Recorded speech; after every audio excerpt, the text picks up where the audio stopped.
We did not expect this. We hoped for something even close to this. It's been a hell of a 2 years, and it's wonderful to see so many people filling this room. We did say to ourselves, if we can get 40 people together, we didn't know it was going to be the peak of COVID cases, but if we can get 40 together, it'd be great. And if we can, get something over 25, it makes it viable. We've got circa 60. It's wonderful to see them all. And who knew that we'd have these 2 years? I certainly didn't think I'd take on 2 terms as the lockdown president. And it has been challenging, but it's also been special because we've learned a lot. And funnily enough, this is the first time I've stood up and addressed everyone and not felt quite anxious or nervous. I actually feel pretty good. And that is because of a few things. We're all happy to be out of the house. We know that. We've got free booze tonight. So however today goes, I know you've all got good time. Tech failure and all. But I think the reality is that I feel like I'm among friends. And part of my comfort might be that I've grown in role. It's probably because I've got to know so many of you. And it's certainly because of the kindness that we all felt. And it is a little bit emotional because it was very, very hard in Melbourne and Sydney and Canberra. And Melbourne really had a hard time in 2020. We had virtual drinks at the REBAA and we all looked forward to it. But we got to know so many people. So I owe you all a lot of gratitude. And I think a lot of people feel that way. Anyway,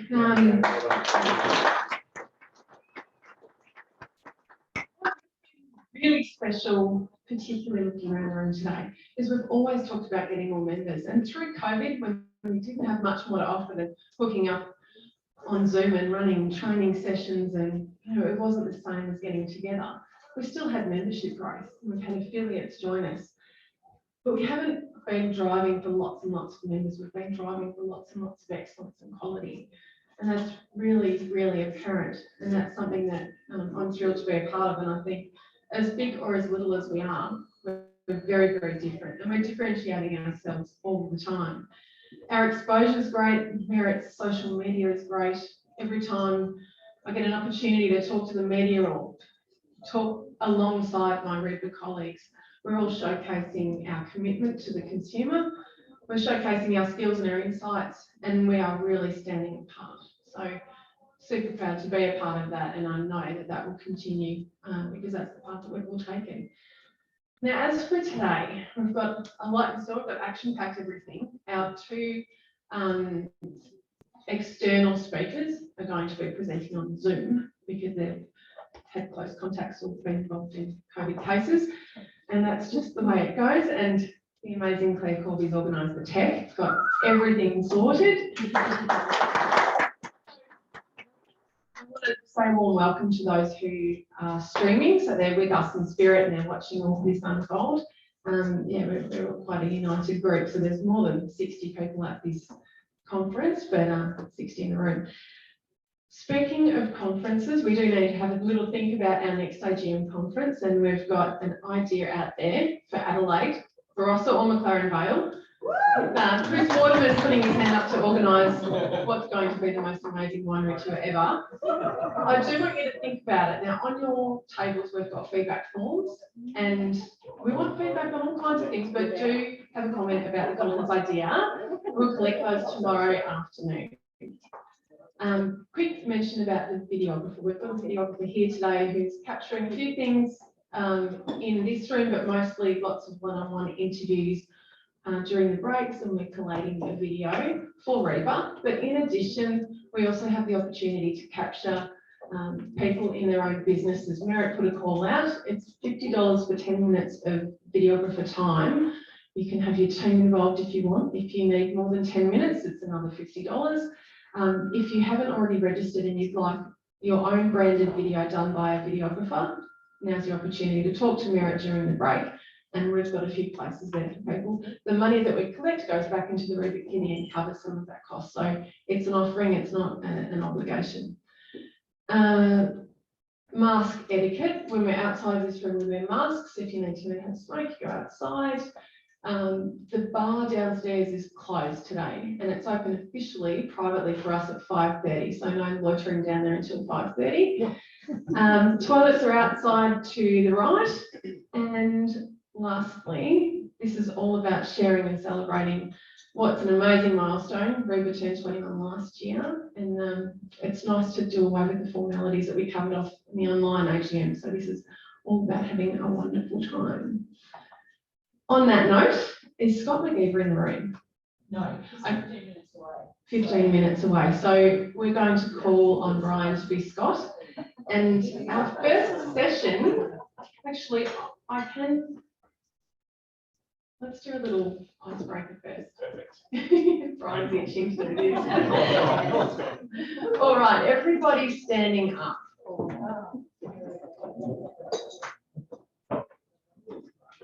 Yay. Now sit down if you haven't introduced yourself to a new face or a new friend this morning. I'm so proud of all of you. What was I expecting? A room full of BAs. Sit down if you went to sleep before 10 p.m. last night. Good, eh? 202. Sit down if you've seen the latest James Bond film, No Time to Die. Say that again. If you've seen No Time to Die, James Bond, is it good? Oh, sit down if you've executed a property acquisition for a client in the last 24 hours. Tried to. Oh, we all tried to. Define execute. If it's done and dusted, contracts are exchanged. All right, sit down if you stayed up to watch Ash Barty win.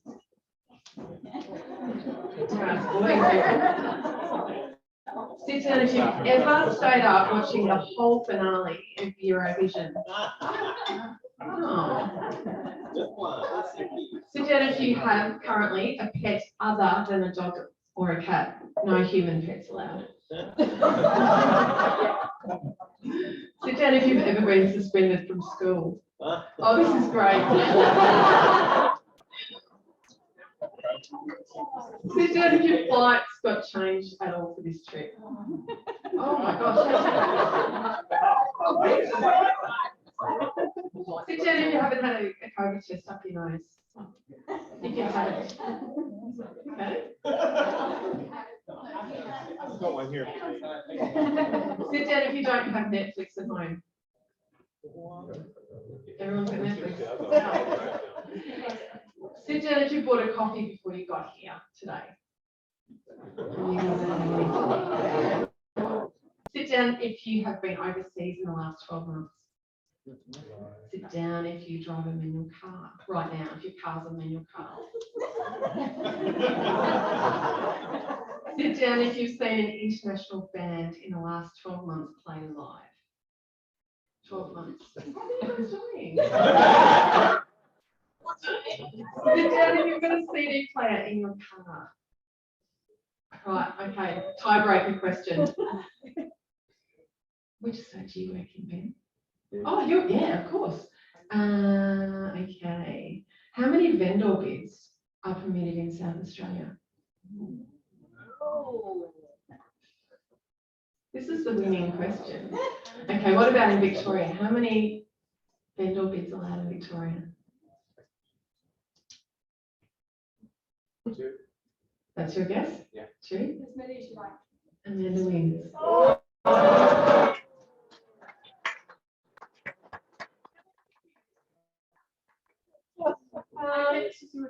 Mary's got the present. Yes. Yes.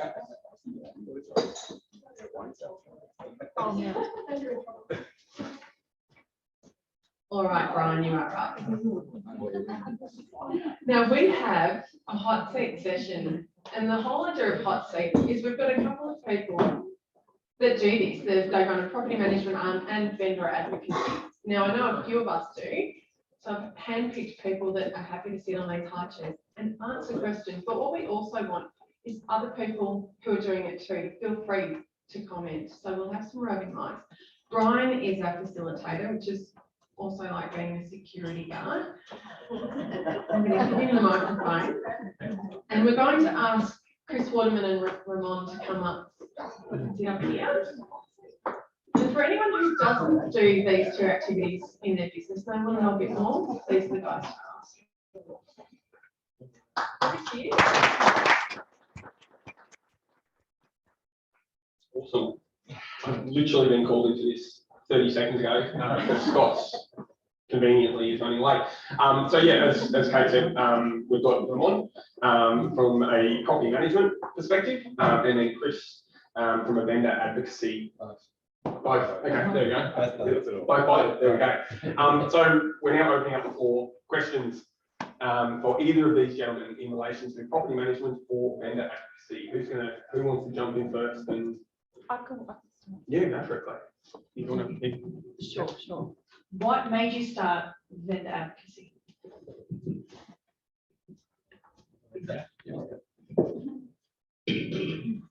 Yeah, well, I was a little bit precious at first because within a year of starting a buyer agency, I had people coming to me, Chris, you know, the good agents, you know, the bad agents, can you help me sell my house? My immediate response was, oh, no, I think that's a conflict of interest. I couldn't possibly do it. Anyhow, through a series of events, a financial planner mate of mine that I went to school with rang me up and had a lady who was going in a retirement home and he thought he was going to sell a house too cheap. I'm going to make this a very short story. I went out there and saw her and she was just absolutely overwhelmed by the process of moving and shifting. She'd been in the house for 40 years. The kids had got married there in 21st and all the rest of it. Anyhow, I thought she was going to burst into tears. I said, it's all right. I know plenty of good agents around. Just help you select an agent. She first comment was, well, now I can't pay too. I said, no, I'm not going to charge you. I'm just going to help you out. And I did that. And we got a very good result for that. And so we just did it on a pretty informal basis with no structure or anything to it. And then the GFC hit and I was mainly buying investment properties at that stage. And so for my business to survive, I started promoting vendor advocacy and it saved my business. I got into it, so I had a past life as a selling agent. And so a lot of the questions raised by clients, and particularly through a lot of the financial advisors I work with, was just in relation to selling. And particularly for those who were out of area or absentee owners, they had no contact or understanding the local markets. So just adding some insight from experience in selling and the importance of agent selection and process and marketing and right fees, etc., just helping guiding clients to get the best result. So that's how I got in. I should have. No. I should have asked probably at the start. How many people? Can we just do a quick show of hands? How many people do vendor advocacy? Yeah, and property management. Okay. Yeah. What about your property management businesses, Jen? So you just sort of spoken about why you started vendor advocacy. What about the property management side? It was pretty simple. We were mainly buying investment property early on. High percentage of our people were dissatisfied with the property managers they had. And my PA and I looked at each other and said, well, nothing ventured, nothing gained, and we just started. If you like slamming your fingers in the door repeatedly, property management.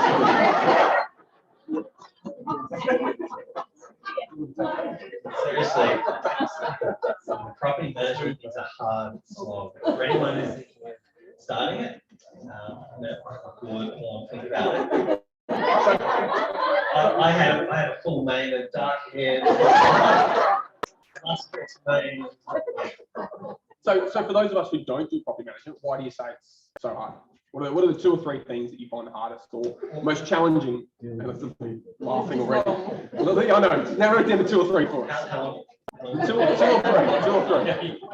Well, first of all, property management, number one, you've got to run a trust account, right? So trust accounts regulated, you've got audits, you've got the level of compliance in that, and rightly so, is super high.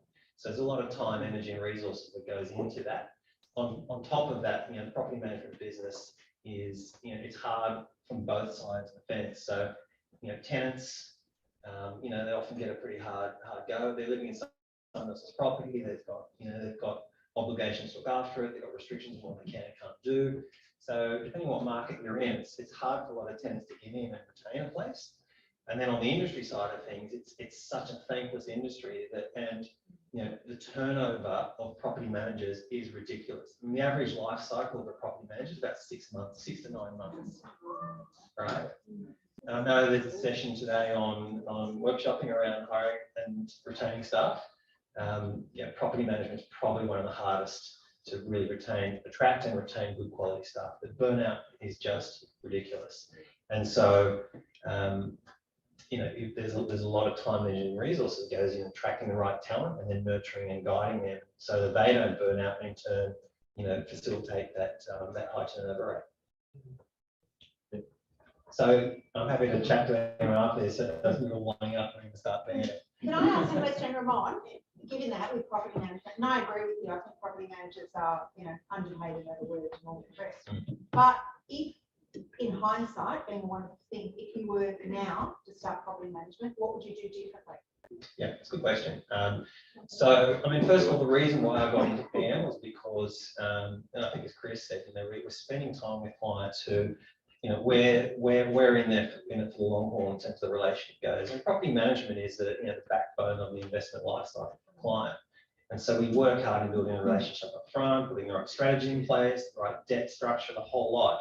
We go out and break our backs finding the right property, securing the right price. We hand it over to someone who most of the time is operating a business where they've got juniors looking after their asset. They've got portfolios that are too big for them. And really all they've got time to do each day, and I'm not exaggerating, is chase rental arrears and maintenance.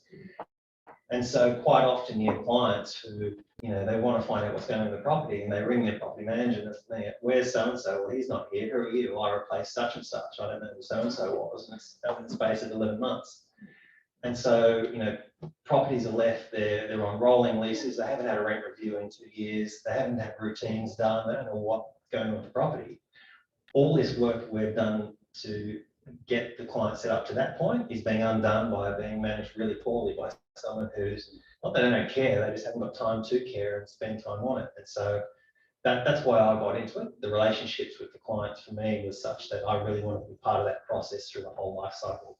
And at the tail end, and similarly with Chris, the vendor advocacy piece is help guiding them to transitioning out of that asset, whether it's pulling profits off the table or shifting to something else. That's as important as every other step along the way. What would you do different? What I would do differently is I would probably, if I could wind the clock back, is really spend more time finding someone who would come into the business, not as a head of, but at a partnership level. Yeah. If you're thinking of starting PM, you need someone who's got the runs on the board, who's been in a role where they've developed their skills and expertise over time, but they're at that point where they want to transition to business ownership. If you don't do that, what you're getting is it's in a battle of how long you can retain someone. Yeah. So talking about profit share or skin in the game. Skin in the game, yeah. I think the first thing you've got to make up your mind is you're going to start from nothing, grow organically, or you're going to buy or invest in another property management business.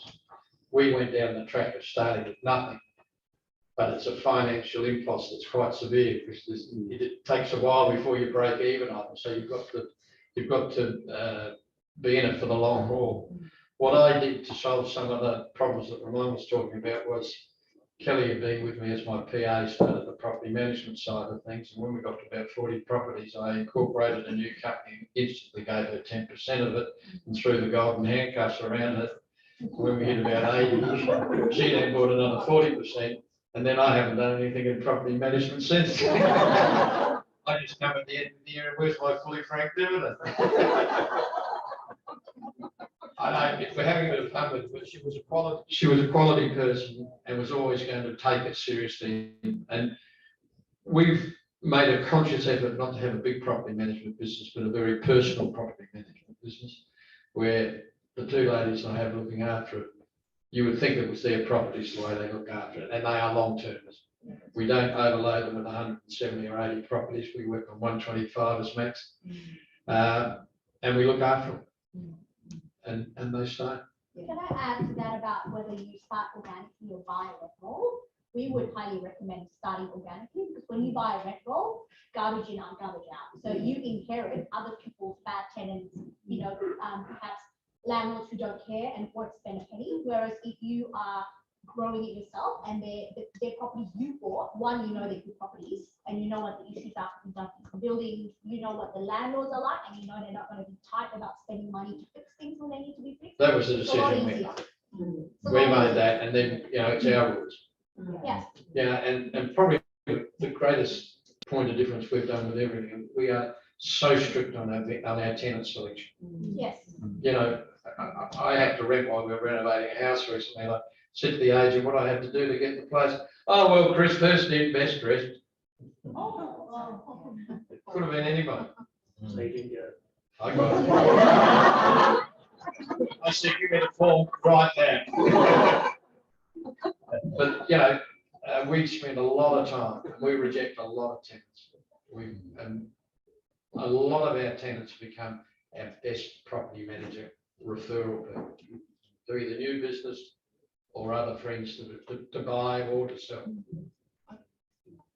It's a good point you make, Kenny. I mean, acquiring an existing rent roll, not only, you know, is you really have to do significant due diligence on that asset, but yeah, you're bringing in landlords who may not be the type of the caliber of landlords that we're used to dealing with, and that's advice clients who are used to outsourcing for expertise and taking advice rather than trying to nickel and dime you on whether to replace a toilet system or something from, you know, one place to the other. Like it makes such a difference today to have clients who just like, but it's not even a question about trust, it's they know that you're going to treat the property like it's yours. And then the other side of acquiring a rent roll is versus, you know, building it organically is the price you got to pay. Depending on the market you're in, multiples on rent rolls are just obscene. Like some of them, like I'm in Sydney, some eastern suburbs rent rolls you're paying 4.2 times annual income. Wow. $4.20. Right? And Macquarie and the others will probably finance you, what, 55%? Right? So you got to come up with the rest to buy someone else's rent roll that's been managed the way it has, where they've done everything to tidy it up for sale. Having landlords like the ones that Henning were referring to, and you're paying $4.20 for them. You want to hold on to your seatbelt and make sure you hang on to that asset. Question to everyone. More a comment, and it's just to, I guess, extend from that. One of our reasons for starting property management was because we're helping quality tenants, sorry, quality landlords, quality property, quality tenants. We're actually building an asset for our business. That's, you know, really desirable because you're in a long name. You can build such a fabulous asset down the track, depending on what your exit strategy is and your long term. That's exactly right. That's part of the why to get into it then. If it's thus far described as such a nightmare, what you are is you're building an asset that's got a very clear formula for valuation that sets you up for succession planning in time. In addition to all of the other reasons about, you know, the life cycle investment and client relationship. From a business perspective, it's the only real part of the business that's got a demonstrable value to it. You know, so for the rest of us, irrespective of the number of years of experience and the annual revenue, try valuing your business based on that. Yeah. I've got a question for you. I'm just going to yell it out. How do you guys deal with the collateral damage of a property management file that does go pear-shaped and hurts a client that was happy with you and was good, and you know the love is shaken up? So you're talking about When you've got a property management client and something goes pear-shaped, so you've got a property manager who dropped the ball or whatever, like how do you deal with the collateral damage of that? And also, how do you balance your own time running a business that's mainly BA when you've got these fires to fight?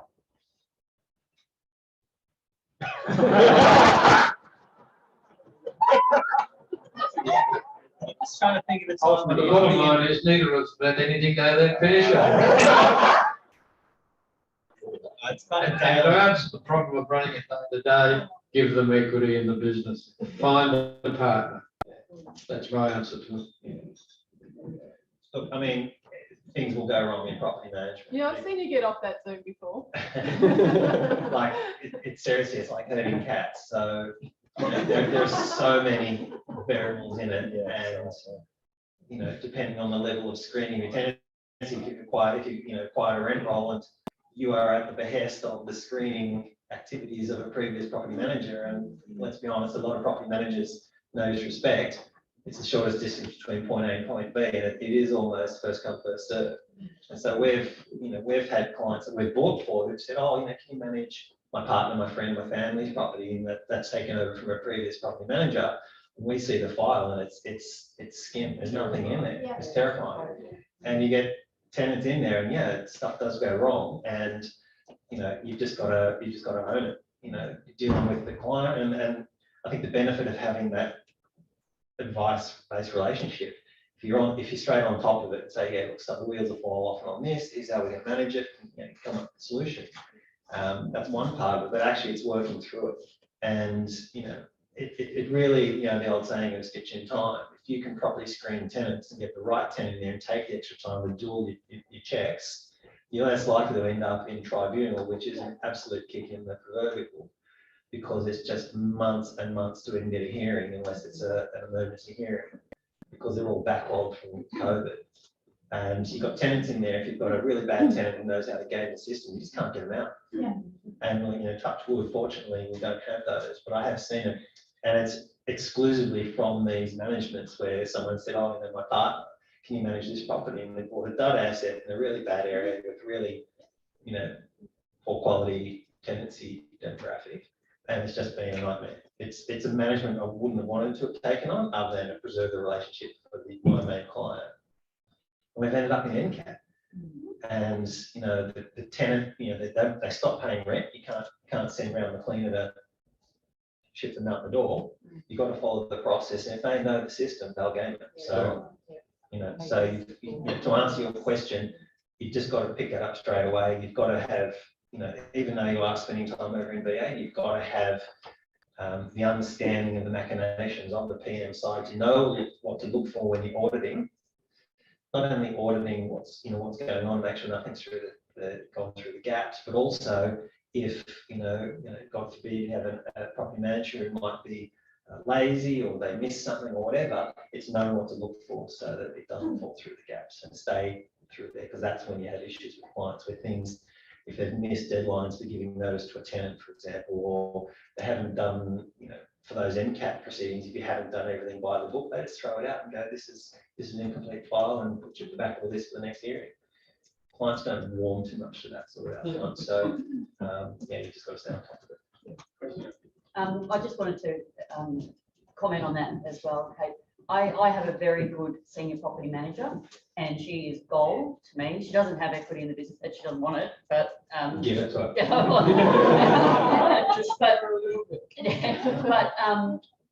The issue of having owners who are potentially your previous clients that you fought for having an issue, I make it very clear that Sam is the head of property management and that she has my full backing. And so they would know that there's no point coming to me to talk about a property management issue because Sam runs that show. And I will always fully support her. And we've had a couple of times over the years where, it's only a couple of times where we've had an owner that has caused her so much stress that I have actually exited that owner from our rent roll because she's worth more to me than that. So I think the key is to find the right people and then to really give them the backing that they need. I've got a question from someone who doesn't do property management but works exclusively with investors. How do you, from a property management perspective, juggle your relationships with tenants and landlords when we're seeing in a lot of parts of Australia at the moment rents explode? So, you know, you want to keep good tenants, and saying, hey, your rent's going up $100 a week is going to sound pretty harsh to a lot of them. But then from a landlord's perspective, they want to be, you know, it's an investment. How do you juggle that, the fine line between maintaining good tenants and maintaining good tenants, they call it?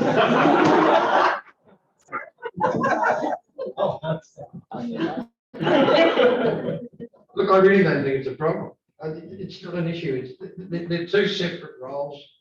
The client understands it. I mean, we all have, well, I would assume that everyone in this room has pretty good relationships with their clients. You're pretty close to them. They know what you're doing.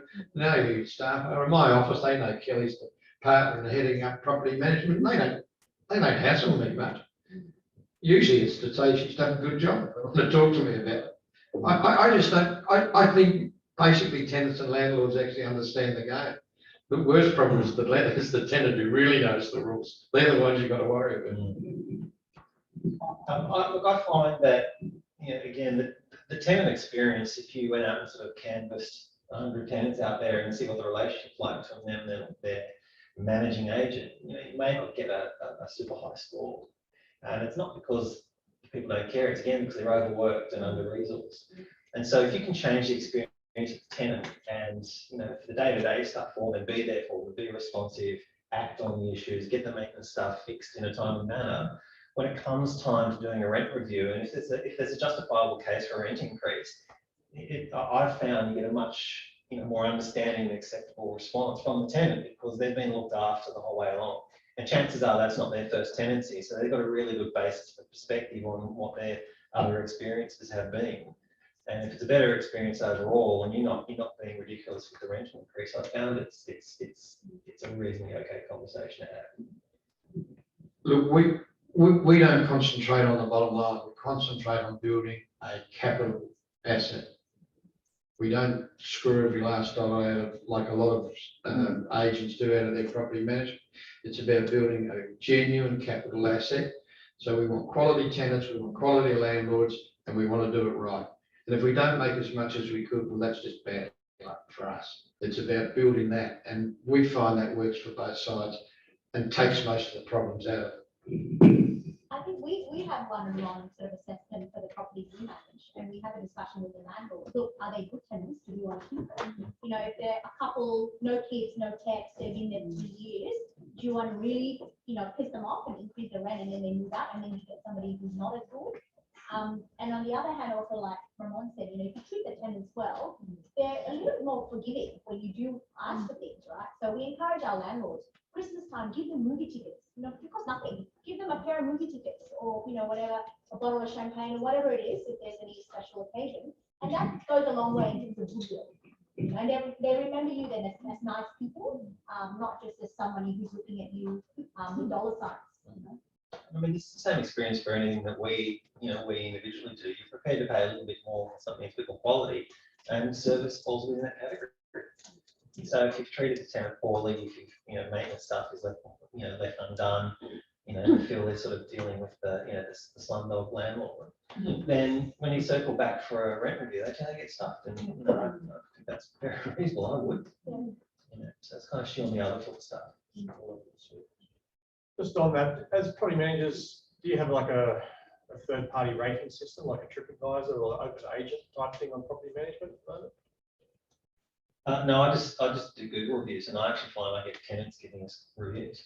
And I make a point when a tenant's either ingoing or outgoing, and I make a point to check in with them and be present and let them know that there's a who their property manager is, and if anything ever needs to be escalated, I'm always around, and I find that reflects well. I mean, it comes from a genuine intent, so there's nothing outside of that.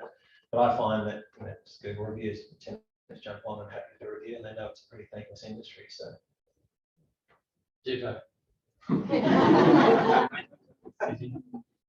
There is a flip side of that, though, just in terms of there are tenants out there who are full of nutbags. And all of our Google negative reviews are from nutbags. Yes. So you do get that side of it as well. But I tend to just go on and put on a professional response as best I can. We've actually had a few removed through Google where they've just been absolute nutbags, obviously. But yeah, there is that other side. And just on that, do you run separate company names for your property management? Yeah, we do. We've rebranded a couple of times. We just Waterman Property now as an overlog. Waterman Property Management, Waterman Property Advocates. So that's the way and two separate businesses. Yeah. No, I did previously. So I previously worked with another firm. We had an advocacy side of the arm and then a PM side that was separately branded. But since going out on my own, it's all under the one brand. I might just add to that. We set up, so property management's been going since 2009. We set up under one brand it's just the wrong advice at the time. We're in the process of separating them for that reason, to give equity to bring someone in to be an owner of that part of the business. So we've had to go the opposite direction. I would have set it up separately in hindsight. Yeah. So as a follow-up to that, then, regardless of branding, for those who've done it, you would think that two separate proprietary limited companies is much wiser to keep things discreet? Yeah, well, I mean, that's how I structured my business. My property management arms are under a completely separate business. It's the assets owned by a non-trading entity. Anyway, it's not tax advice.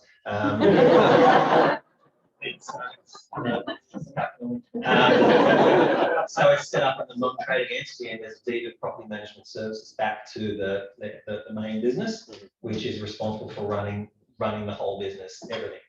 So that if someone were to want to do DD on buying into my property management business, it's a clean, untraded entity. There's no skeletons in the closet from past activities. It's just in and out. You can trade in and out at any point, so it's clean. So it's still under the one brand, but on all my agency agreements, there's a standard clause and it says it's there's property management services between X and Y entities. That's fine.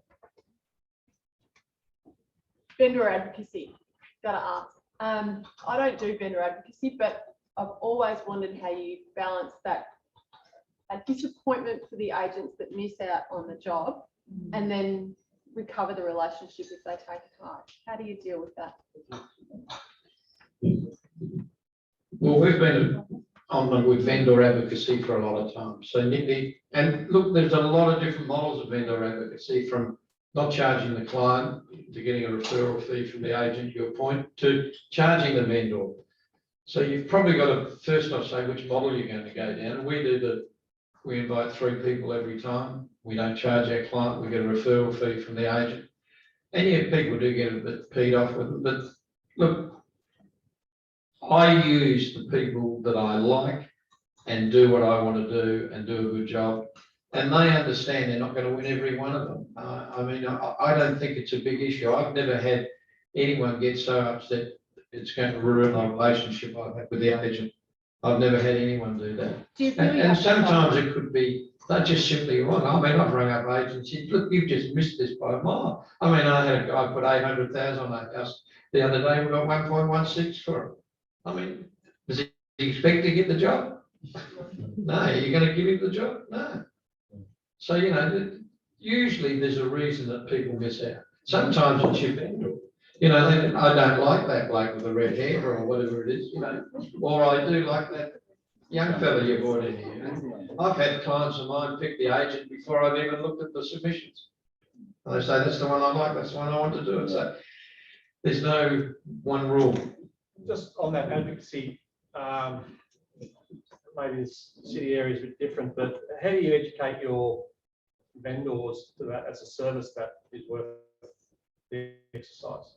Like, is it just sort of sell itself, or is it something you've really got to educate them on to get them to understand the concept? Are you talking about promoting it or? Yeah, promoting it, but selling Radio. Selling radio. My whole radio. Chris Waterman here. Selling your property, don't make a mistake. Yeah, right. Can I use my own table? No, it's my phone number and web address. So look, in terms of educating clients, I mean, again, depending on the model, I work on the traditional model of, it's a referral fee from the agent, it's disclosed up front to the client. I've got a written agreement with the client that authorizes us to conduct that, so they know exactly, we disclose what the fees are in there. And then I generally, the first part of the question about the disappointment managing that, it's just having a conversation with the agent and say, look, first and foremost, we don't invite a conga line of agents in. We generally only invite 2 to 3, depending on how complex the asset is and what market it's in. And say, look, this is a merit-based tender. It's not a fee-based thing, so this is not a race to the bottom barrel. But if it's a market where standard fees are 2%, don't come at me with 3, because I'm just going to knock you straight back. So they understand the rules of the game before they participate, and that's all explained to the owners up front. This is not a fee-based discussion. We're not chasing, thank God they're gone, the purple bricks of the world. Yeah, we're going to get this is based on the right agent who's got the market share, the track record, the experience, etc. Knows what they're doing, and you're going to expect to pay a fair fee for that. And so then when we're sending the submissions through, they don't come back and go, oh, 2%'s a bit high. Well, compared to what? $2,000, right? So if it's explained properly up front to both sides of that equation, I'm not going to get every listing, but I'm not inviting 6 in, so your chances are pretty good. Just don't screw it up. And, you know, I find, as Chris said, if someone comes in and it's a 1.2 property and they said 800, I give them an opportunity. I say, listen, so they send the submissions to me and I review them to make sure they haven't missed anything before I summarise and send on the client. So I'll go back and say, mate, you're miles off on this. Tell me how you got to 800 and give them a chance to actually work through it. If they come back and still say it's 800, that's it. Yeah, I don't think you hit the mark. We'll have a discussion with them. And Ramon, can I ask your level of involvement? As you know, like Kate, I don't do paid lead advocacy. I have done it for clients, but in a different manner. What is your level of involvement once you look at that submission and then give your recommendation to the vendor? What is your level of involvement from that point on through to settlement? Yeah, it's a good question, and that question it drives at how I structure the agreement with the agent. So the vendors I'll have a discussion with, and some vendors are totally hands-off, and some want to be hands-on. And so when I engage with them on that basis, and I'm briefing the agents, I will, in that instance, because it's going to be fairly light touch from the point of handover to the agent, I'll have a lower referral fee. Right. So I don't think it's fair and reasonable to ask a higher fee if it's going to be in the realms of what traditionally is a referral, which for most selling agents, it's just literally handing over a phone number and a contact and, you know, all the best. And that's 20% referral. I know there's some people out there asking up to 50%, which I think is exorbitant. And to one of the original questions about managing relationship disappointment, I think that's a great recipe for burning relationships, asking a high fee for something where it's not warranted. And so I've had clients who, to your question, Jackie, have said, look, I trust you, I know you know what you're doing, you've got the experience, you know, obviously keep me in the loop. And we run the whole process. So once it's signed up and the marketing's set up and ready to proof, the client asks us to proof the ads, etc. The client will still sign off. The campaign reports still go to the vendor, we're copied in, but the agents know offline that the vendors are having a conversation with us, as are generally the financial advisors who we're working with, what's going on, keep the vendors' hands steady, make sure they don't derail a campaign by, you know, not responding or giving a ridiculous reserve, etc. Now, I've had along the way where a vendor said, yep, I want you to run it, and then they've decided they want to run it. So I've gone back to the agent and said, hey, listen, the vendor wants to run this more directly. We're going to amend our agreement and cut the fee back to a standard 20%. Yeah. Because you might still get away with a higher fee, but I think that's a recipe for leaving a little bit of, you know, ruffling feathers. Jackie, when we do it, Jackie, we try and be involved at the point. Yes. So usually that's the second week they do the vendor meeting, Tuesday night. They get the weekly reports. Yeah. So we get asked to be copied on the weekly report, so we can see how many buyers are going through, how many second inspections, using messaging, all of those things. And then the key decision is, if they get an offer, do they accept or go to auction, right? So that's when we have those. So we're involved as a sounding board. Just going to say, it's like a counselling role, really. Yep. It's very much the counselling facilitator's role. I tell them exactly what's going to happen. Our fee, the devil in the room is we charge 35%, because everyone's got different figures. So you might as well know what we charge as a referral fee is 35% for vendor advocacy. We tailor-make our service to the client. We tell everyone we're highly involved at getting the process started, making recommendations on the agent, the fees that you're going to pay. We don't tell them it's going to, in fact, I tell them this will not be the cheapest fee. You can go and get cheaper fees everywhere. It's like buyer agency. People are not all about getting the cheapest property. It's getting the right property and the right job. And vendor advocacy is exactly that. It's about getting a good commercial result for a good commercial fee, not necessarily the cheapest. But I sit down with them, usually just after I've told them my mobile phone gets turned off at 8 o'clock at night. Don't ring me then, because I don't answer. So just after I told them that, I said, we will tailor-make the service that you want. If you want to be treated like a normal vendor, I said, because when we're in the open inspection phase and all that, there's nothing I can really do until there's offers. That's when I'm back in the game. So I say, and I got some clients who say, I don't want to ever talk to the agent till we got an offer. And I've got 9 out of 10 of them want to be treated like normal vendors. And so by the time an agent rings me and then I muff up what they've told them, it's better that they do it direct. and I'm still getting my reports from the agent back to me. So they feel involved, they're committed, they're part of the process. And then, of course, we're at the end when the money isn't, and we still do, and I still do a lot of the auctions for the vendor advocacy stuff that we put up. So there's an involvement that I think that people just want to know that they're not being ripped. Is really the core. They don't mind paying fair value. It's the greatest mistake in the world in this business to think that it's about money. I mean, as I say, in my buyer agency of business, I don't see the money until way down the list of things someone wants. It's they want the right property in the right place, and they don't want to make a mistake, and they don't want to pay too much. They'll pay fair market value. Saving money is almost the last thing. There's another question. How do you get on if you're trying to buy the property you're a vendor advocate for? Well, you don't. You can't. Never have. You don't. But no, it's a massive conflict. You don't. What I've answered to all my clients is, whoever's come on the books first, I look after the other one loses. Who does the styling and decluttering and recommendations for, getting the smell out or whatever? Like, who does that? Yeah, so generally, we'll assess the property up front, and we'll give the client some guidance around what we think. We also educate them on price, what we think is going to, approximate value, etc. And then we say, right, what we'll do is we'll put our homework aside, you and me, the owner. Let's get the agents through and let's see what they individually say. So what we want to look for is consistency, and then if so, great, that's validation. If there's difference, then we want to look closely at why and what the reasons are. Once we've got the agent who we want to work with, and they've come up with the right recommendations about pre-sale prep, etc., once it's signed up, we hand all that over. Because the agent's got the team, they're lining up the calendar, the timing, etc. It's a far more efficient process to let them run that. We do have a few members that are actually online who from Victoria and New South Wales who couldn't make it due to COVID tests and close contacts and those sort of things. And for those of you who can't see at the back of the room or on the side, Henry's actually made a comment on your earlier comment. Sorry, Henry. That he only recommends one sales agent to meet a client. This avoids the problem of disappointed sales agents. With your research and knowledge of agents, you should not need multiple agents to meet your client. If they really want to see a second agent, they can arrange that. That's all. I've got another question. Vendor advocacy, what is it that makes you want to do it in your business offering? Is it because you want a complete service, or it's lucrative, or it's like the sand in the jar when you haven't got rocks?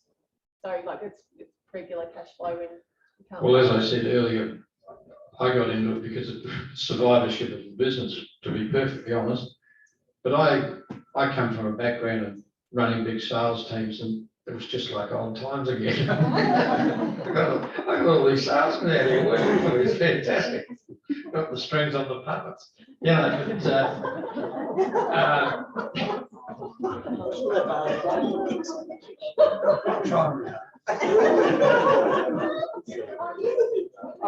so there are two reasons we got into it, and we actually don't like it, so we're trying to not do it as much. But the two initial reasons were, one, we didn't come from a sales background, so we wanted to know the insider process of a selling agent, and there's nothing that exposes you to that more than actually being an agent, right? Yeah. So being on the opposite end when they're doing their, general meetings, coach telling them whether to go to auction or not, how to set a reserve. We get to see how the agents tick and what lines they use, what is their dialogue, how they operate, do they lie? There are agents who say, oh, we've only got one buyer, but I'm just going to tell them there's other buyers, so you actually get to see what they're like as a selling agent. So when we have to deal with them, we know what they're like. That was the first reason why we did it. Secondly, some of these are clients who bought with us and they have to sell the property. We don't want them to be screwed over because they picked the wrong agent. And sometimes they have a really difficult property that they need to sell. And we want them to do well because we know it's a tricky one. So it's more about helping them. It's not profitable, and it's, you run the risk of, pissing off agents because you're exposing too much of their game, of how they do things, right? So, that's what we don't really, now that we've been around for so long, we don't need to do that anymore, to be part of the business. So we don't seek it out. We do it if the clients really ask for it, and sometimes they're overseas, or sometimes they're just not physically able to do it themselves. Is it ever a lead sort of source in the sense that you just happen to have a buyer's agent, a buyer who is looking for a property, and someone comes and says, hey, we're thinking of selling. Yeah. And then all of a sudden you've got, Yeah, I've done that. or are you in that instance, you're sort of saying, no, I'm wearing too many hats? Quite often, and just the way my business is set up and the relationships I have, quite often the first conversation or the entry into the relationship with the client is through vendor advocacy. Yeah. It's been brought to me through one of my advisor relationships. Here's the client, we've done their review. This is the advice to them. We need to rationalise on their investments. We need some expertise around that. Can you help with that? Yes, we can. Off the back of that, once the funds are realised, where they're going to execute A, B, C in the plan, we want you to assist with that. So to your question, Kate, I found it's kind of all of those reasons. Yeah. It is lucrative because depending on how you manage it, and again, we're appointing agents who know what they're doing, not even micromanage them. First of all, that's going to piss them off. And secondly, it's just a waste of time because that's what their job is and around the staging, etc., and the pre-sale prep. And, as far as the agents go, they know, and we tell them, we're not here to micromanage you. We're here to get you the tools and resources you need to get the job done. And we're here during the campaign to support you and keep our vendors' hands steady and come in and out of focus at the key points, as Henny said, so that the vendors don't do anything silly on the way to derail the campaign. And because we've got the credits in the bank by way of trust, quite often we get the agents coming to us and say, look, we've done this, we've had a conversation, hasn't landed the way we want to it'd be helpful if you could have a conversation with the client offline and just to, talk them off the ledge, for example.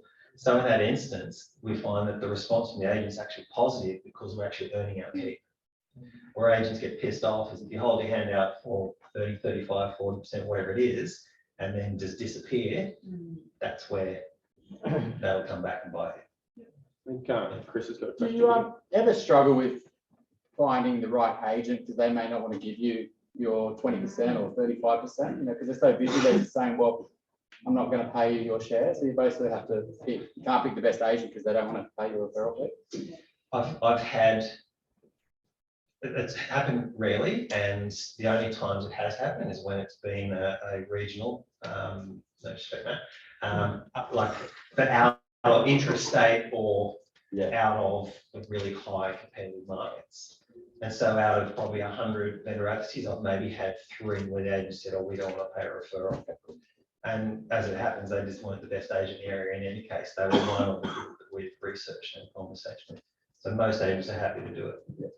Don't forget, they're getting letters from trustee companies, mortgage, these mortgage loss people that are selling the foreclosed properties. They're doing these tenders not just for vendor advocates, they're doing it for other people. They're used to doing it.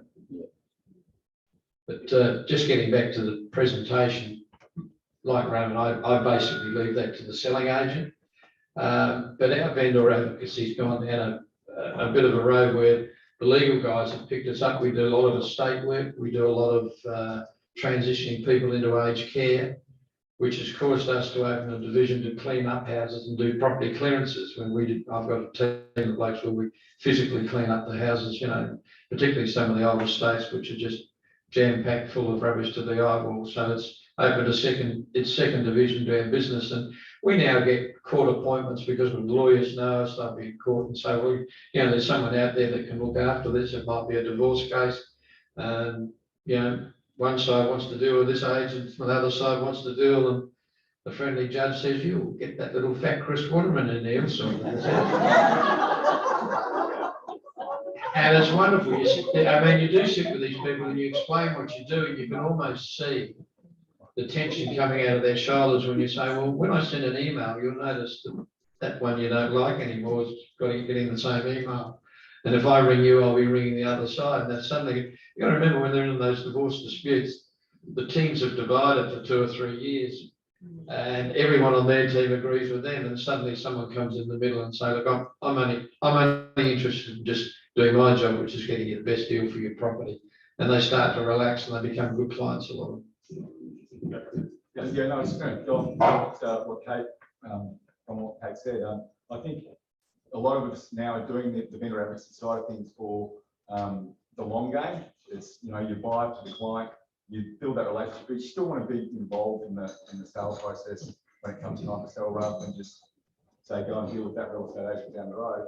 And that could undo all your. Yeah, absolutely. Look, personally, I think the modern model of our business is the three profit centres of buyer agency, vendor advocacy and property management. I think that's where we're going. Yeah. I We, think we only do doing just clients. buyer agency, not that there's anything wrong with it, that's not a criticism. I just think the most efficient and most profitable business model is doing all three. Let me ask you though, how do you have time? How many staff members do you have? Okay, you've got property management, but you do the borough. Man, yeah, there's only 7 of us in there. It's only 7 of us. I got a great PA. Hey, Joe, you do this, do that. Where you going? I'm not telling you. Oh, look, we work pretty hard. Yeah, we're in the people business, you know. You've got to work hard. There's no shortcuts in this business, but yeah, you've got to have a lot of hats. I'm lucky I came from general management of a big real estate company. So you develop those skills. I mean, there are those of us who are operators and those of us who are managers, and I probably veer to the management side of things rather than the operator side. So Matty does most of the buyer agency now. I do most of the vendor advocacy. And as I said, I've got the girl who's running the property management business has got equity, and she does that. So we meet every now and then, chew the fat, and I have to pay for the coffee.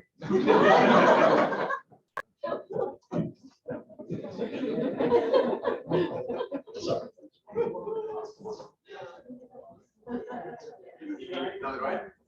I was just saying, look, I mean, it's a common, and someone explained this to me really well, and it's a common occurrence for, you know, the owner operator. You're in amongst everything, you've got many hats, and they describe you as being the spider in the center of the web. And the faster you can get out of the center of the web and you know, bring in efficiencies. And I know we've got some workshops today that talk to some of this, you know, efficiencies and outsourcing and delegating and prop tech and the like. The faster you can get out of the center of that web and be more efficient in what you do and do that more above the line dollar productive work rather than below the line. And the industry is evolving in that way. And, you know, further to that point is around what Chris said, it's about, you know, moving into a diversified model where you've got multiple revenue streams that are going to underwrite the business. And property management is a good example of that, notwithstanding all its foibles, where it's recurrent revenue that underwrites the business to take the pressure off the lumpy transactional nature of what we do as an industry. So does vendor advocacy to a lesser extent. It's far lighter touch, and it's quite lucrative on a you know, time in versus return back. You know? And so, you know, and to your point as well around, you know, why do we do this? Because the life cycle of investment involves the sale at the end. And if you work your ass off the whole way through with this client, and then they go and pick an agent who, you know, happens to be the one that stuffs the most crap in their letterbox, it can all come apart pretty quickly, right? And so that's where I think a model like that, again, it's you know, it's a thing where you choose to do it or not. I've personally found it's lucrative, it's rewarding, and it edifies the relationship not only with the client but also the referral partners from where those clients come. If anyone's got one more, one more. I just, for interest, I just wondered how many people, I didn't see the hands before, do vendor advocacy all the time. Probably about half, just under half, maybe. There's less than half.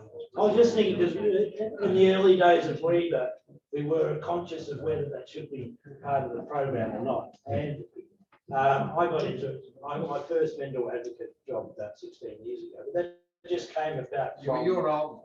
We were there too. You're at that meeting, Chris. But I know, I can tell that, you know, a lot of you are conscious of whether we should do it or if it's doesn't complement my business. But I think it is something maybe even worth having a little workshop on if we can fit it in, because it is a real bonus to your business, I think. I wasn't too sure either, but like these guys, we do quite a lot, probably 25–30% of my income is from vendor advocacy. We don't advertise it, that is purely from clients, past clients. And yeah, if you're getting 30 or 35%, I have a lot of involvement with some of them. Like Chris said, I've done a few cease estates and things. But once again, their clients I've bought a few properties for, and now it's come up for sale. But the other day I was doing that and I ordered, I did spend a lot of time with the stylist. I had a dishwasher put in. I did all sorts of stuff. Like you can do a lot of stuff, or you can do not too much if the agent's competent of doing all that. But if they're not, then I want to go through with the lawyer or whoever is looking at the property and say, this is what needs to happen to the house before anybody sees it. But I think, you should think about doing it because it's not a real conflict. You've got to be flexible, don't you, Mike? Be flexible. Everything's a tailor-made job. Yeah. And if you actually work out your return per hour on buyer agency and your return per hour on vendor advocacy, you might find vendor advocacy is a little bit more profitable per hour. I reckon 10, 12 hours a job. You still have to put in a bit of time. But yeah, you should think about that, I think, too. Yeah. It's a good And point. you've got to know what you're doing. It's a good point that Chris raised. I ran the exercise on what my hourly rate is on VA based on all of the prelim work right the way through, etc. And then I ran the exercise on vendor advocacy, my hourly rate, and it's almost triple. So it comes down to, again, explaining the rules of the game to both sides of the party, being fair and reasonable in what you're asking in return for what you're giving to the selling agent side. It's coming in and out of folks at the right points along the time, as Henny said, and it's delivering value to both sides of it, because then there's no risk of people feeling as though they've been gypped. And if you do it that way and you manage your time correctly and you're coming in at the right times, you're not overlapping what the selling agent does, it's a very lucrative. Sorry, just one more thing. I tend to agree with Henry. I've known the agents for a while, but I don't think you need to see more than 2 agents. Well, Henry said 1. And sometimes I do 1. Yeah, so my personal view on that is I always invite more than 1, because I feel I need to demonstrate arm's length independence, and I always want to see at least, even if I know who the agent's likely going to be in the end, I will always invite minimum 2 for that arm's length aspect. Yeah, just for a question, Matt, if you're only inviting 1 vote, you need to have at least 3 to see the house. I can't give an objective opinion if you haven't seen the property. Well, that's why I say 2 to 3. If it's a pretty straightforward property where there's heaps of comps, it's easy to price, it's I'll invite 2. If it's something a little bit more complex, a bit unusual, exactly. But they're always 2. I think and never forget, you don't necessarily have to pick the agent that you think's the perfect agent. Sometimes it's the perfect person that can relate to your vendor and take them through the process. And suddenly all the rules about what they're going to pay and what they're going to charge and how it's going to be done just go out the window. Because that person, and I've got a really anal sole trader I use, particularly with old people who are really worried and want to know every little thing. They'll sit and talk to them for hours and explain everything. And in the end, they just ring up and say, gee, it's great. Now, and I last about 2 minutes on the phone with him. Gotta go now. It's a really good point, that. I mean, if you think about how prospective clients interview us and interview a number of VAs, they've got to go through a number of conversations to find out who they feel is the right fit for them. And if it's done in a way where price becomes secondary, then that's a great outcome. On the vendor advocacy side of things, we can circumvent that whole process and go straight to who we think is not only the right fit in terms of track record, market share, et cetera, but also is going to be a good match for the client. We're helping saving them all of that upfront work and potentially making a decision based on the wrong component of submission that could unwind all the work that we've done along the way. Lee wants to say something. There's just one thing I want to say, Luke, before I get started. Every interview, whatever service I'm talking about, I start with the fact that our core business we are buyer agents. These things have spun off that. Correct. And I never take that. First words we talk about is that our real business is buying, but we have these skills and now offer these other services. So never forget. Good point. Can we go now? Special thanks to Ramon Bruce, you did a great job.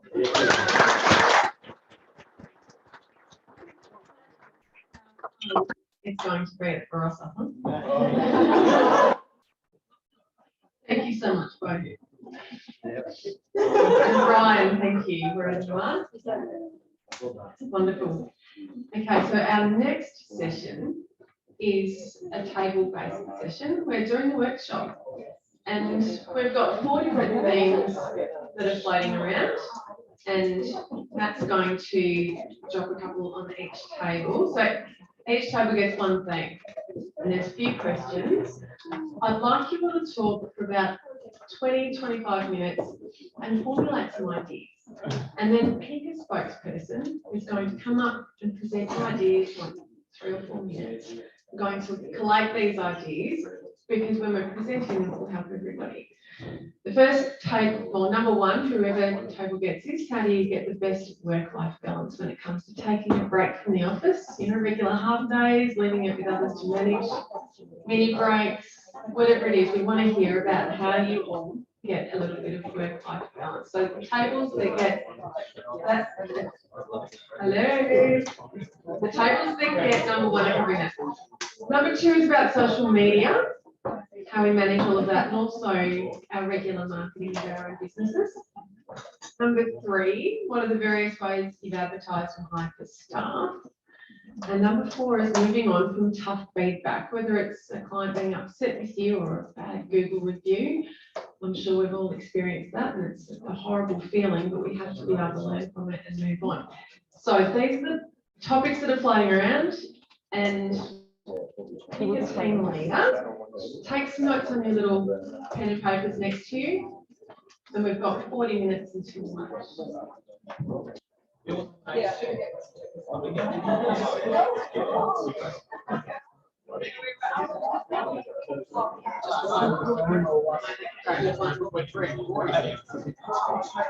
Each table has to agree on one topic.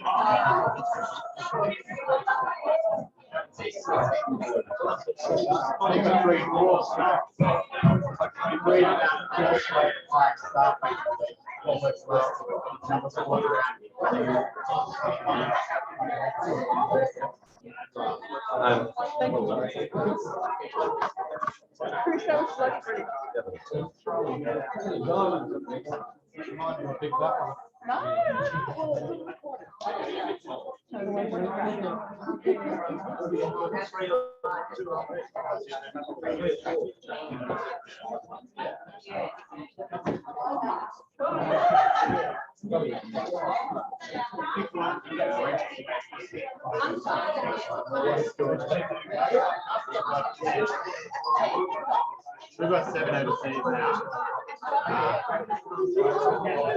3 in the floor and 4 to the back. Ben, Ben's brother works in the business. So Ben's the business partner.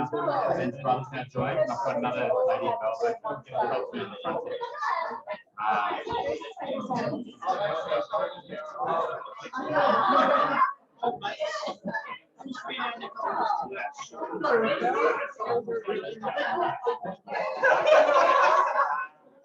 So yeah, I mean, we've had, I wouldn't say we're very good at this. We try to guide through it.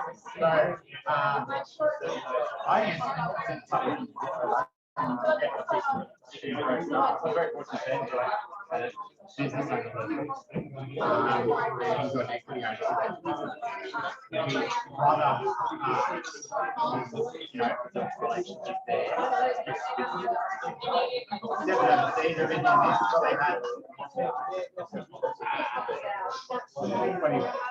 67% of those, like 2 out of 3.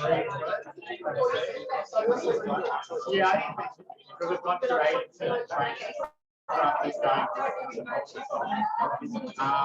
then the 2 people who hired locally, I would say, well, 3 locally, 2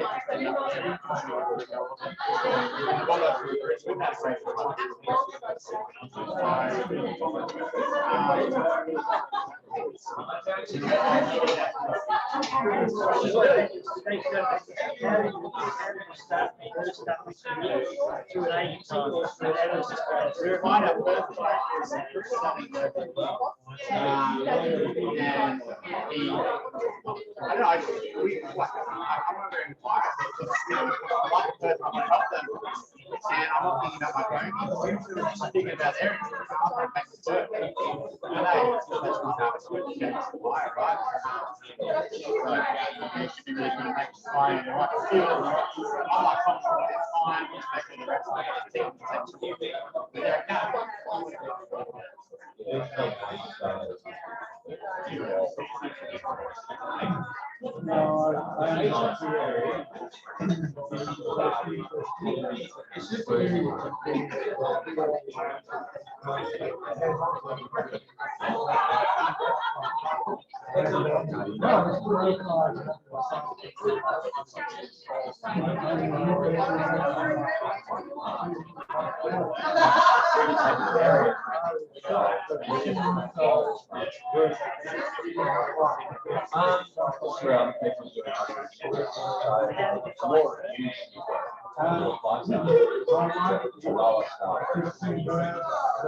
Why did you stay down?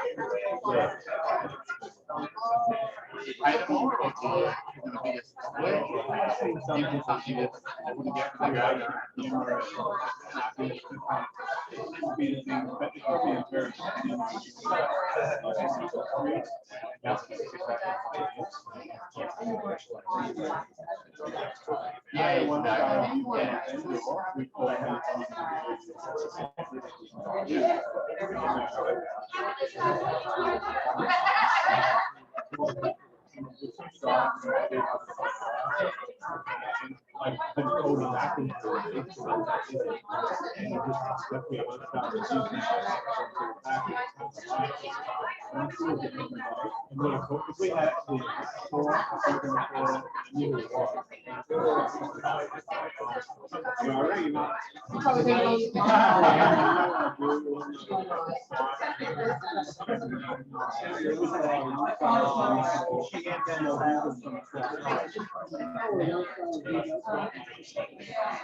use that water? Are they seeing whether it's a landlord sees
Unfortunately, we knew each other 7 years before that, so it was like 3 or 4 coming in many hours like they're betting us up tomorrow, so the last goes there.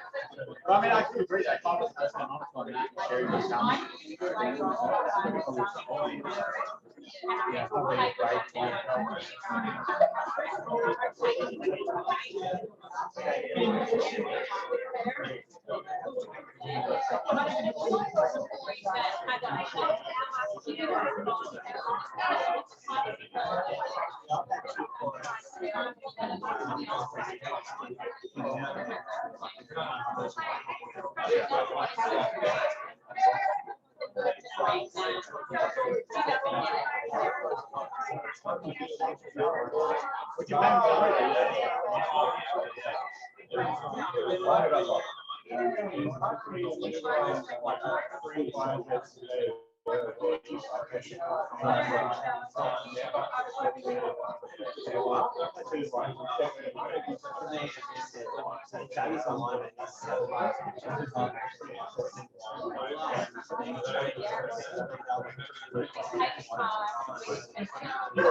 Recruiters usually search and narrow it down to job and years experience. It's like they pay a lot of money to use it. I don't know, I think it's probably headhunting. For me, I don't think with the virus at the bottom level anymore, I would hire someone who has super experience, pay them a big salary, and then think the swing, because it's starting at the bottom and it's time and energy.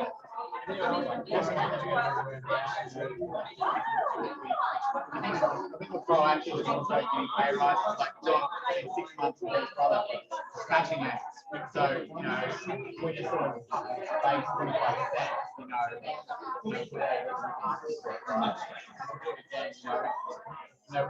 see people's hearts and treating that way. So it's Ben's brother. Yeah. And even with Ben as well, but we made an agreement. Ben came in pretty early on, I realised that there for me, and I was, there, but then I thought that was the north, the band, the band. And then 6 months later, I was like, look, this is my life, and this is my and, you know, because it was like, it was two, this was a business partner. But a lot of business have a whole business and want to own it all, you know, make the money. But otherwise, you lose your staff. Giving everyone 2 minutes and then I'll start getting the spokesperson involved.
Okay, we're going to get started with debriefing.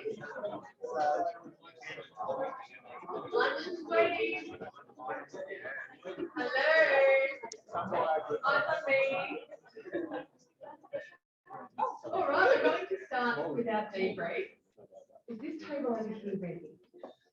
Who's our spokesperson? Hello. I'm going to give you the mic. So we deviated a little bit because we're still talking about the vendor advocacy stuff. But we picked up the topic about work-life balance. Obviously, that's a huge challenge in our roles. So first of all, we just looked at challenges collectively, and we talked about kids, too many clients, fear of business drying up when the market tunes, not being able to service all our clients, and also clients not taking on our advice, and, you know, I guess putting structures around time sensitivity issues. So that was the, I guess, the identified challenges. How we overcome those was, I guess, looking at how to value our own time. So setting aside some roster days off, maybe midweek, and maybe actually not looking at our phones and turning that off. Also, we talked about delegating and empowering our staff and putting in more systems and processes, actually spending the time from the get-go to train them accordingly. And I guess we've got to give a little bit of trust to them as well in their ability. Also, with the whole client management piece, actually setting up again goals and expectations from the very beginning of the onboarding journey, and just making sure that everybody knows, you know, what things need to happen at what step through that process. So I guess we didn't have the golden ticket there, but we just sort of toyed around with a few ideas. Okay, table rich. Had that look. Can I just say, it's so nice to sit back and not have to organise this conference this year. It's wonderful. So you're doing a great job, Kate, from those teams. So, we did the work-life balance question too. One is that, you know, your clients will take control of your time unless you take control of it. So one thing is to just make sure you tell your client at the beginning of the process, hey, look, I've got a family, I won't be taking calls after 7 o'clock. If it's absolutely urgent a deal, I'll call you, but otherwise you'll hear from me the next day. So just setting your own personal boundaries is really important. Another one is scheduling a full weekend off, and we're just talking to the team about covering for each other. So if you really need a weekend off, which you do to recharge, you know, get someone in your team to take over your inspections or your clients for that weekend. Daily exercise, de-stress, make time for friends. You know, stop talking about property and just get to have fun. You know, just hang out with your mates and spend time with friends. Like, when was the last time you caught up with your best mate? What else? Family time. Getting home for your family, really important. Booking regular holidays. This is my one. At the beginning of every year, and I go, okay, I'm going to look forward to my next break. If it's 4 days, 5 days, whatever. And we all anticipate that holiday. Even the anticipation just generates great feelings in your brain. So do that. Thing I do sometimes during the day, just stand up to take phone calls. Walk around the block and take a phone call. You know, you've all got to recover because we work pretty hard. I know all of you work really hard, and we have to have recovery time. Just like if you're training super hard for an event, you've got to have a nice bath and whatever, or a real bath, whatever, just relax. So, yeah, that's it, boundaries. I got the back. Who's it? Hi guys, so we also did work like that. We actually have a slightly different take on this. Is that everyone on our table, we're very much of the belief that this is our calling. You know, we're probably people through and through, live and breathe this. So it's not really work life, it's just life, it is work, and work is life. We love it, what we do. And we have this golden rule of putting the buyer's best interest at the forefront of every decision. So if it means being up at night, 11 o'clock on a Sunday, getting the deal done, that's what needs to be done. But that also means you've got the opportunity, for Richie's example, he goes for a circle at 12 o'clock on a Monday because he can, and you can do that. You can fit that around. We don't, I mean, generally speaking, we have Sundays off. But yeah, that was a big thing, making sure that you get the right people involved in your team who really love what they do. If they love what they do, they don't work a day of their life. And that is the truth. And I think most people in this room are probably like that. The other thing is just recruiting right from the start. If you get people who are really great in your team, you don't feel like you're drained. You know, I mean, I'm sure lots of us have hired people who are duds. And I've had plenty of them. I see them all over the eastern suburbs of Sydney going, why do I give that guy an opportunity? But the reality is, it's true, it's really true. But now, yeah, well, I think, well, anyway, I'm not going to get there. But I think as you go through this, like the industry is coming up, there are more and more people really hungry for opportunities in this industry. If you can find the right people who align with your core values and they're nice people, you hire them. Your work is a place of pleasure and play and all that kind of stuff. But I've brought the other guys up from Sydney today, and it's just a good way of kind of building that team and all pointing in the right direction. And ultimately, it means we can affect more people's lifestyles, build wealth for the investors, you know, find homes for the home buyers, and never worry about, you know, being burnt out. But if you are going to take holidays, try and align it with the sales agency's schedules as well. Don't go away in spring or autumn when it's peak market. Go away, you know, mid-December through to January. Go away end of June to July when everyone's away anyway, and there's no listings. That's a really good time. But make sure you've got some ground for the basics. Cool. surfing with you. Okay, this table over here, who's your spokesperson? Is it Belinda? Just for something different, our table did work-life balance. I think it's because we all thought that was the biggest challenge that we all have. So we wanted to, debrief some ideas. And I don't ever think personally it's work-life balance, it's work-life integration. And, like this table said, finding the right people, first of all, is probably the most important thing, because it's not a 9-to-5 job, and anyone that thinks that it is not the right person for the role of the buyer's agent. So making sure you're really clear in the communications and expectations that you have of employees coming into a business. I think that's absolutely critical in setting their expectations.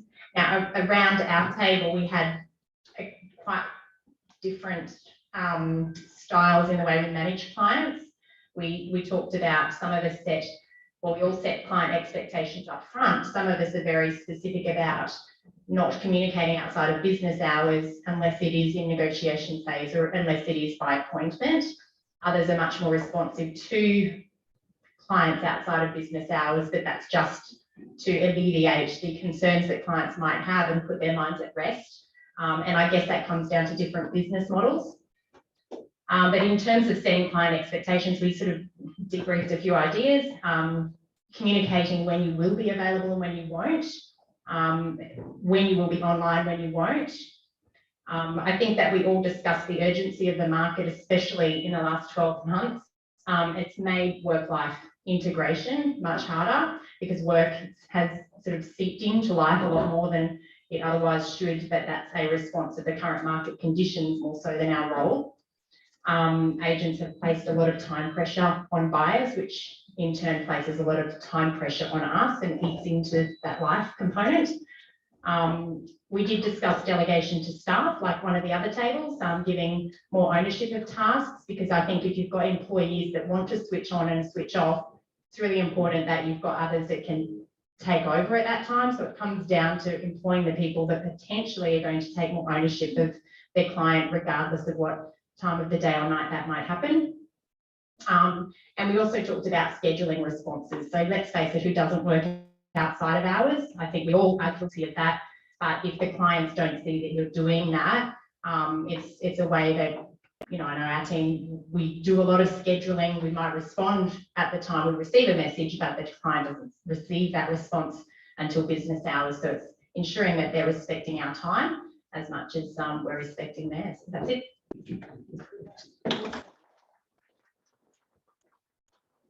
Luke. I think we're the only table in the room which has done handling negative feedback, but here we go. One thing in common that I've noticed is between the two, work-life balance and handling negative feedback, is expectations, setting expectations for the client early and setting the scene. So what the table said is with the engagement process, setting the scene early and being upfront with the client, setting those expectations so you don't have an issue in the future. Another thing with this market and timelines blowing out with buying property currently, it's again setting realistic timeframes and then under promising and over delivering. Being conscious of the client's mood throughout the search. So if you find something is going on, or you see that there's a bit of friction, calling it out and addressing it early. Using the experience to learn and improve. So take responsibility. If there's an issue, someone does make a mistake, call it out and actually just be open and honest with the client. Check on the client regularly. So what we do is we check in every 3 weeks with the client to see how everything's going. Just do a pulse check on the client and the search and see if everything's going okay. Respond to negative reviews as soon as possible and try and do it professionally. With Google, if you don't, and Chris told me this last week, with the Google reviews, if you don't respond to them quickly, Google actually take note of that and actually won't rate you as high. So when you get a good review or a bad review, try and get onto it straight away so you can be indexed easier. And the last one was setting retainer at a level where there is enough skin in the game. So we talked about our retainers and the engagement fee of clients, and some were lower. And our opinion was, if there's no skin in the game for the client, it's easier for them to leave, or they may not be as engaged. Brilliant. Oh, second last table. What did you guys do? Oh, we did, what are the recruitment one? Worst person to speak, right? Sorry. I was just noticing nice things. I did, I had COVID for 9 days. It was horrible. And I'm still suffering from it. Anyway, we did the recruitment one. No, negative. Laying in a bedroom for 9 days. So the number 3, what are the various ways you've advertised and hired for staff? What works well in our industry? What do you do for interviewing, screening, so forth? And how do you spot a red flag? So we have businesses here just that everybody employs on this table. So we had some really good examples of what has worked and hasn't worked for different people. So in terms of the recruitment model, some of the options that have been used were or discussed were around the equity partnership side of things for senior roles, outsourcing or having a VA, perhaps in Manila seemed to be the most, but mainly for back end. So Chris talked about having a lot of processing overseas and has 5 VAs, 7 VAs. We've used VAs in our property management business. I've moved away from that. The guys are still doing it quite successfully. A lot of us have used agency and had various success and not success with using agency. Is a very costly way to do it. But it would seem that referral from other people, word of mouth, is a very good way to find people who have a connection in some way.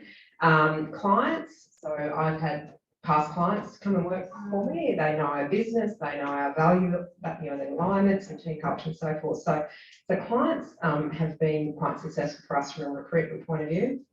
And LinkedIn, so Ramon talked about LinkedIn as a source of, so when people are actively looking for work, you can find them on LinkedIn. I guess there's when you talking about it, Chris. Our recruiters use it a lot, obviously, to headhunt, etc. Yeah. So that's a particular source. Also, brand attraction is we find quite good when people actually approach us directly and are very interested.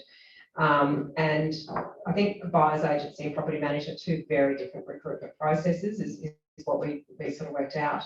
But then from an interview point of view, it very much came down, we felt, to the values alignment and the cultural alignment as opposed to necessarily the skills based. And that I think is a very big and important thing. There aren't a lot of experienced buyer's agents. And a lot of them do want to have their own businesses. So it's almost finding the right values alignment and then teaching them the way to do that from an interview point of view. But Ramon uses a recruiter in this part, in the screening part of the process, which I found really fascinating.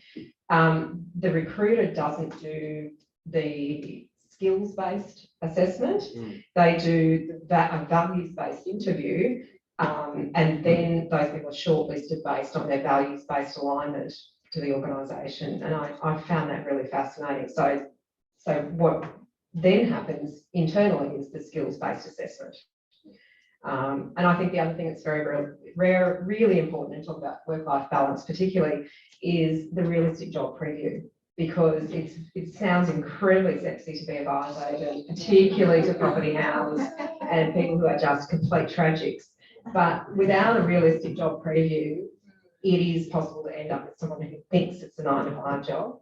And that alignment is never going to work. So I find the best thing to do is to send them off for a coffee or a beer with one of the buyer's agents and make sure they understand and say, on Sunday night, I was doing property overviews and sending them to clients because offers had to be in at 10 a.m. on Monday. So we can't often control the timeframes and realistic job previews. I think is incredibly important in our industry. That was sort of the direction that we went. Very good.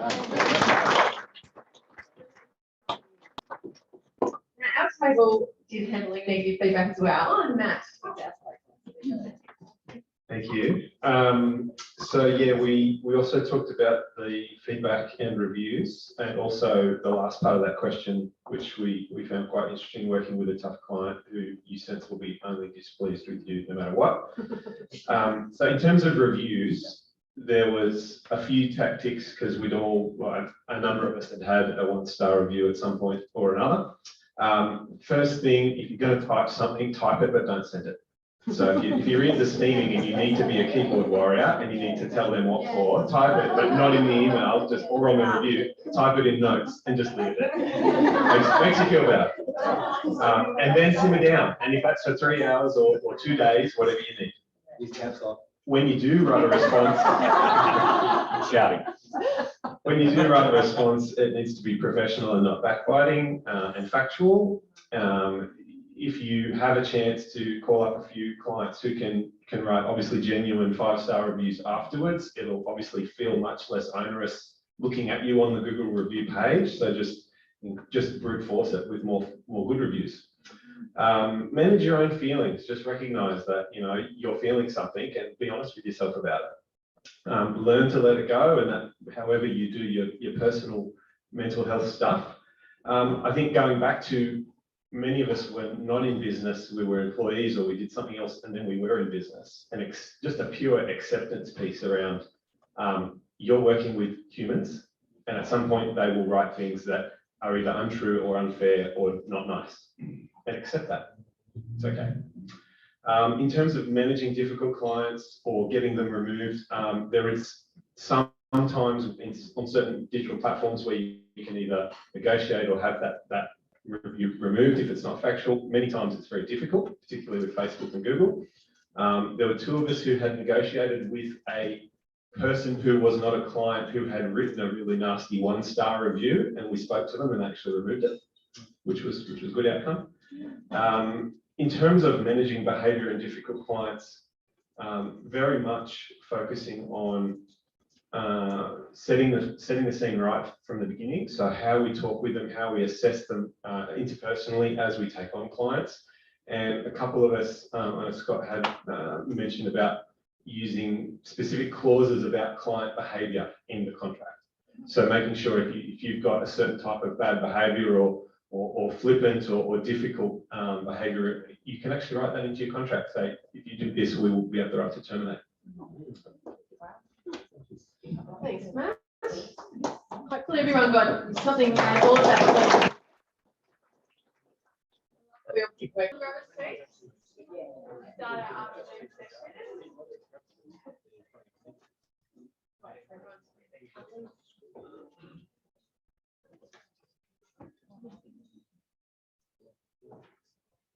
We're very fortunate to have a new affiliate and someone who we all, many of us will know and admire, joining us today to present, and that's Chris Bates. Now, I've known Chris for quite a while now, and he's a clever mortgage broker and financial planner who does things a bit differently to many, particularly with social media. So I've asked Chris to tailor something for us to share from his learnings and experiences and to give us a little bit of Chris Bates magic when it comes to how we find our own in a groove and unique selling proposition, and how we go about marketing ourselves and really being prepared to put ourselves out there for things that we believe in. So Chris, it's a pleasure to have you presenting. Thank you. I'm going to start with a bit of a thank you slide to Kate and the whole team at REBAA for the opportunity to sort of chat today. And I think she'll be thanking yourselves as well. It's all about investing in your future selves, what you're doing here, and I think gratitude is really important. So hopefully I'm not too dusty. This is the first bit of virtual or actual work I've done in 3 months. I've had a single client call, nothing, because my baby boy arrived 3 months ago and we've got 202. So it's been a pretty tough time for us, but hopefully I'm okay. So you might be thinking, why am I here? And I probably have asked myself that question, talking about marketing and personal branding. This isn't my area of expertise. I'm like you guys, I talk about property all day, every day. But personal branding is probably something that I sort of saw a hole in my business and something that I needed to invest in back, say, 6-7 years ago. It was a bit of a buzzword at the time, and I made that decision. I think it's probably the only thing that we can really hold on to. It's something you carry with you for the rest of your life. And so if you don't invest in your personal brand, what do you obviously got as an asset, right? And so I think in buyer's agency world, because it's a fee-paying service, it's still a maturing industry. There's lots of intangibles in terms of the value proposition. The stronger your personal brand will help you in situations where Mom was talking about when you're competing 3 buyer's agents together. It comes down to the personal brand to get through. So I think it's a very important topic. Am I the expert in it? Probably not. I've learned this probably through doing rather than paying for lots of courses. I haven't paid for, I did study marketing at uni. I didn't pay for expensive, LinkedIn courses, etc. I just did this through trying and testing. And so I'm still learning. There's lots of things from a marketing point of view that have worked and haven't worked, and I'm still learning. And so go easy on me for being an expert in everything. I do want this to be a bit of about questions as well. I'll try to leave as much time as possible at the end for questions, but if there's something more you want to talk about right now and it's relevant, then please, pull me up and we'll chat it through. So the plan today is probably 3 elements to it. I just probably want to unpack personal brand a little bit deeper and get you to start thinking about what it really is and what yours represents. It's all about social media and content. I think there's a lot of misunderstanding of what it is and what you're trying to achieve and what is good content and what works, what doesn't work. I've done probably 3,000 or 4,000 posts, let's just call it, and I've made a lot of mistakes, and I know what actually does work and really grows a personal brand and what actually really doesn't help you at all. It's all about authenticity. It's sort of like I'm authentic, but authenticity just is something that shines through in content. If you're being unauthentic, and so I think it's really important that we understand how important it is to content. And then I'll just talk about some of the risks. Content can go wrong from a compliance point of view, but it also your brand can collapse pretty quick. And we live in a tall poppy society, and so people are pretty quick to pull you down if they can. I think that the most important part of building a business, and whether you're a buyer's agency within a firm, you've got your own business and you're trying to build a really highly profitable small boutique, or you're trying to build a big buyer's agency, most of it will come down to how strong the personal brand is of the people building it, yourself. And so I think it's really important for you to know if you want to end up here, you need to find the tools. The personal brand will be the thing, I believe, that will drive you forward. I'll go through a bit of a journey on our business and so where we are now, and just to sort of show you some of our results from investing in this. Not to say that you can just go and generate this yourself, but just to sort of show you the type of business you can build. So we've been going for 7.5 years now, and it wasn't always like this, but in the last 12 months, we've generated probably up to 700-800 new client calls. We haven't spent a single dollar on marketing ever. I've never paid a referral fee. I've never paid SEO. I've never paid Facebook advertising, LinkedIn advertising, any media, never advertised on radio or print. We don't pay a single dollar in marketing. And why that's important is when you are losing 25-35% of your lunch, you've got to work a lot harder. One of the other benefits is that, because of our personal brand, our average loan size is at least double the industry. It could potentially even be up to triple. And so we get about an average of about 1.5 million per client, when most brokers are writing, 500-600. And that comes down to our personal brand. So we can get the clients much cheaper, but then also our average amount per client is much higher. Based on this, we raised over $200 million, roughly about $200 million last year, and this year probably 300. And that sort of puts us in that sort of top 10, 50 brokers in the country, depending on how you sort of look on it. And it's with zero marketing costs. And so it hasn't always been like this. And I think that it's important to sort of just talk through the journey. And I started the business by myself. I left the firm, one client, and I got 6 months in and thought, how am I going to, a bit arrogant, ignorant in my late 20s, as most men are at that age. I was 6 months in, I didn't have probably 5 clients. Like it was pretty dire. And I started reading about content marketing and I thought, well, what can I do here, right? And I started the first year, I produced very long form, wordy articles, spending my whole Sunday doing them, and they wouldn't get any traction. And what I was learning is that, through doing is that, some content was flying, sometimes it wasn't. I was just getting, I guess, the tools.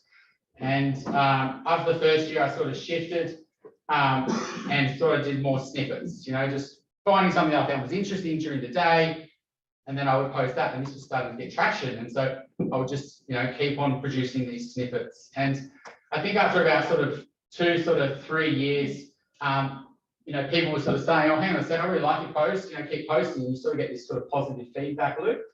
And follower numbers just went through the roof. So we went from maybe 1,000 to say, 20,000, let's call it, in the space of a couple of years. Sorry, so when you say you were posting those snippets, are you specifically talking about LinkedIn? Yeah, so yeah, good question. So at that point there, it was like 2016, and there's lots of platforms, right? So you got your Facebook, your Instagram, etc. I thought, how am I possibly going to know all these different platforms? I'm just going to pick, when I talk about my personal brand, who I really want to work with, where are they? Where are they going to be spending their time? And I thought, well, LinkedIn's it. And, and so I've really never done anything really on Instagram, or Facebook, or any other platform. I just solely focused on LinkedIn. And I think once you, I guess, started to build a bit of a following or something, or, known for something, other opportunities start to pop up. And so then we started a podcast. So the elephant in the room about 3 years ago. And, you start with 0 listeners. Our first episode was maybe a couple of hundred. And all of a sudden, by staying consistent, by staying, very on message, things start to grow. And, we're probably getting closer to 750, 1 million downloads, etc. right now, just by producing that podcast. I think the other thing with building a personal brand is opportunities start to pop up. And that could be, a few years ago, it was like in media, it was telly, it's, these sort of things just start coming on your door. And so, without putting yourself out there, these opportunities just wouldn't pop up.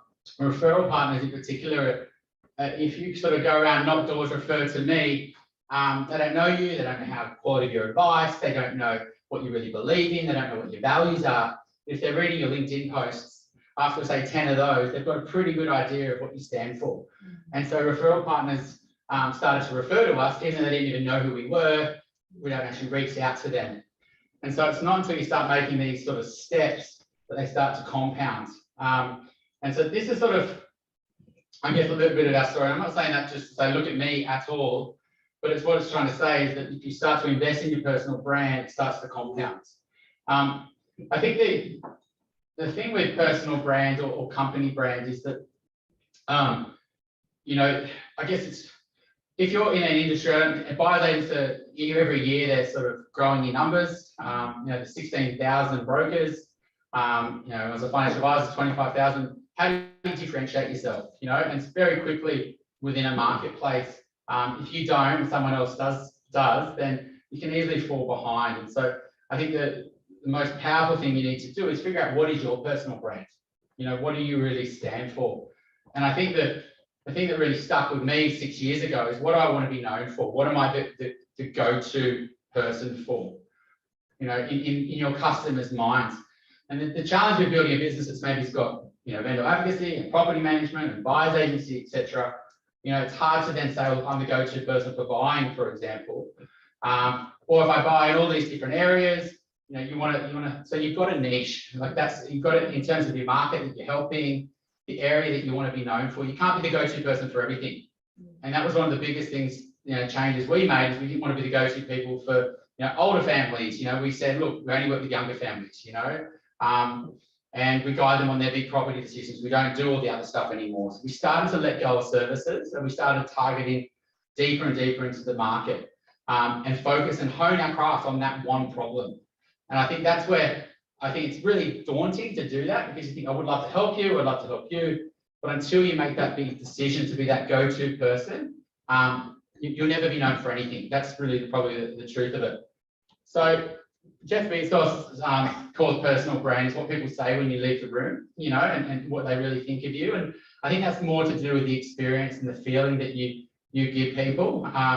And so I think that's another good thing to think about, is what do you want to be known for, but what do you want people to remember as well when you and it all comes down to your unique selling point and valuing the knowledge that you've built. And it's a big hard thing to do. You've got to really think through, well, where do I really add the most value? What is the true service I provide? It's got to value yourself basically, and you've got to elevate yourself into that position, because no one else is going to do it. And you've got to commit, because if you don't commit, if you always want to sit on the fence, then you'll just basically always sit on the fence. That's the thing. And you can't switch and change. So you've got to be pretty sure you're passionate about this and you want to own it. The hardest part with producing content is just starting. It really is. It's like, you know, a lot of people say, I want to do this, I want to do that. But the reality is, until you actually start producing content, you'll always just, you know, it's just getting going. And over time, it'll sort of compound. And you've got to think about what's the fear. That's what's stopping you starting, right? It's a fear usually. What am I going to get judged? What are people going to think when I post that? Am I wrong? Etc. And you know, once you overcome these fears, it's actually much easier to sort of start, you know, keep on posting. You know, like a lot of people will, it's just getting that first post out there, and then it's just making another post. The reality is about 20% of people probably post in your industry regularly. 20% of people probably produce good content, and I'll talk to you a bit about what good content is. And 20% probably only produce regularly, you know, and so it's just by producing content regularly, you know, you're already way ahead, because most people aren't doing it on a regular basis. One thing I find that people with content is that they think they want to hold everything back. I want to hold my knowledge because that's my IP. I don't want to share that out there because someone else could steal that and someone else could use that. I haven't got that. And this is all about valuing yourself, is that unless you put out your knowledge, and people won't see you as knowledgeable. And that's the reality. So, you know, everything that you do have in your mind that you think could help somebody, get it out, share. You know, that to me is, I think, the best thing you could possibly do. And in buyer's agency world, it's so easy. I think when you're out looking at properties and you see something that, you know, most people walking past that probably wouldn't see the issue you see. You know, maybe it's the road or the school, the noise or the building quality. That's a perfect content opportunity. We don't get that as mortgage brokers. You know, the call you get from an agent that's, you know, telling you about the problems with getting listings. That's a learning. It's a story. And you should, and that's what, you know, other buyers will be thinking, going, well, I didn't know that. I didn't know that. Okay, well, I need to get some help. You've identified something that I didn't know. You seem like someone I can trust. I'm going to reach out to you.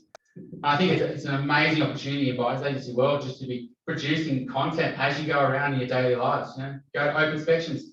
There's a photo opportunity there. There's, you know, people lined up. You know, this is what we're seeing on the grounds. And I think that the biggest thing is that it doesn't have to be the war on pigs. It could just be literally a snippet. You know, when I get to an open home, I do this, or at auction day, I do this, or I saw this on the street today, and things will compound. The thing with creating content, if you see it as a chore, if you see that you're creating content for the sake of generating business, for just generating traction, it'll come through 100% in your posts. So what you want to create content for is something you do it for a personal reason, and you want to clarify in your thoughts your version of what you stand for, basically, and so or learning that you have. So, for example, you want to decide on the best way to value a property, for example. We have to think deeply. What is it? You know, like what's the best way to do this? If you have to put that into a content post, what you're doing is you're basically crystallizing that thought in your mind and you're putting it out there. And so what you got to switch with creating content is all you're doing is formalizing your ideas and you're putting it out there. And rather than sort of doing it for your, to generate business. And all you're really doing is trying to get little insights into your day. And I think the hard part with this is that you've really got to focus on educating yourself. And we all do it. We all read the articles, etc. But you've also got to educate your audience. That's why they're going to listen and read posts. If the post is not there to educate the audience and it's only self-serving, then someone's just going to read that and say, okay, well, and it will just basically damage your brand. You know, you won't want to read that post. If the post isn't getting any engagement, then if it's not getting liked or viewed, then the algorithm knows that. The algorithm's not going to support you. And so you really got to, you know, put the bigger picture. We all know it, but we all do it. Content, you cannot sell on content. I've never put a single call to action on any single post. I've never said, come to me if you need help with mortgage broking. You know, you basically want to allow people to come to you. And, you know, I think that as soon as people start to see that you're saying, oh, hang on a sec, but if you need some help, I'm here, that's going to decrease your chances of actually getting help or getting someone to come to you. I think that it's over time, they might not at first, but when they need your services at that point in time, if you've given them something that they've learned from, they'll elevate your trust, and then trust is what obviously encourages them to come to you. So focus on quality, and I'll talk to you a little bit about what quality could be.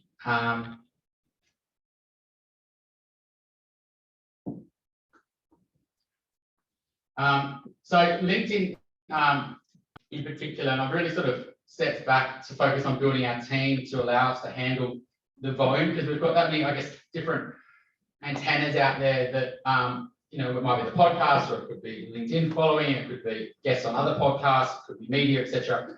It could be old blogs, and people come to us without even creating any content. But if you look at LinkedIn now, it always has been, a lot of the content was what I was posting a few years ago. That's not an arrogant way at all, but it's all about the story. And LinkedIn is really perpetuating posts that tell stories. And you can see some have got 10, 20, 30, 40,000 likes, and that never used to happen. And it's not the story per se, but it's an insight into something that people being real. You know, social media set more away from the doing to the person, and that's your brand. And there's some type of insight or some type of learning, and that's what you know, buyers agencies, so many insights into your day-to-day. But there has to be a learning for the person, you know, in your post. So yeah, I'm creating a post about something, but if it's, for example, in mortgage broking.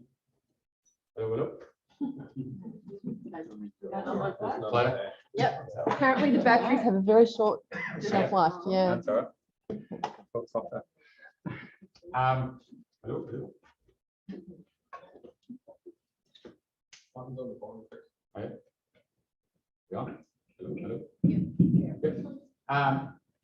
So it's tempting. I see lots of mortgage brokers do this. I won't talk about what I see lots of buyers agents do. But it's tempting for us to say, oh, RBA, you know, best rate's the same. I mean, is that interesting? Is that a learning? Is that going to help anyone? No. You know, 230 on it, you know, every month we get 50 emails from all different mortgage broking companies. You know, it's just not interesting. It's actually damaging your brand. You're actually wasting people's energy and time. And so, you know, you'll see this a lot with posts, is that, and even with things like awards or things that you're doing well, like testimonials, is that learning? Is the person reading that content and they see that you've got a testimonial, is that a learning for them, reading it? No, it's just potentially putting you up there as someone who's potentially should trust more, but it's not actually, there's nothing in it for the reader, is there? And so you've got to be really careful, basically promotion on media, on social, because it just seems like you're looking for business. You're not looking to actually educate, you're not actually creating a following and an audience. Same as learning, I guess understanding is something that I try to use sometimes. It's just so my understanding has changed, so I've got a better understanding of this through this experience. And Client stories are the go-to, I think now, is that a client came to me, they were really struggling with, whether to buy or sell. And so difficult to do that. And, we did this, we did that, and this is the outcome we got, etc. So, you've got to be really careful. And I made this problem in my first few years, talking about things that are frustrating, things that are negative on social. Because you all of a sudden, if you step into this negative world, all of a sudden it starts to create your tonality changes, version in someone's mind. Whether they really want to help your help, because they want to work with positive people, want to, listen to, and so I'll be really careful talking about things that are frustrating you, just because I do think it starts to take you in the wrong line. Definitely, I think talking about things that you've made a mistake, this is what authentic is. I was told. Yeah, that's right. Because I think, and I've done this over time, I was helping a client and things were going well, but, I made this error, we fixed it this way, because what you're doing there is you're being real. You're saying, look, this is a problem that has happened, this is how we sort of overcome it.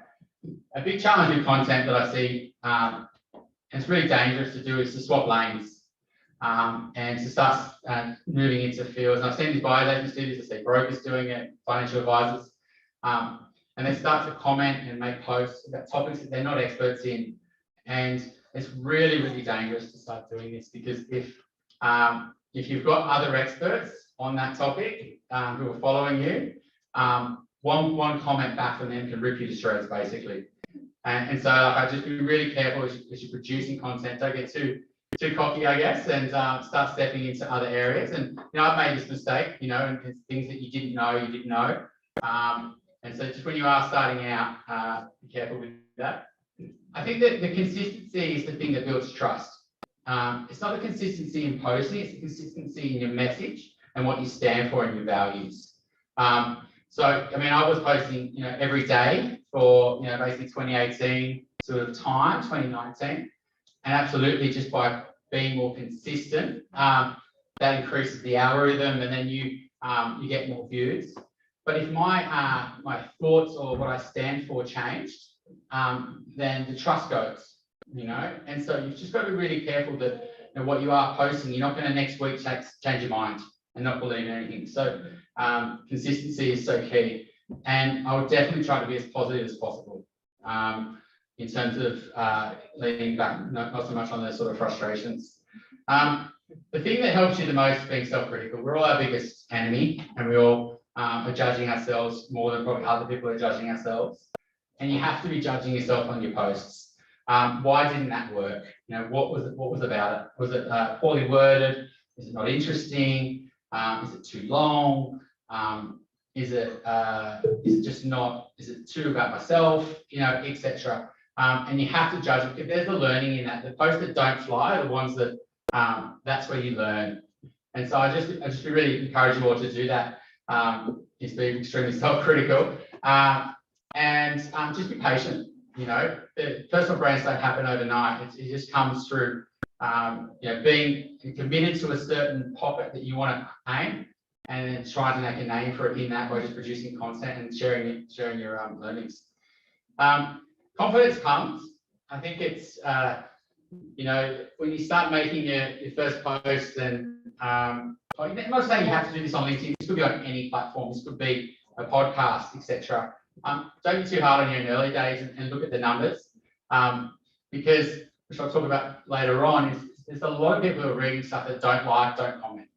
I'm one of those. I don't really like and comment on other people's stuff. Am I reading it? Yes. And these are like stealth followers, and the people who actually become your clients, the people who aren't commenting and liking. The people who like and comment are usually there to promote themselves and their business. And so don't be judging your success on people who are liking or commenting. It's a real false reality. Just judge your success on other measures, like are your clients coming to you? Are they more trained up in your lingo? Do they trust you more? Are they, these are the things you should be judging your value on, rather than having the comments and likes. Sorry.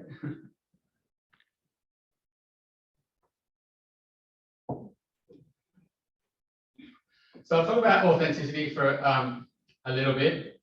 And I think this comes down to you picking your go-to area.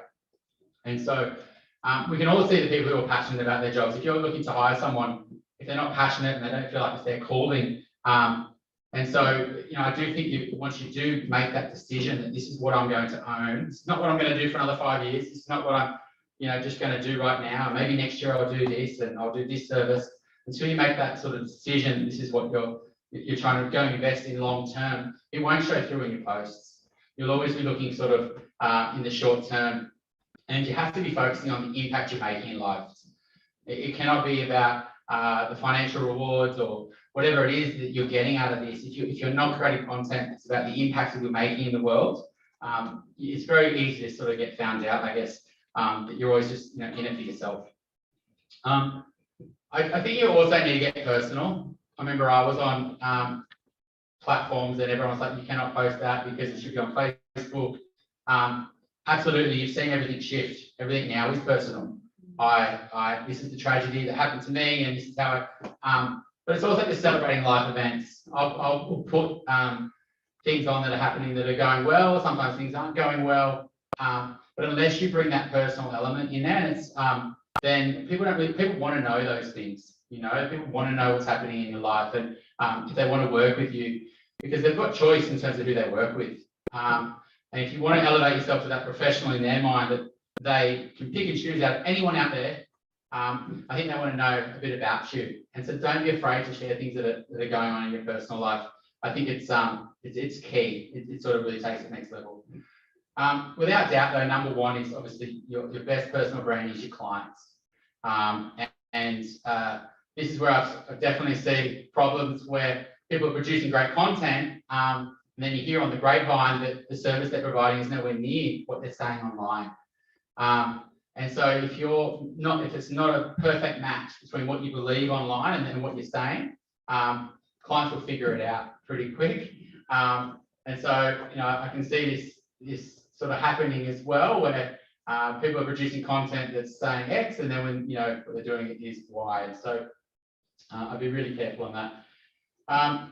But I think the other thing is if you are going to want to produce content and it works and you generate traffic, and you generate leads, you need to be able to deliver on it. And I think that's the big thing that I struggled with is that, it's all good and well generating a personal brand, but if you haven't got a team to deliver on it, that's where I think you guys can take it next level, I guess. And that's sort of in terms of our business with Ben coming on board.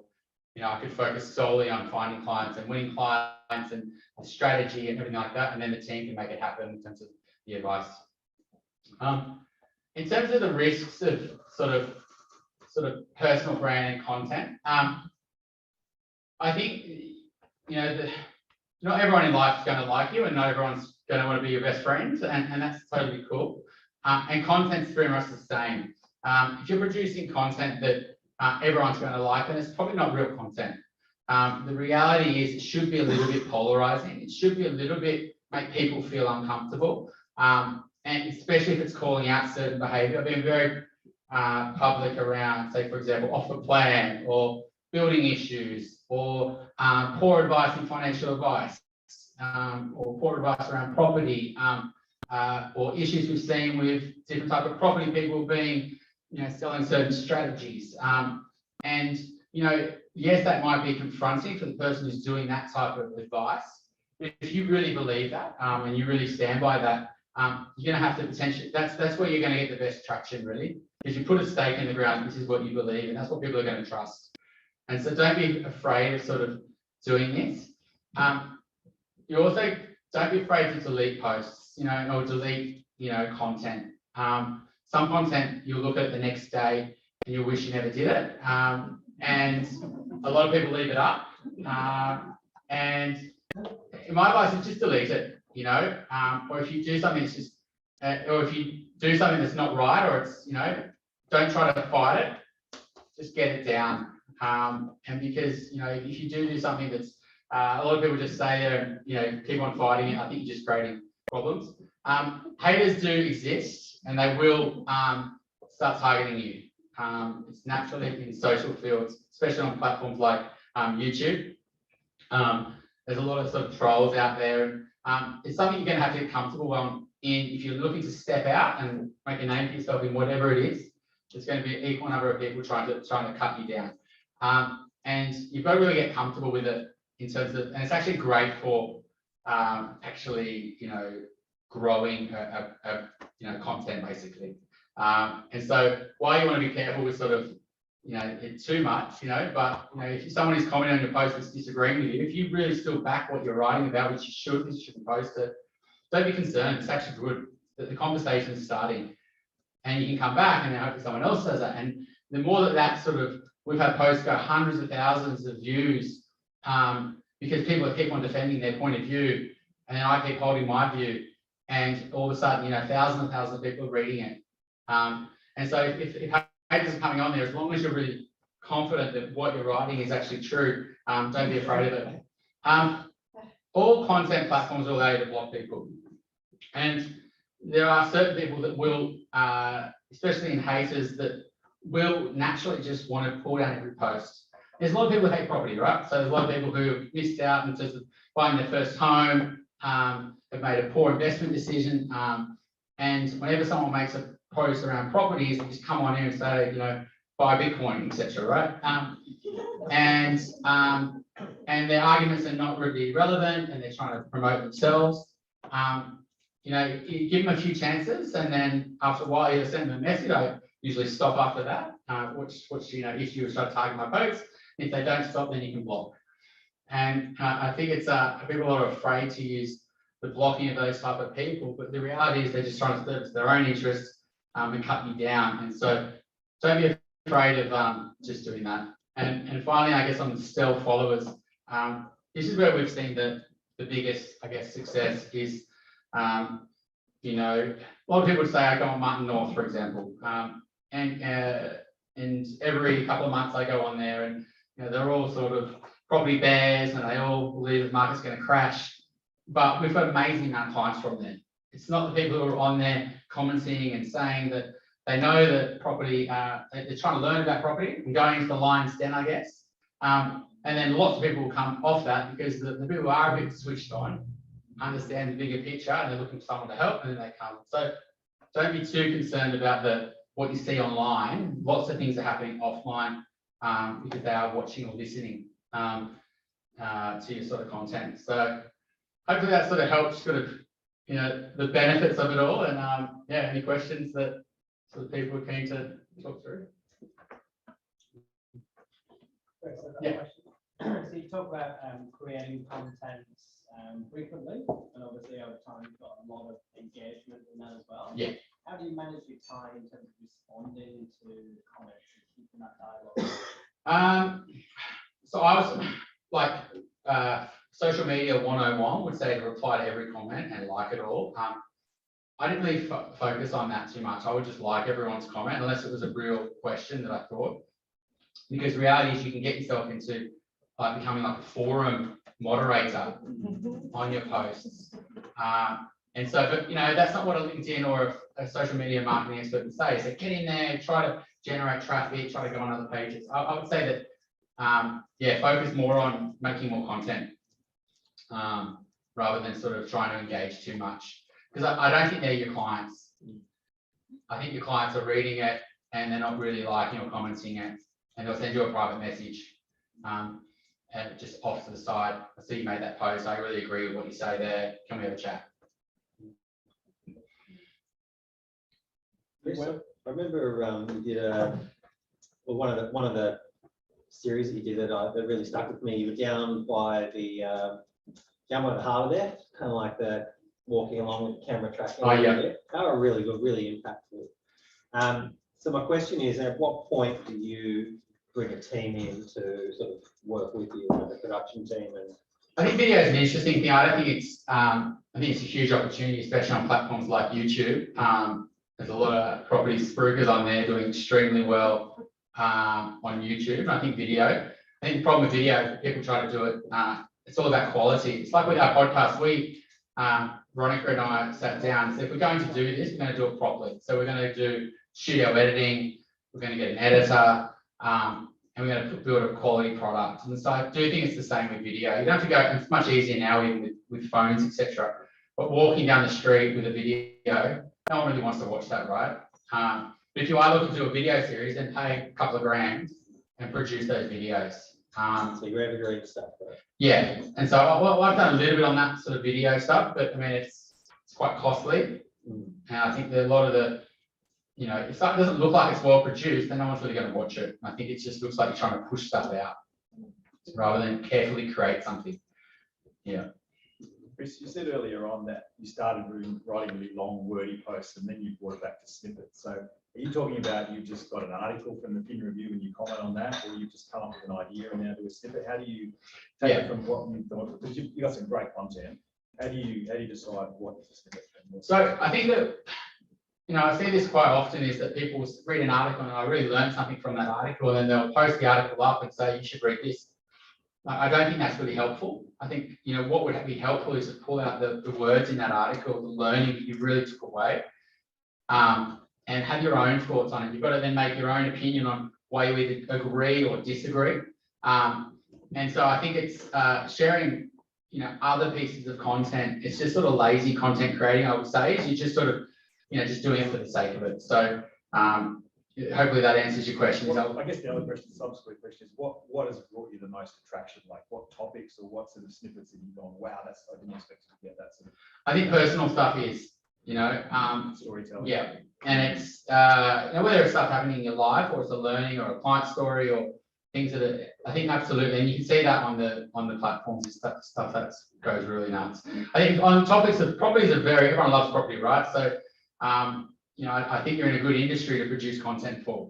And so I think it's just getting in there and, you know, looking at what you do each day and just pulling little snippets out.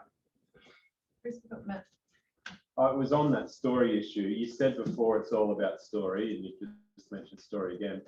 Do you have a set of thoughts about like what needs to happen in a story? If a person's catching a story from you on LinkedIn, is it like this happened and then this happened and then I learned something, or like what is it that you're?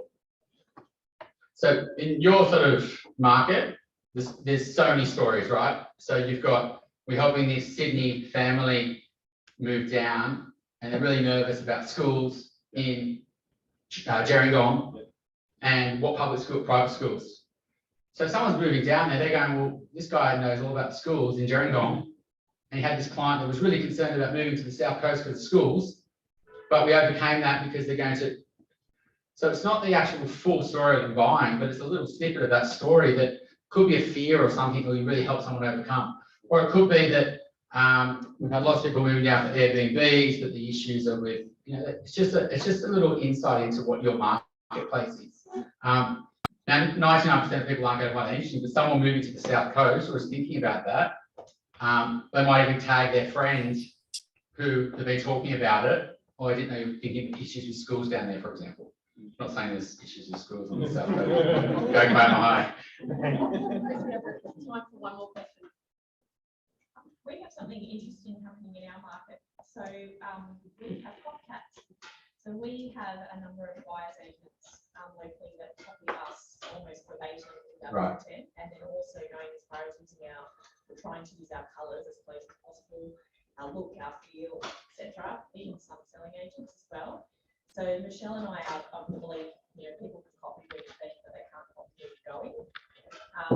How would you approach that? Oh, we've had this before. A good friend of mine who is a broker, he was very guilty of this. He's probably one of the biggest brokers out there with content. I think it's a really dangerous strategy. People start to link the dots between what you created and what other people are copying you. So I wouldn't probably worry about that. I'd definitely be looking at legal though. I mean, one little legal letter to them could scare them off, I guess. I've had that happen before, and no, people copied everything exactly the same. People have used it on their blogs, on their industry, etc. So yeah, I would say the same belief is you just keep on producing more content, but if it's getting serious, I just send them a letter. Yeah. Okay, let's break up this party. You've done such a good job, Chris.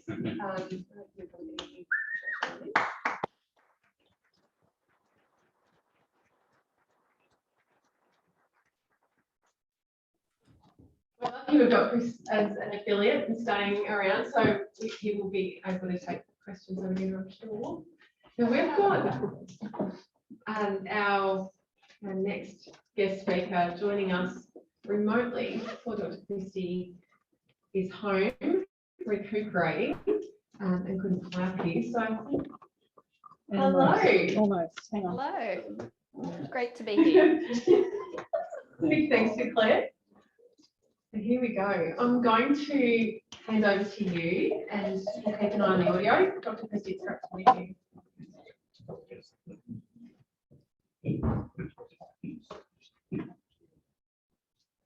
All right, we're ready, Claire? Yes, ready. Great. Fabulous.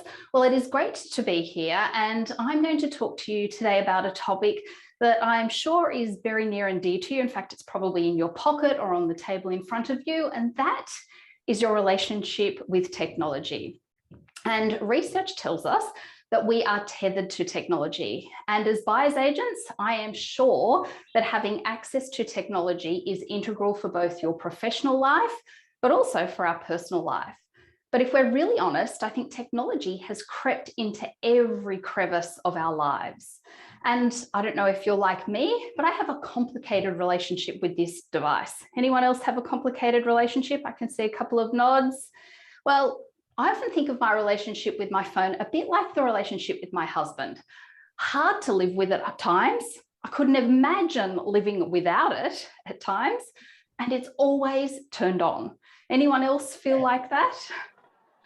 I can see some of you again are nodding. Research tells us a recent study was conducted, and this was actual academic research, and they found that 85% of women said they would rather give up sex than their mobile phone for 7 days.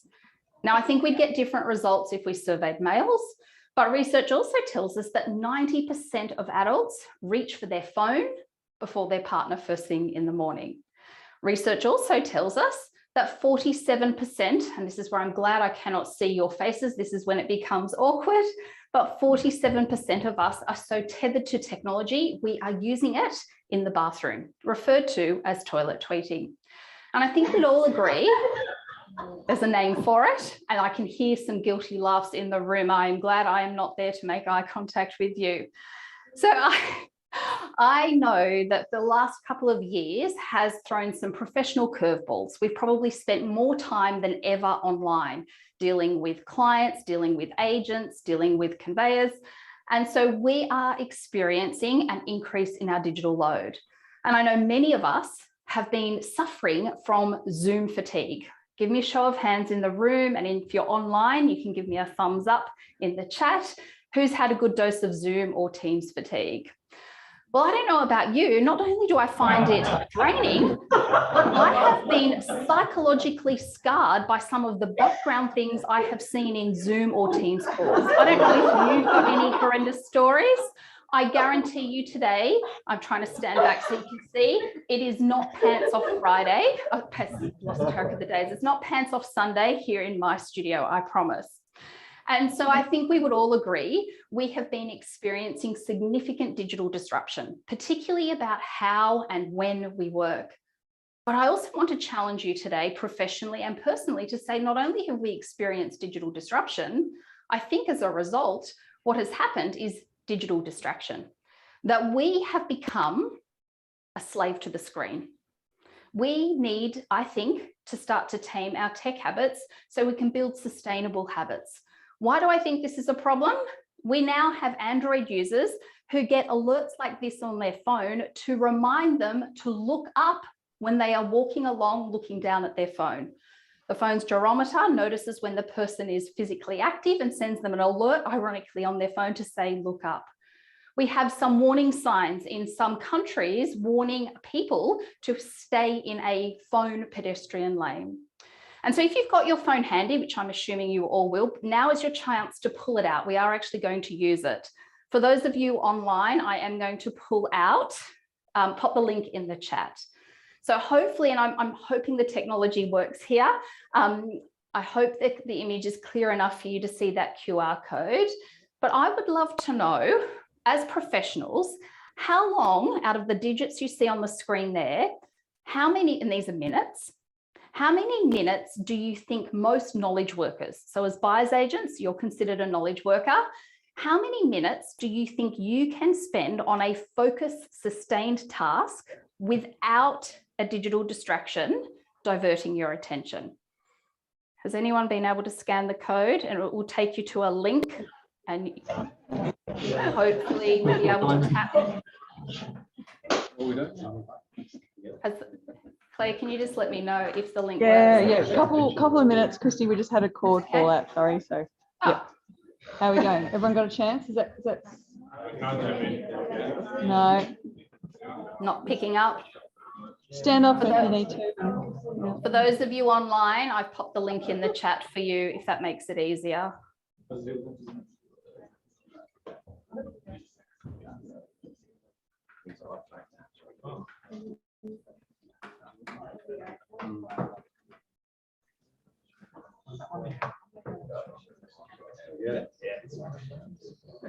Got it? Has everyone got it? Yep. Okay, Chrissy, I think we're good. Good. See if you can go answering your results. And I can see it is working. I'm going to bring up your results. Well done. We'll bring up. So you can see here, well done. The majority of you are saying 1 to 5 minutes. We've got some of you saying 5 to 15, and I love optimistic people saying 16 to 30 minutes. Fabulous. So research, and this was a study conducted prior to the pandemic. Research actually tells us that it is a mere 6 minutes. 6 minutes was the average amount of focused work we could do before the ping of an email, a calendar reminder, an alert or a notification diverting our attention. Now, unfortunately, since the pandemic, recent research that's yet to be published is saying that that number has now shrunk to around 3 to 4 minutes. Now, we might think that this is just part of working in the digital age, that we have to be, as buyer's agents, quite responsive to our clients, to colleagues, and we need that instant gratification. But we're going to talk today about how that always on, always responsive digital behavior is not only compromising your productivity, it's having a significant impact on your performance, but it is also potentially impacting your well-being. But before we do, I want to do a quick digital diagnosis just to get to know you a little bit more. I could see some of you did nod when I asked about toilet tweeting. I'm not going to embarrass you here, but does anyone suffer from phantom vibration syndrome? That tingling feeling that your phone or your smartwatch is vibrating, yet it's nowhere near your physical body. I can see some of you saying yes. Do you suffer from nomophobia? That fear when you cannot find your phone in close proximity. Research tells us now that most adults are now no longer more than, there's a guilty nods there, 1 meter proximity away from their smartphone for most of their working hours. Does anyone have email apnea? This is where you hold your breath, you go into your inbox, you dump a whole lot of cortisol, your pupils dilate and your heart rate accelerates. Anyone else experience email apnea? Well, I want to talk to you today about how we can start to certainly use technology. I'm not for a moment going to suggest that you start going laptopless. I'm not going to suggest that you need a digital detox. I am instead going to give you realistic but research-based strategies so you can enter what I call the drive zone. And the drive zone is where you digitally thrive. How can you use technology both professionally and personally, but do so in a way that is aligned with what I call your neurobiology? Basically, I want you to use technology in ways that is aligned to how your brain and body is designed to operate, because we can't outperform our neurobiology. And I want to be really honest and say that I started exploring this research. I initially was a children and teenagers brain researcher, and I looked at how technology was influencing our screen ages. And it wasn't until I had been invited to speak at a conference for Apple in Singapore and had flown over and flown back home to Sydney and landed at the airport and did what most people do, at the baggage carousel and I pulled out my smartphone. And I saw that during the flight, I had 77 unread emails come through. And I thought I'll triage those in the taxi ride back home. Fell asleep in the taxi on the way back home, arrived home, and my son, my middle son, had been away. I'd been away from him for a couple of days, and he had needed some extra mummy cuddles. So I had ambitiously scheduled a work call during his expected nap time that day, but he decided to cancel the nap. And so I cancelled my work call. And I opened the lid on my laptop to send one email to cancel this particular call. And I went down the digital rabbit hole. That's 77, you know, that awful red bubble that declares how many unread emails or messages you had, that had gone from 77 and had blown out to 144 emails. I started to try and triage that avalanche of emails, and I got digitally distracted. And my son, Billy, fell from the top of the adjacent lounge onto his face first, and this was what he looked like after hospitalization. Now, as someone who was researching how children and teenagers were addicted to technology and couldn't focus and pay attention, we had completely, I believe, overlooked our digital habits as adults. And this was the catalyst for me to start to exploring what is it about the online world that draws us into the digital vortex? What makes us feel like we can never stop scrolling? Why we can't turn off emails? And so I started to explore the science behind how technology is impacting us as well as adults. Now, to alleviate my mother's guilt, I will point out that Billy had had the exact same accident the week before when my husband was dutifully supervising him. So I'm just suggesting it was a reopening of the wound. So I want to share with you today practical, simple solutions that you can apply to your workday so you can enter this digitally thriving zone, this drive zone. But before we get there, I want to explain what are some of the barriers? What are the things that are stopping us from getting into that drive zone? And so I want to explore with you some of the principles behind why we are tethered to technology and why we have become these slaves to the screen. The next thing I want to do is to give you some micro habits. Now, the idea behind the micro habits is that you will cherry pick from this menu of micro habits. It is not, and I repeat, it is not an exhaustive checklist.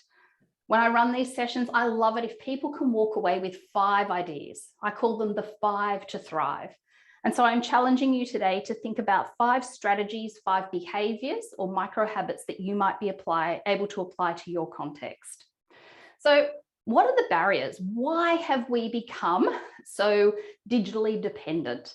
Why is it that many of us feel like we're languishing? I don't know about you, but the conversations I'm having with colleagues and clients at the moment is, here we are again. We're back into the same rut and rituals and behaviors. And I think there's 3 big reasons. I think one of the first reasons why many of us, I think at the end of last year, myself included here, experienced digital burnout was because during the pandemic, our digital load has increased exponentially. Anyone else feel like we're undergoing rapid changes where things are changing at exponential rates? And so I think what has happened is we've seen radical shifts to the ways in which we work. As buyer's agents, I'm sure you would have had a lot of your work prior to the pandemic conducted face-to-face with agents, with clients, with colleagues. Come the pandemic, a lot of that, in fact, the bulk of that would have switched to digital work.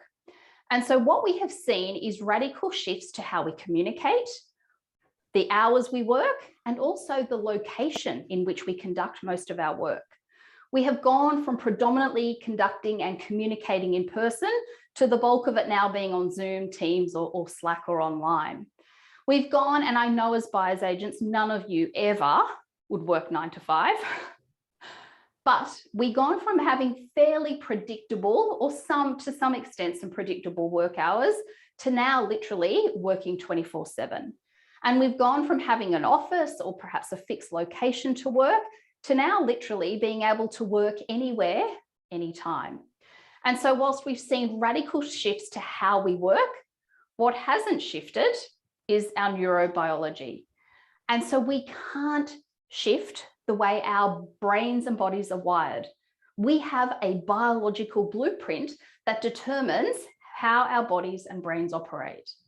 But during the pandemic, our digital load increased and our brains and bodies haven't shifted to accommodate that. In February 2021, Microsoft users sent 40.6 billion more emails than February 2020. Anyone else feel like their inbox is bulging? We have increased our reliance on technologies. We've seen a 148% increase in virtual meetings, and meetings are now 45% longer than what they were prior to the pandemic. We are seeing a staggering increase in our digital load. And whilst work has shifted, what hasn't shifted is our brains and bodies. And in fact, we have ancient Paleolithic brains. We have brains that are biologically designed to go and hunt and seek and receive information at a time and at a cadence that suited us. However, in the digital world, what's happening is now information is constantly being thrust at us. Alerts, notifications, pings, phone calls. Our brain is not equipped to deal with this constant barrage of information. So not only does it trigger off our stress response, but our brain doesn't know how to deal with these constant stimulus. And so what do many of us do? We resort to multitasking. We're sitting in a Teams call, but triaging our inbox. We're chatting to a client, but at the same time replying to an email. And we're going to talk today about how that might be putting a significant dent in your productivity. So what we need to do is to shift the ways we work. And we have to make sure that these shifts in how and where and when we work aren't leading to digital burnout that many of us have experienced. Put simply, we are not machines. And so being on Zoom and Teams calls for hours at a time is mentally taxing. And that's why many of us are experiencing Zoom fatigue. Did you know that looking at a face on a Zoom call, and I hope you're not experiencing this now, is usually something that's about on your normal computer or laptop, you're usually about 60 centimeters away from somebody's face. This is a very socially awkward space. Historically, this space has been reserved for wrestling, for tackling people, for lovemaking, or for cuddling people. And all of a sudden, our brain is getting these mixed cues saying that we need to be talking to someone. So a really simple strategy here on Zoom and Teams is to shrink the size of your window and try and increase the distance as well. The second reason why we can't enter this drive zone is because we have adopted, through no fault of our own, because I think most of us sort of went home with our laptop under our arms and thought we'll just be at home for a little while. But what's happened in the process is we've adopted some unhealthy digital behaviors that don't work the way our brain and body is designed. And this is why many of us are experiencing digital depletion. Did you know the average adult now consumes 34.6 gigabytes worth of information every day? That's mind-blowing. That is more than what some of our ancestors consumed in a lifetime. And so our brain, again, isn't biologically designed to be constantly processing information. Anyone feel like they've got digital dementia? Anyone think, is it middle age? Is it menopause? Why can't I remember anything? It is this digital dementia, our digital load. We're constantly consuming information. And so the reality is that we cannot outperform our biology. There are some biological constraints as humans because we are not machines, and we have to start to work in ways that supports and recharges our battery, not just depletes it. Just like your laptop or your desktop computer can't work without being recharged or with a battery source, neither can you. And we're going to talk about one of the pillars of well-being today, or digital well-being, and that is the time to digitally disconnect. But what's happening is that some of our natural biological buffers that helped us cope with stress. We're actually, as humans, designed to deal with stress, but we are designed to deal with stress in short bursts, and we are designed, when we're experiencing stress, to close the circle. We need to close the stress cycle. But in our always on, digitally dependent world where information is constantly coming to us, these alerts, notifications, reminders, pings and dings are what we call micro stressors. They activate our stress response, our sympathetic nervous system. And so what happens is that we need to be able to make sure that some of our biological drivers are in place to help us counteract that always on busy digital world we've inherited. And one of the chief biological buffers that is being compromised is our sleep. Research tells us that 92% of Australians are on digital devices within the hour before they go to sleep. Not only will the blue light that comes from your phone or your tablet or your laptop delay the onset of sleep, but it will also shrink the deep and REM sleep cycles. This is when your brain undergoes a whole lot of processes, but one of the chief processes it does is memory consolidation. This is when you're backing up your files. So many people are not only not getting enough sleep, but the sleep they are getting, they're not getting that deep restorative sleep. So it's having an impact on their focus and their well-being and productivity. The other thing we know is that we have become more sedentary than we have ever been. We are spending more and more time. In fact, estimates suggest that most adults are now sedentary for around 9 hours a day. We are biologically designed as humans to move. Can you make a walking phone call? Can you position your desk so that you can pop a box and prop your laptop or your desktop up so you can stand up for a little while? So we need to start to accommodate this need because we need to move. When we are physically active, our brain releases dopamine, it makes serotonin, and it makes something called endocannabinoids. Put simply, these are the neurochemicals that not only help us to focus and pay attention, but they also help us to deal with stress. So we have to make sure that we are physically active as much as we can, and even if that's just through taking some micro movement breaks. But what's happening, unfortunately, is that our focus is being derailed. Some of you admitted before that you've got an attention span between 0 to 5 minutes. Research, remember, tells us that prior to the pandemic, it was about 6 minutes. It's now 3 to 4 minutes. And a really fascinating study was conducted a couple of years ago at the UCSF Medical Center. In America, the third leading cause of death behind cancer and heart disease was medical administration errors. Doctors and nurses prescribing and or administering wrong medications or dosages. Scary. So staff at this hospital started to explore why. And they realized it was doctors and nurses who were being distracted, who were being disturbed whilst making the rounds or prescribing medications that resulted in this error rate. So staff came up with this low-tech intervention, and within a 36-month period, medication administration errors dropped by a massive 88% reduction in errors. Our brains are not designed to multitask. So when I heard this statistic and knew I had to homeschool 3 boys, I decided to invest in one of these. And so when I was wearing this vest, it meant that nobody could interrupt me. Now, I've had friends ask, did it have a secret alcohol component? Is that what I'm suggesting? No, it didn't. That would have been a great inclusion. But this was a vest to clearly convey to 3 boys very directly not to distract or disrupt me. And the problem with distractions is they've become part of our everyday norm, but it is the super skill of the 21st century. And so I'd love to know now, research tells us that most knowledge workers have around 2 hours and 48 minutes of deep productive time per day. When we start to accommodate all of the distractions, the pings and dings, we only get just under 3 hours of focused productive work a day. And so this is really costly. And in fact, a US study actually quantified what's the cost of this constant distraction and waning attention spans.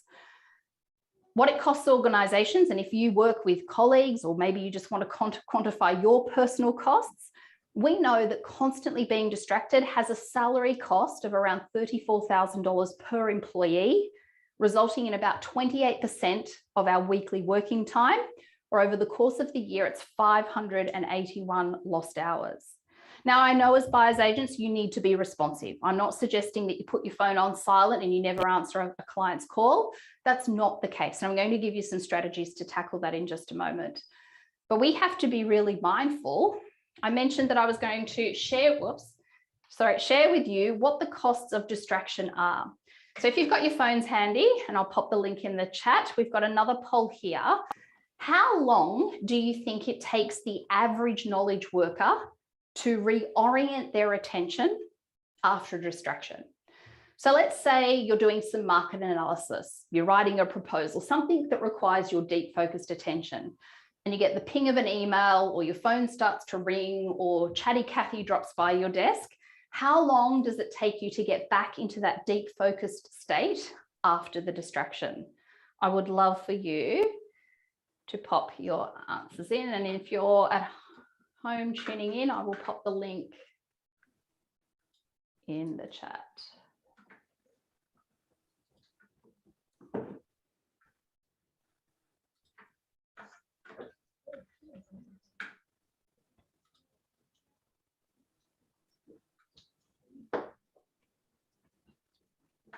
You got that in the chat now, Christy? Yep. Sorry, I didn't press enter. My apologies. I'm distracted.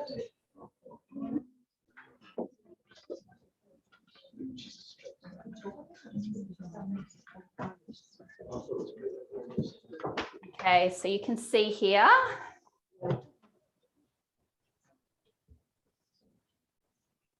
Most of you are saying it looks upwards of maybe it's just a smidgen under 20, between 10 and 20 minutes, I'm estimating, where most of you are sitting.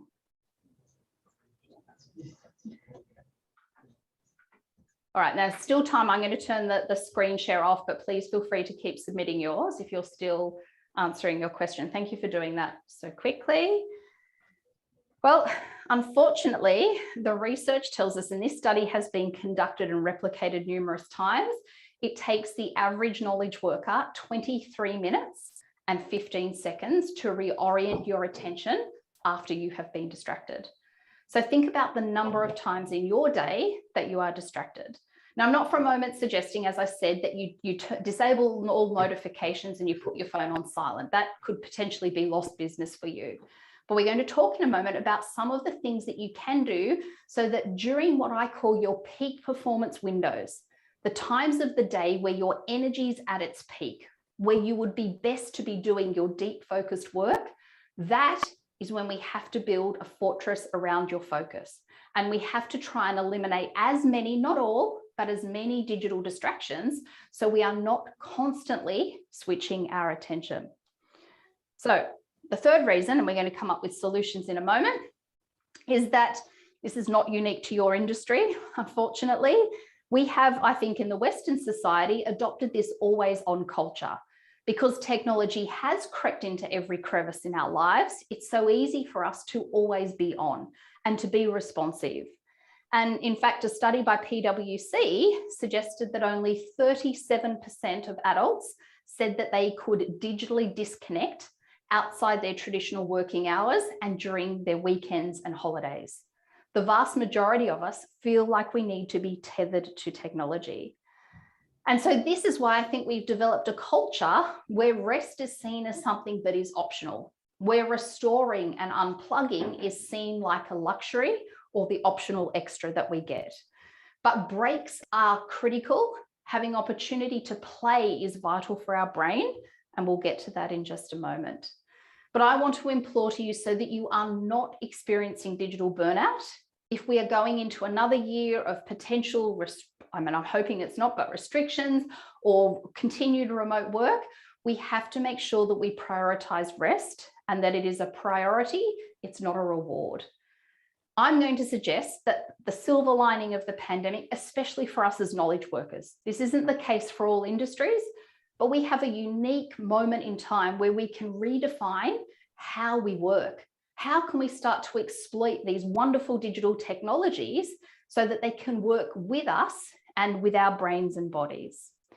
So now I'd like to shift to what can we do? What are some of these micro habits that we can put in place so that we can thrive in the digital world?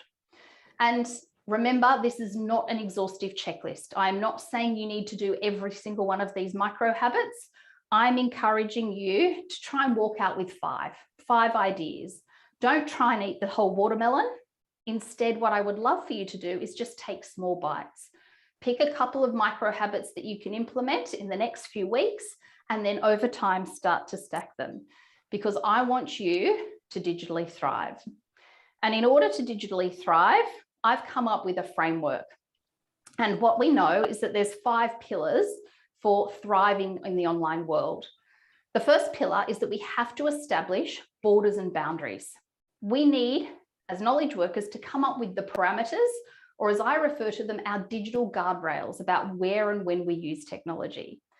The next pillar is we have to apply neuroproductivity tactics.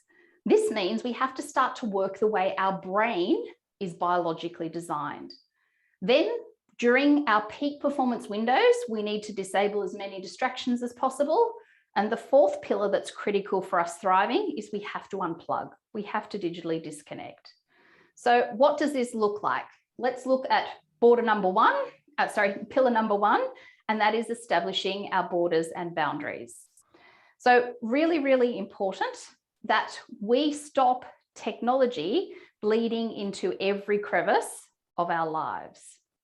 We, I believe, need to make sure that those biological buffers, remember sleep and movement in particular, are protected in our day.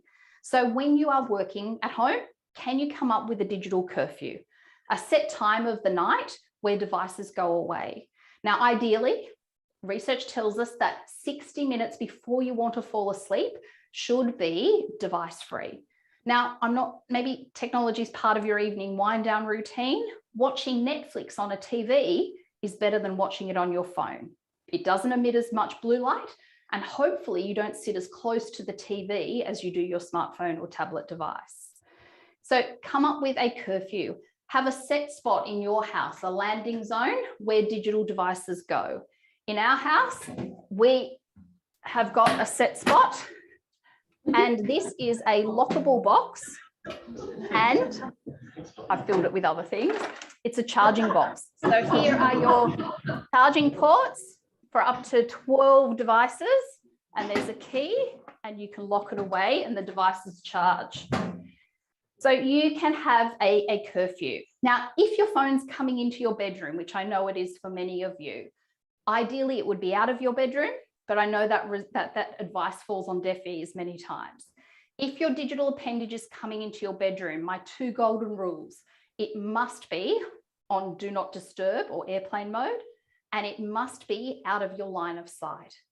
Just seeing your phone next to your bed or on the dresser is enough for it to be a psychological trigger for you to start thinking about work. So keeping it out of your device, your eyesight. Micro habit number 2 that you might want to consider to create these borders and boundaries is to make sure that you're physically active. And these are micro movement breaks. Ideally, you would be having a break, and we'll talk about this in a moment, every 90 minutes. And it could just be a 5 to 10 minute break. Could it be some squats while you're on a phone call? Not necessarily a Zoom call, but a phone call. Could it be walking around the block? Research tells us that just 40 seconds in nature, so 40 seconds outside, will drop your cortisol levels, your stress levels, just 40 seconds. So these are not complicated things. What we have some really interesting research from Microsoft during the pandemic is that they actually put some of their employees into EEG machines, and they scanned their brains during video calls. What they found was that when you go from one meeting to the next, what we have here is your stress response. It may be a little hard to read there. Your stress response will increase. What happened down here, so this was the group that didn't have a break. So their stress levels, which is highlighted by this particularly yellow and red area, increased. The second group started to have a 10-minute break between their meetings. Down here is the less stressed response part of the brain. Having a break will biologically reduce your stress. And when I'm talking about a break, I'm not talking about checking emails on your phone or quickly checking Instagram or LinkedIn. That is not a break. So what is a good quality break? I think there's 6 components of a good break.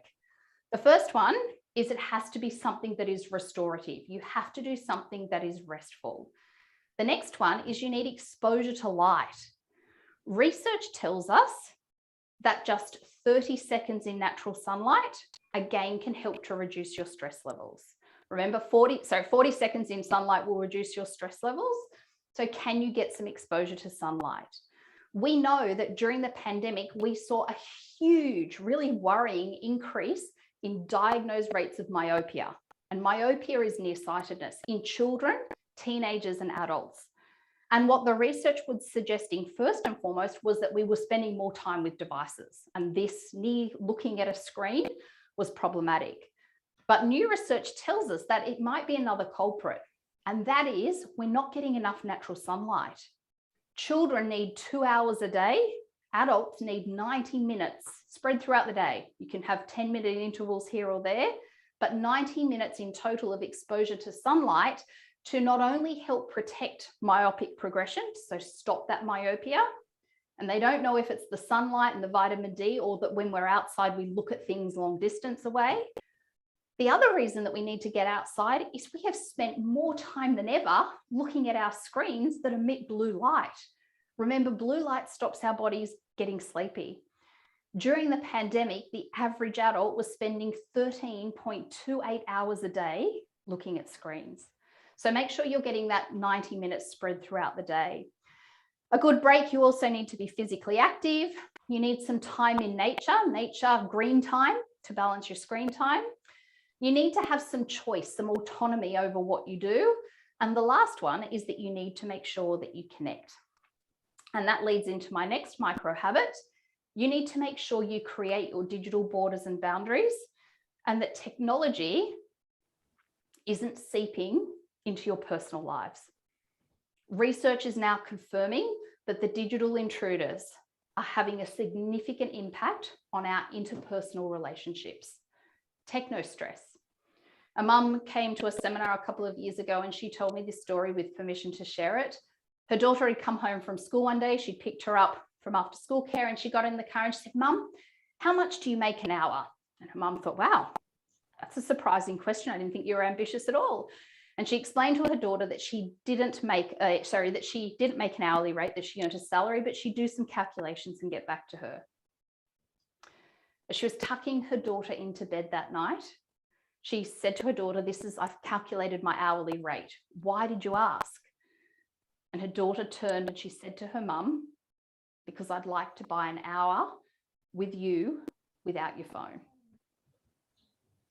I'm not suggesting that we need to digitally amputate ourselves and never use technology around our friends, but we have to be really mindful of how it's impacting on our relationships. So the next pillar for our digital well-being is to start to work the way our biological blueprint suggests that we should. And that is, we need to apply these neuroproductivity tactics. We need to work in ways that our brain and body like. And the chief way that you're going to do this is by identifying your peak performance window. Now, you instinctively know this. When is your energy? And I'd love for you just to turn if you're at home or watching remotely, pop it in the chat. If you're in the room, turn and just tell one of your colleagues, when is your mental prime time? When are you at your mental best? Is it the morning? Is it middle of the day? Is it in the evenings? Just quickly disclose, when is your peak performance window in the day?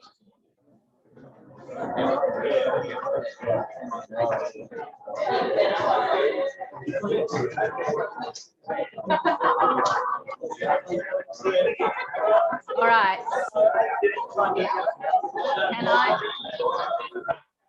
I'm just going to ask, can you give me a big wave, because you're really small on my window here. Can you give me a big wave?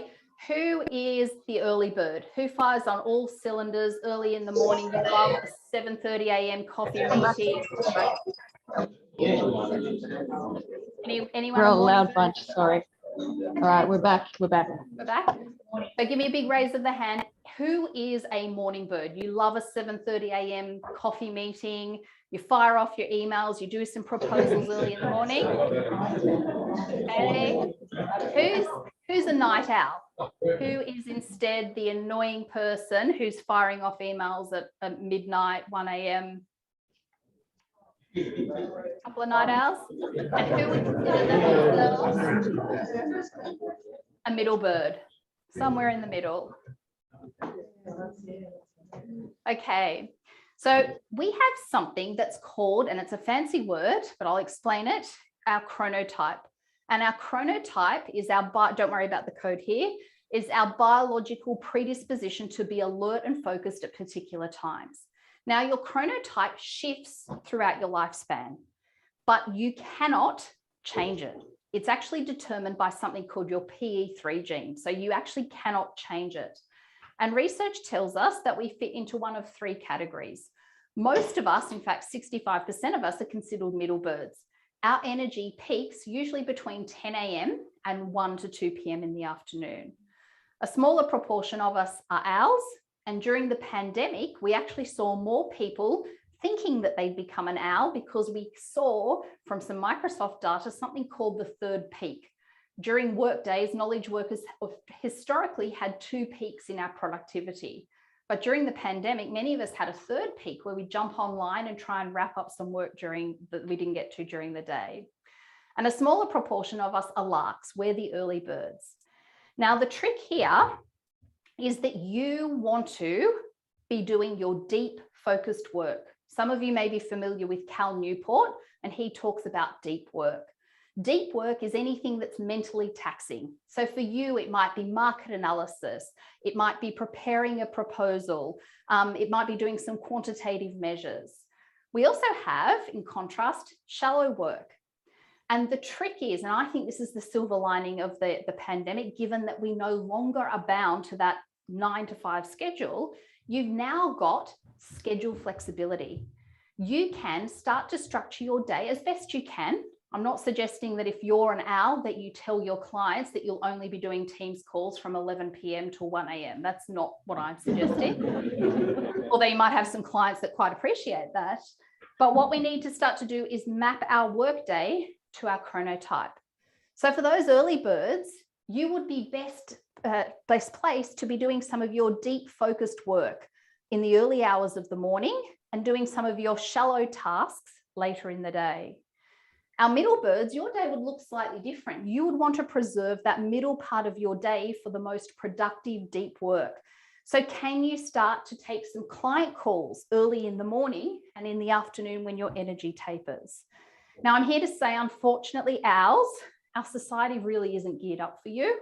You don't have as much control or locus of control over your schedule. But the trick, I believe, and the real benefit of the pandemic as knowledge workers is that we've abandoned that 9 to 5 work schedule. A study that came out 2 weeks ago, if you're looking at recruiting more team members or looking at how people are going to want to interact with you as a buyer's agent, 96% of them want flexibility around when they work, their work schedule. So maybe we need to revisit that these are my office hours or these are my work hours, particularly if you start to do some analysis around who your clients are. The second micro habit here is to work in sprints, not marathons online. I refer to them as digital dashes. Working online is mentally taxing. Remember, Zoom fatigue is exhausting. When we are online, 2 parts of our brain, they're called our occipital and our temporal lobes, they're processing everything that we see and hear. That part of our brain takes up 40% of our brain's architecture. So being online constantly is exhausting. You're not imagining it. The research corroborates this. So we need to start to set our work day up so that we work in short sprints, because we have something in our body. These are called ultradian rhythms. And you don't need to be able to read the text. You just need to be able to see the undulation.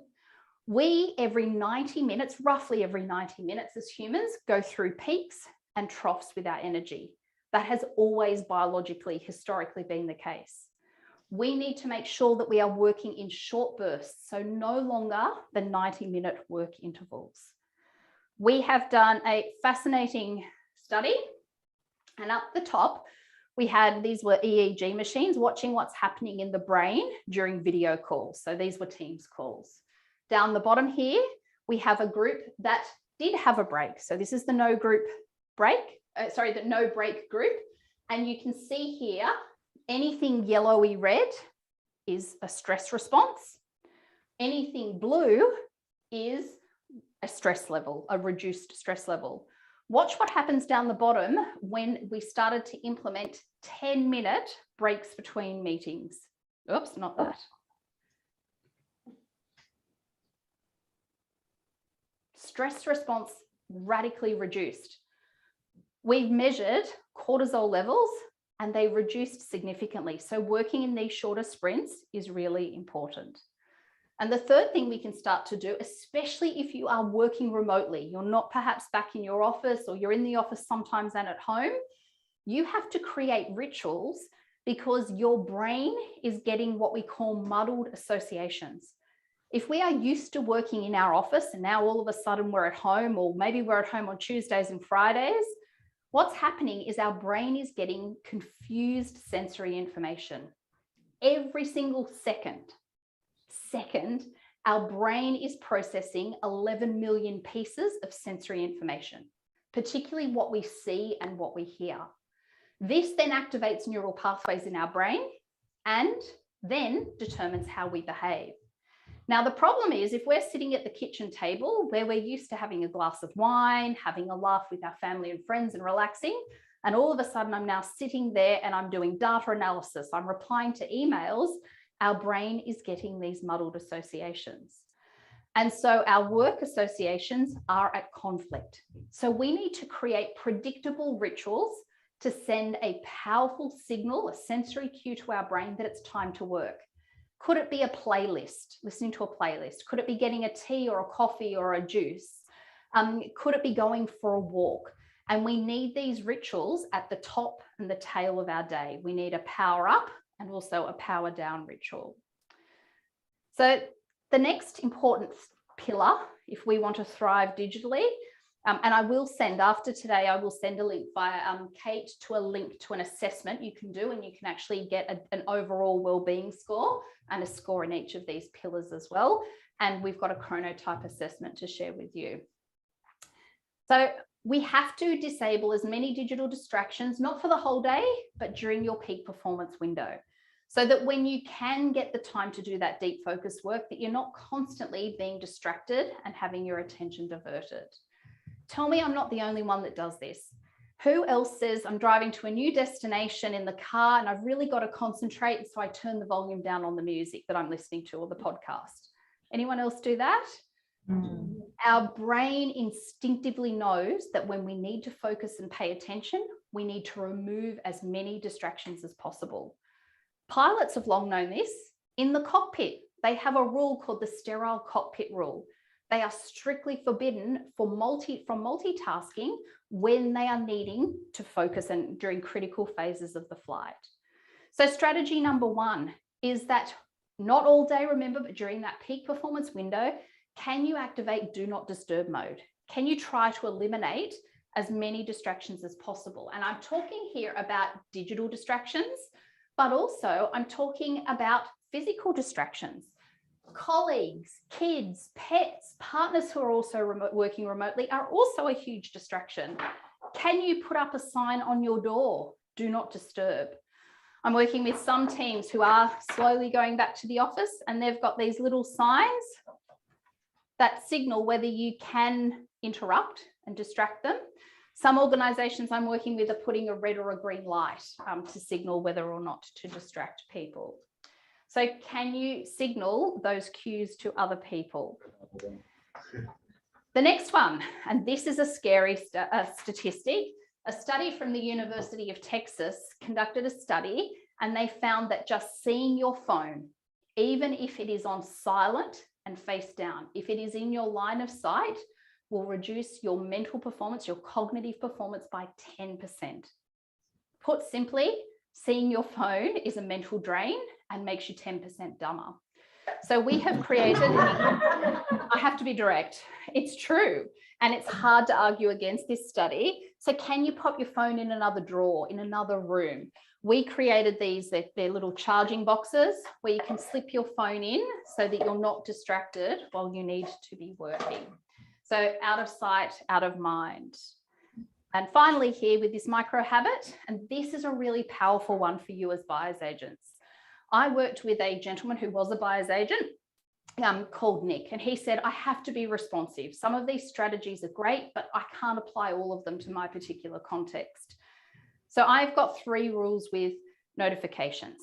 Rule number 1 is disable any non-essential ones. Do you really need to be getting LinkedIn notifications for what your colleagues just posted? I'm sure they've just posted a really great video, but do you need that as an instant notification? So disable any superfluous non-essential ones. Then my next strategy is to bundle your notifications, or some platforms call it batching, but you can now choose to have all of your notifications come to you at a set time. So if you don't want them sprinkling in throughout the day and distracting you, you can say, look, I'm going to set aside from 11 to 1 and then from 2 to 3 to have all my notifications come. The game changer for you, and the one that I implemented with this gentleman, Nick, is that we created, and you can do this on your platform, all platforms now, is you can create VIP notifications. So Nick knew that he had to be responsive to a client who was about to close a deal, to a particular mortgage broker who needed some instant information, to a conveyancer who needed some critical information. So he created a VIP list of those people so that even when Do Not Disturb mode was activated and he was doing his deep work, if something critical came through from those people, he would be distracted. And so that gave him peace of mind, knowing that he could still have that deep focus work, but he wouldn't be suffering from FOMO, the fear of missing out. What if I miss something critical? Nick implemented these strategies, and we did some productivity and some stress scores before and after he implemented this. His productivity, self-reported productivity, increased by a massive 89%, and his stress scores decreased by a whopping 73%. This strategy makes a really big difference. So I'm going to wrap up here with what I think is the most critical pillar for us to thrive digitally. And it's the one that I think is also the most challenging and difficult to implement. But going into our 3rd year into a pandemic, I believe if we don't get this one right, many of us will experience digital burnout. And so we have to digitally disconnect. We have to carve out critical times in our day and in our week where we are offline. As I mentioned before, we are not machines. And so if you are working in a team, even if it's just you and an EA or you and an assistant, maybe it's you and a smaller team, maybe it's just you as your own buyer's agent, you have to establish your digital guardrails. And I'm working with a number of organizations at the moment where we're co-constructing or articulating what are our rules and parameters. When do we schedule Zoom meetings? How responsive do we need to be to emails? Could it be a matter of having something in your email signature about how you can be contacted?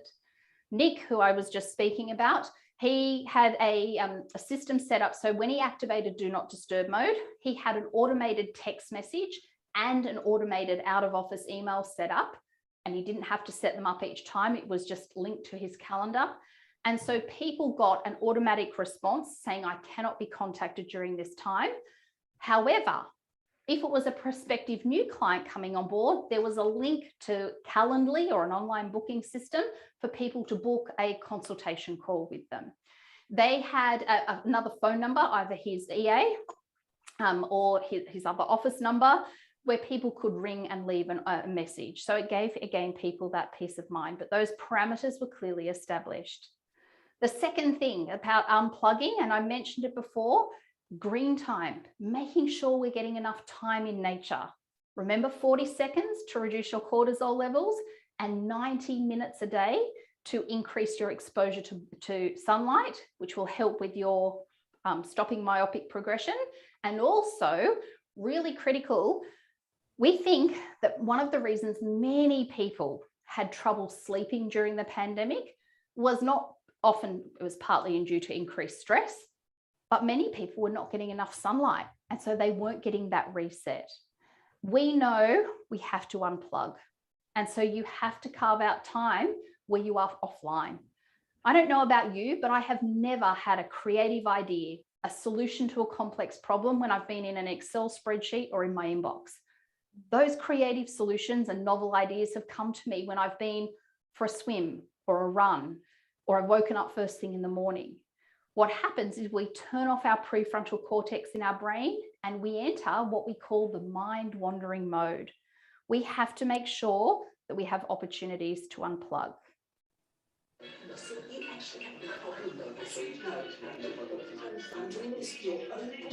Technology is everywhere these days, helping us actual doctors provide better care to our patients. Research shows that when you give a break and just add nature, you're more likely to grow healthier, happier, and closer. Nature is recommended for all ages. Side effects may include or decreased butt ache, caring less about mundane nonsense, and a profound sense of well-being. In clinical studies, nature has been shown to help you better connect with your loved ones, remember how to relax, actually listen to your friends when they're doing, improve and strengthen communities, help kids learn, improve focus, and care about the future of our. So we have to intentionally carve out times in our day, in our weeks, and in our quarters and years where we will unplug. This is when you will come up with creative ideas. This is when you will solve those complex problems. But we cannot do this. Our brains do not work in this way. We are constantly on. And so I'm imploring, encouraging you to make sure you also carve out time to digitally disconnect this year. I would love now, I'm going to take some questions. While you're formulating questions, I would love to know what's one, you don't have to tell me the 5, but I would love to know what's one of the micro habits that you're going to commit to in the next week. Is there one small tweak or change to your digital behaviors that you're going to make that will help you with your behavior? I'm just going to pop the link. And if you've got any questions, feel free. If anyone's got a question for Dr. Christie, I'll get that over to her. Awesome fellow, by the way. It was great. Can she tell us a bit more about rituals? Can you tell us a bit more about rituals? Yes. So some of the rituals rituals are really important, again, because they're sending a very powerful sensory cue. Usually what we see, but it might even be the smell of the coffee. What used to happen is we had these natural cues when we used to commute to the office or go and visit a client. And so our brain had these predictable cues, so we knew it was time to work. What's happening is when we are working at home, our brain is saying, hang on, I'm on the bed or I'm on the couch or I'm at the kitchen bench. And so we're getting these muddled cues. So some of the rituals, like, as I said, drinking a tea, maybe having a music playlist, a Spotify or an iMusic playlist where you hear the predictable music. Perhaps it's walking the dog or walking your kids. I worked with a team recently where they implemented for a while, they called it the virtual, was the real person commute, where people would use the time that they used to spend driving, commuting to the office to go and do something. So it's about creating just some either startup rituals or wind down rituals. At the end of the day, it might be changing out of your clothes and putting something else on to send a cue to our brain that the work is done. If you're working and you don't have a separate office or study, perhaps it's putting a sheet or a cloth over your workspace. So again, you're signaling to your brain that the day is done. We can see Mark's got a comment here. I'm not going to look at my phone or take calls while walking my dog this week. Has anyone else got a question, Dr. Christie? We've really enjoyed the presentation. I think you've done an amazing job remotely. You promised you would, and you've absolutely delivered. So thank you very much. Thank you.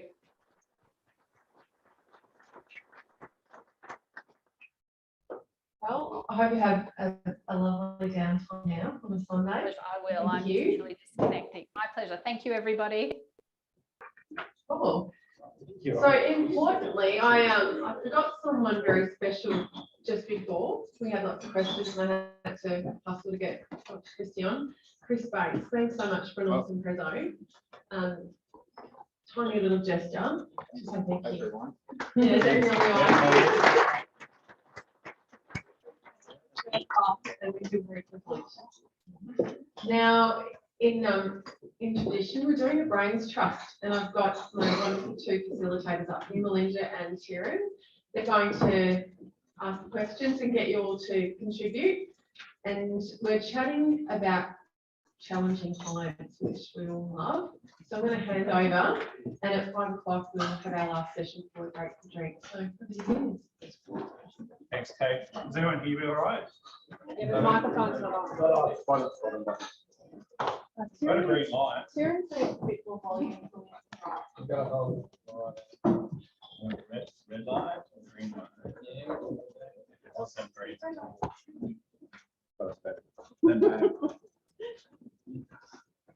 can we hear it all right down the back now? Yeah, right. Hear me without it. Yeah. I get that one too.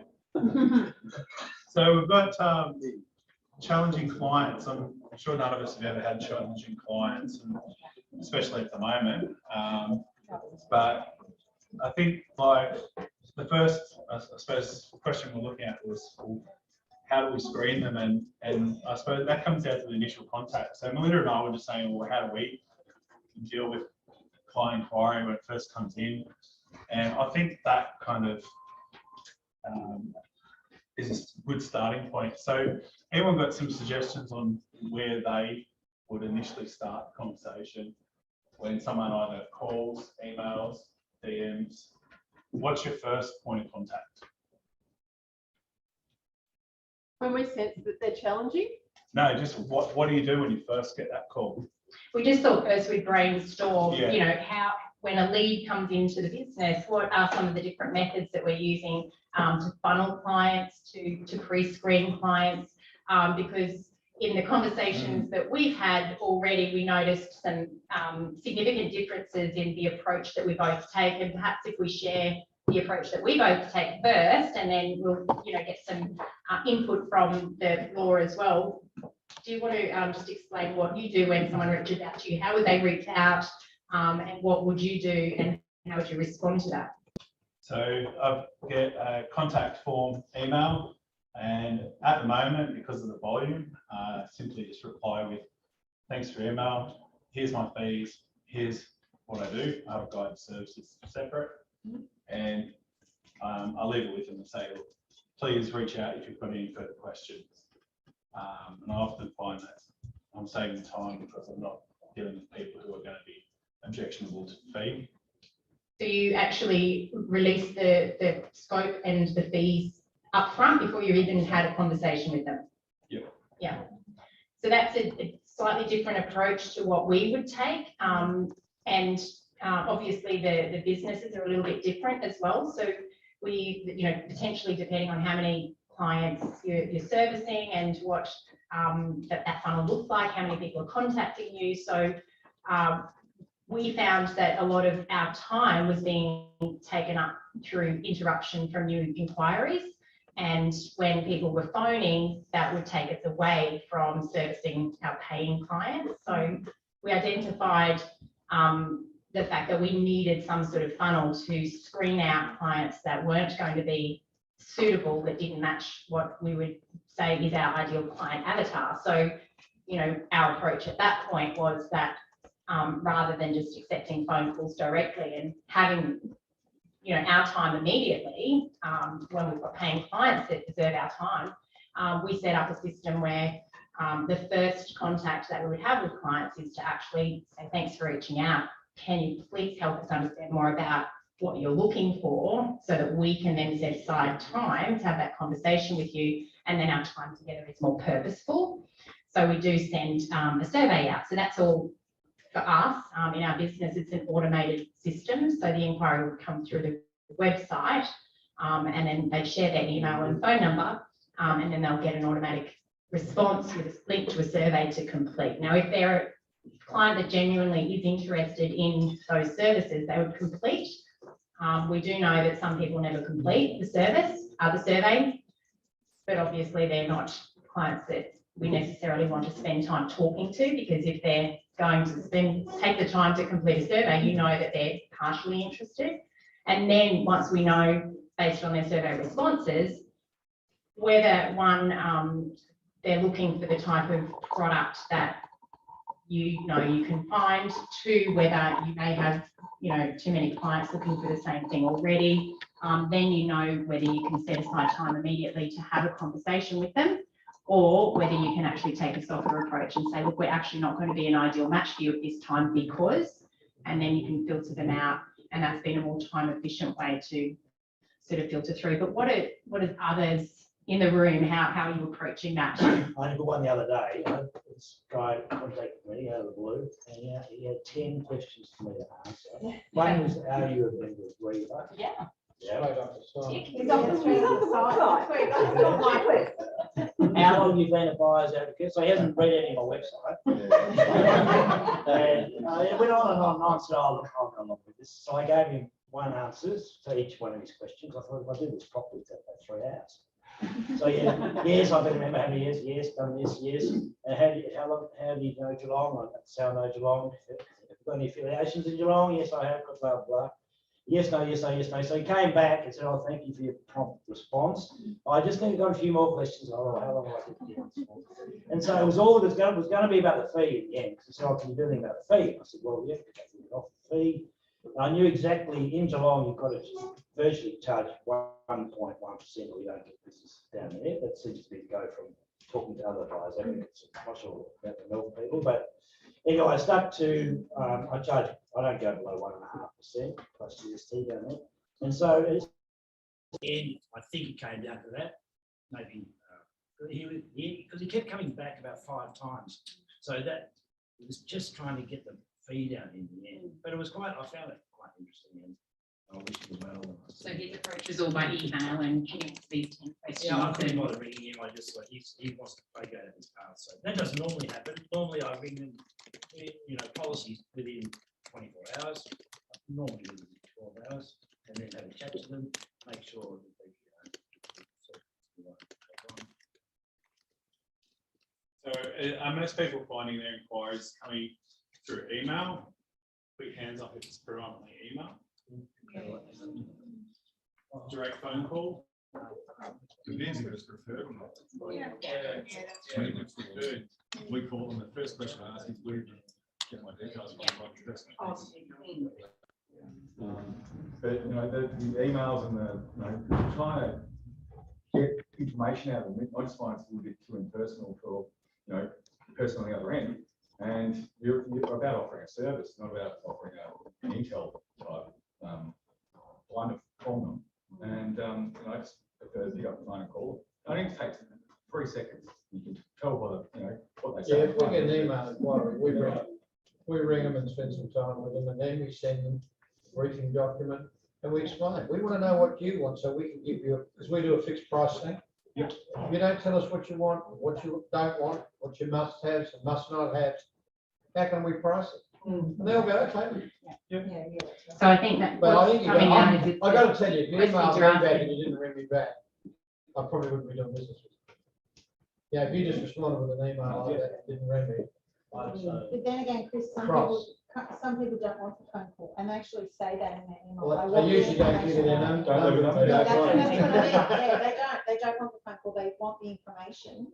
And I think you've got to tailor make the way that you communicate with That's all right. clients. Yeah, depending on their age and what kind of buyer they are as well. Yeah, you can also tell how it's genuine an inquiry is. We have a property brief on that. Most people here do. And one of the questions we ask is, tell us about properties that you've liked or you missed out on. Yep. So the more they put like links to things, then I know, okay, they're genuinely looking for a house. If they write like a one-liner and it looks like a copy-paste job, they probably send it to 10 other buyers agents. Yeah, You know, so you can- That's also what I do. Is if someone takes the effort to put in some detail, I will read them. I will send them more than just on fees, because I'm getting a lot of volume at the moment of people simply just cross-shopping. Well, they're not even putting down what they're looking for. They're just basically, here's my budget, because I've got the selection, here's my budget, here's the location, and they're not even completing any detail detail in the message. So it's kind of, you know, and if I've got plenty of clients in that bracket. Kieran, I don't think your mic is working. I can still hear you. But So can I ask, what are some of the main challenges that people are having with their clients? Because, you know, the reason we asked how are we, you know, inputting or how are we screening clients as they come in is really to identify, you know, where are the red flags in that process and how can we interrupt or intervene or change what we're doing to ensure that we're only actually bringing into our businesses clients that are not going to cause us problems potentially. And a lot of the time we don't know until they're already a client, I admit, but Kate? Some of the biggest challenges I've had, if I'm not really clear, is people expecting in a hot market that we can get them a discount. Yeah. And also the expectation that the only good deals are off market deals. Can I ask where in your process would you communicate that? Is that very first conversation with clients? Yes. Yeah. And I'm quick to say an off market doesn't necessarily constitute a bargain. In fact, it probably doesn't. And there are a lot of good off markets, but there are heaps of bad off markets. And sometimes it's about buying something on market and paying the right price. That's something that I know a lot of the inquiry that comes through, they say, oh, what percentage do you buy off market? I'm like, yes, we could buy off market. However, that's not something we ever use in a marketing message, because just because you're buying off market doesn't mean that you're paying the right price, or, you know, right now you're actually potentially having to pay a premium to actually secure something off market because of the buyer depth and the competition. So, and when you explain that to clients or potential leads, then they have an aha moment and they think, oh, okay, that's a good point. And then you can continue the conversation from there as well. Ask them where they would sell it off market. That's exactly the question. I think you've got to think like a seller. Understand what the current market is. No one's silly, they know what's going on out there. So yeah, it's a competitive market. I think the biggest issue, or I know that I'm having at the moment, is having the client's clarity of purpose. What is they're after? You know, no one can paint a good enough picture these days of the price position the property's in and the property itself, what they're actually looking for. And they expect all three to gel when it never does. So what do you do to draw that out of a client during that screening process? It depends on if I'm looking for a home buyer or investor. If it's a home buyer, I do what I call points of reference tour. So I walk through 5 or 6 homes with them and get to their likes and dislikes, so that when I'm looking for property for them, I'm not going to bring them a property that if they've told me they want a separate kitchen in their apartment, I'm not going to bring them an apartment that's open plan. Yeah. So it's just narrowing it down, building a stronger kitchen market of what it is they like and don't like. And can I ask at what point they're already a client at this point? So if you then realise that, gee, what their expectations are not aligned with what this market's going to deliver, and we've got to make a compromise somewhere, how do you approach that? Just got to educate them. You know, what page are you, like a couple, you know, what's more important, the position of the property itself, or is it the actual property, you know, the nice white fence, the flying floor plan, the natural light, the orientation, or is it close to pub shops, schools? Your budget's not going to change, so one of those has to. And it's about educating. So do you find that there's a consistent theme with clients that, you know, become problematic during the search? You know, what red flags would be coming up for you in that onboarding process that you can sort of reflect back on and say, I could have picked that up before this time? Is anyone seeing any themes in that regard? One of the things we ask our clients is how long have they been looking? Like, you know, they say 2.5 years. So Michelle, I really know good buyers agent, Jackie Parker. Exactly.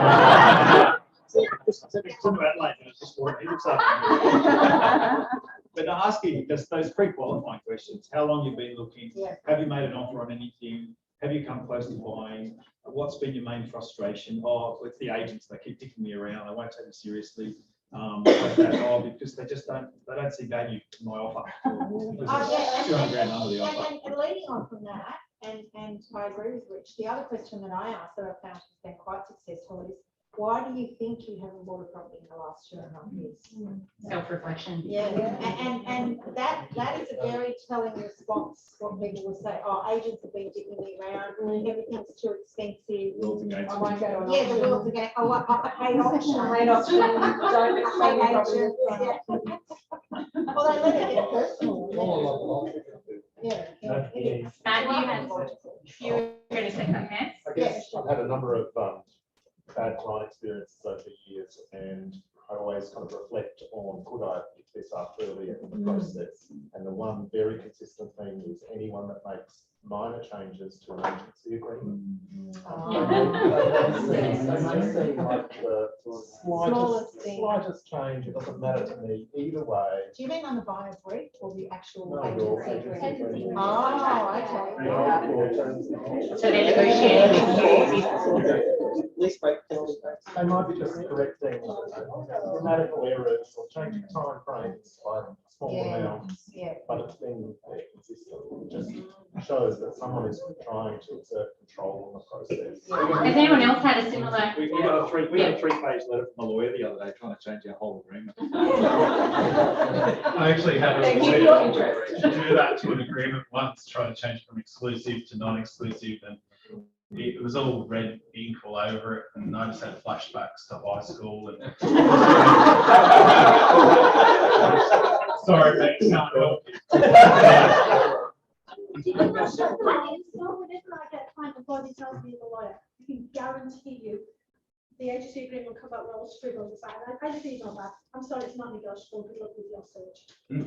I was just about to say, so when you get those sorts of clients, and that's clearly a red flag that a lot of the room has experienced, at that point, is that the point that you would identify that we're not going to be a good match? And then what is the conversation that takes place? Is it a conversation, or is that just a softening, thanks, but we're not going to be a good match email?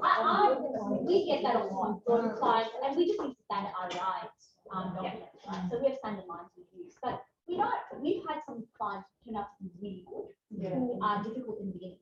And it's just, Kenny, what do you do then to change So that? I look at the tone and the manner in which they try to carry that negotiation.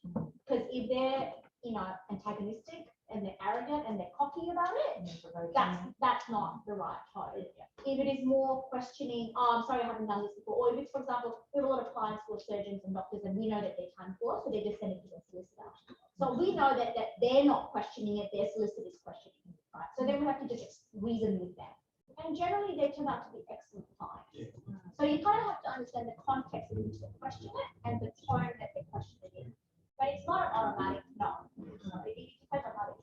I think one of the most difficult things we've had is where clients don't appreciate our advice around value. Like, we educate them around that. These are the most comparable sales. We actually prepare a list of sales for them. But then we had this guy called Medi, and he goes, nah, the Central Coast is going down. I just think it's going down. It's not worth that. Yeah. Was this someone that was already a client for you? Yeah. Yeah. And we just say, well, based on what? Just the value. The 4 other buyers made an offer at this auction. How can you say it's not the value? Oh, no, we think it's going to go down. So what do you do in your business at that point? Because that client's obviously. We haven't let him go. Okay. That was it. Like, just, you couldn't that was a reason with termination. this guy. He talked himself out of it. It was a complete waste of time. So, and the problem with keeping on those bad clients, they suck all the energy out of all the other clients you're supposed to. So do you give those? Did you get your termination fee from that guy? We don't have a termination. We just have an engagement fee, non-refundable engagement. I was going to ask you, is it? Are there any other red flags that people have had? So, being a bit particular about the engagements, potentially, changing some of the terms, any other red flags that people have picked up? When you've got one person saying, I'm doing everything, my husband or wife is not involved, and the first problem And then they you become get, involved. then they're involved, that's when I call it to say, need both of you in, don't care whether you're saying one's involved or not, if they're having an opinion, they're there, they need to be involved. But that's a really good point, Kate, because when I first started, I didn't ask the question that I now ask, which is, who are the decision makers for this purchase? So we would have a couple, for example, whose parents were funding it. And it was the parents who were the decision makers. So it was, in the wrong street or facing the wrong way, even though they were okay with it, the parents said no, therefore there was no release of funds. There was no release. So now one of our questions on our checklist is, who are the decision makers? for this purchase, you know, if it's a couple or is there a third party involved? So, I've brought parents into Zoom calls at the point of engagement because I'm like, it's very clear to me from what little Johnny has said that you're involved in this transaction. And so I want you to meet me. You can ask me anything you want, but we're not doing this unless we're all on the same page. yeah, absolutely. Yeah. It's really good. It's paramount. So how do you reject bad clients? Send them to Rich. No,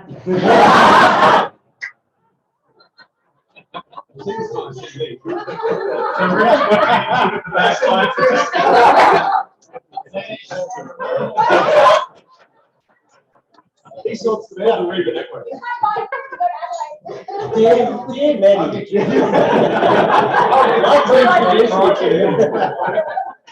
Or is it- If they're particularly bad, you send them to PK. In all seriousness, does anyone have any ideas of, okay? If it's not looking good, I just say, I'm so sorry, I don't feel like I'm the buyer's agent for you. Yeah. I don't want to tell them why, I don't want to have a fight. Yeah. Does anyone feel uncomfortable about saying that to a potential lead?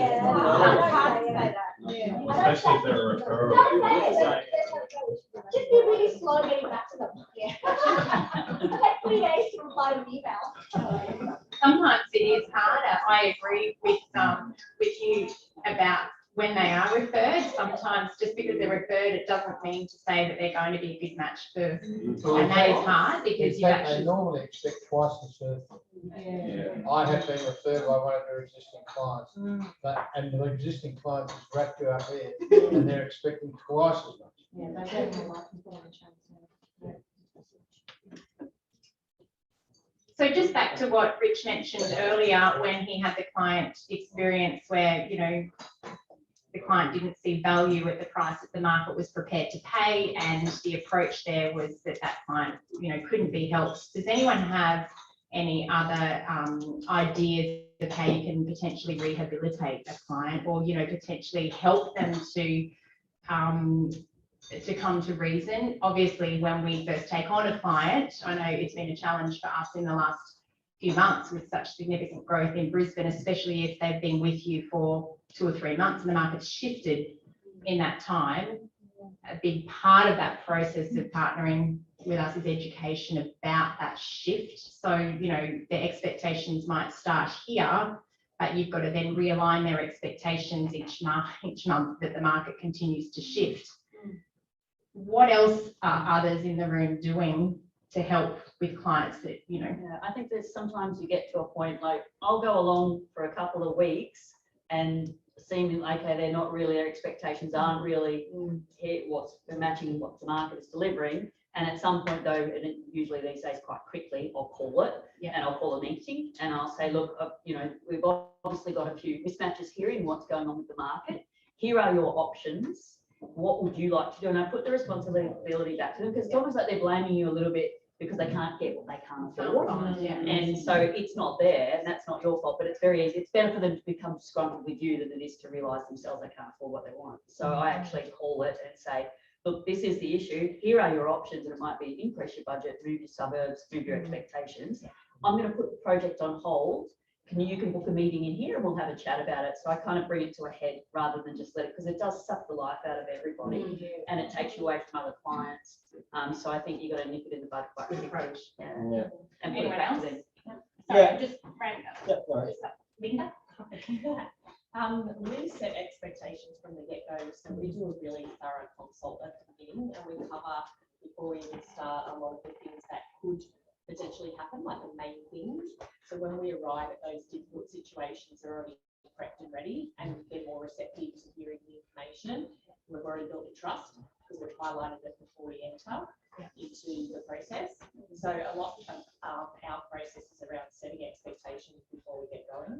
It's a really good way to do it, just to set the expectation when you get going and say, I'm 4 people.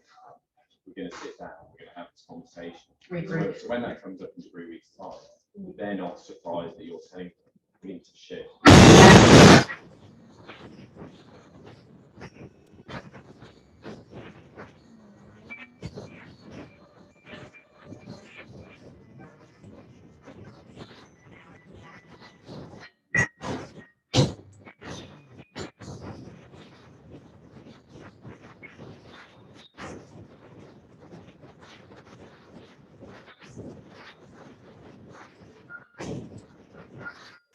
Can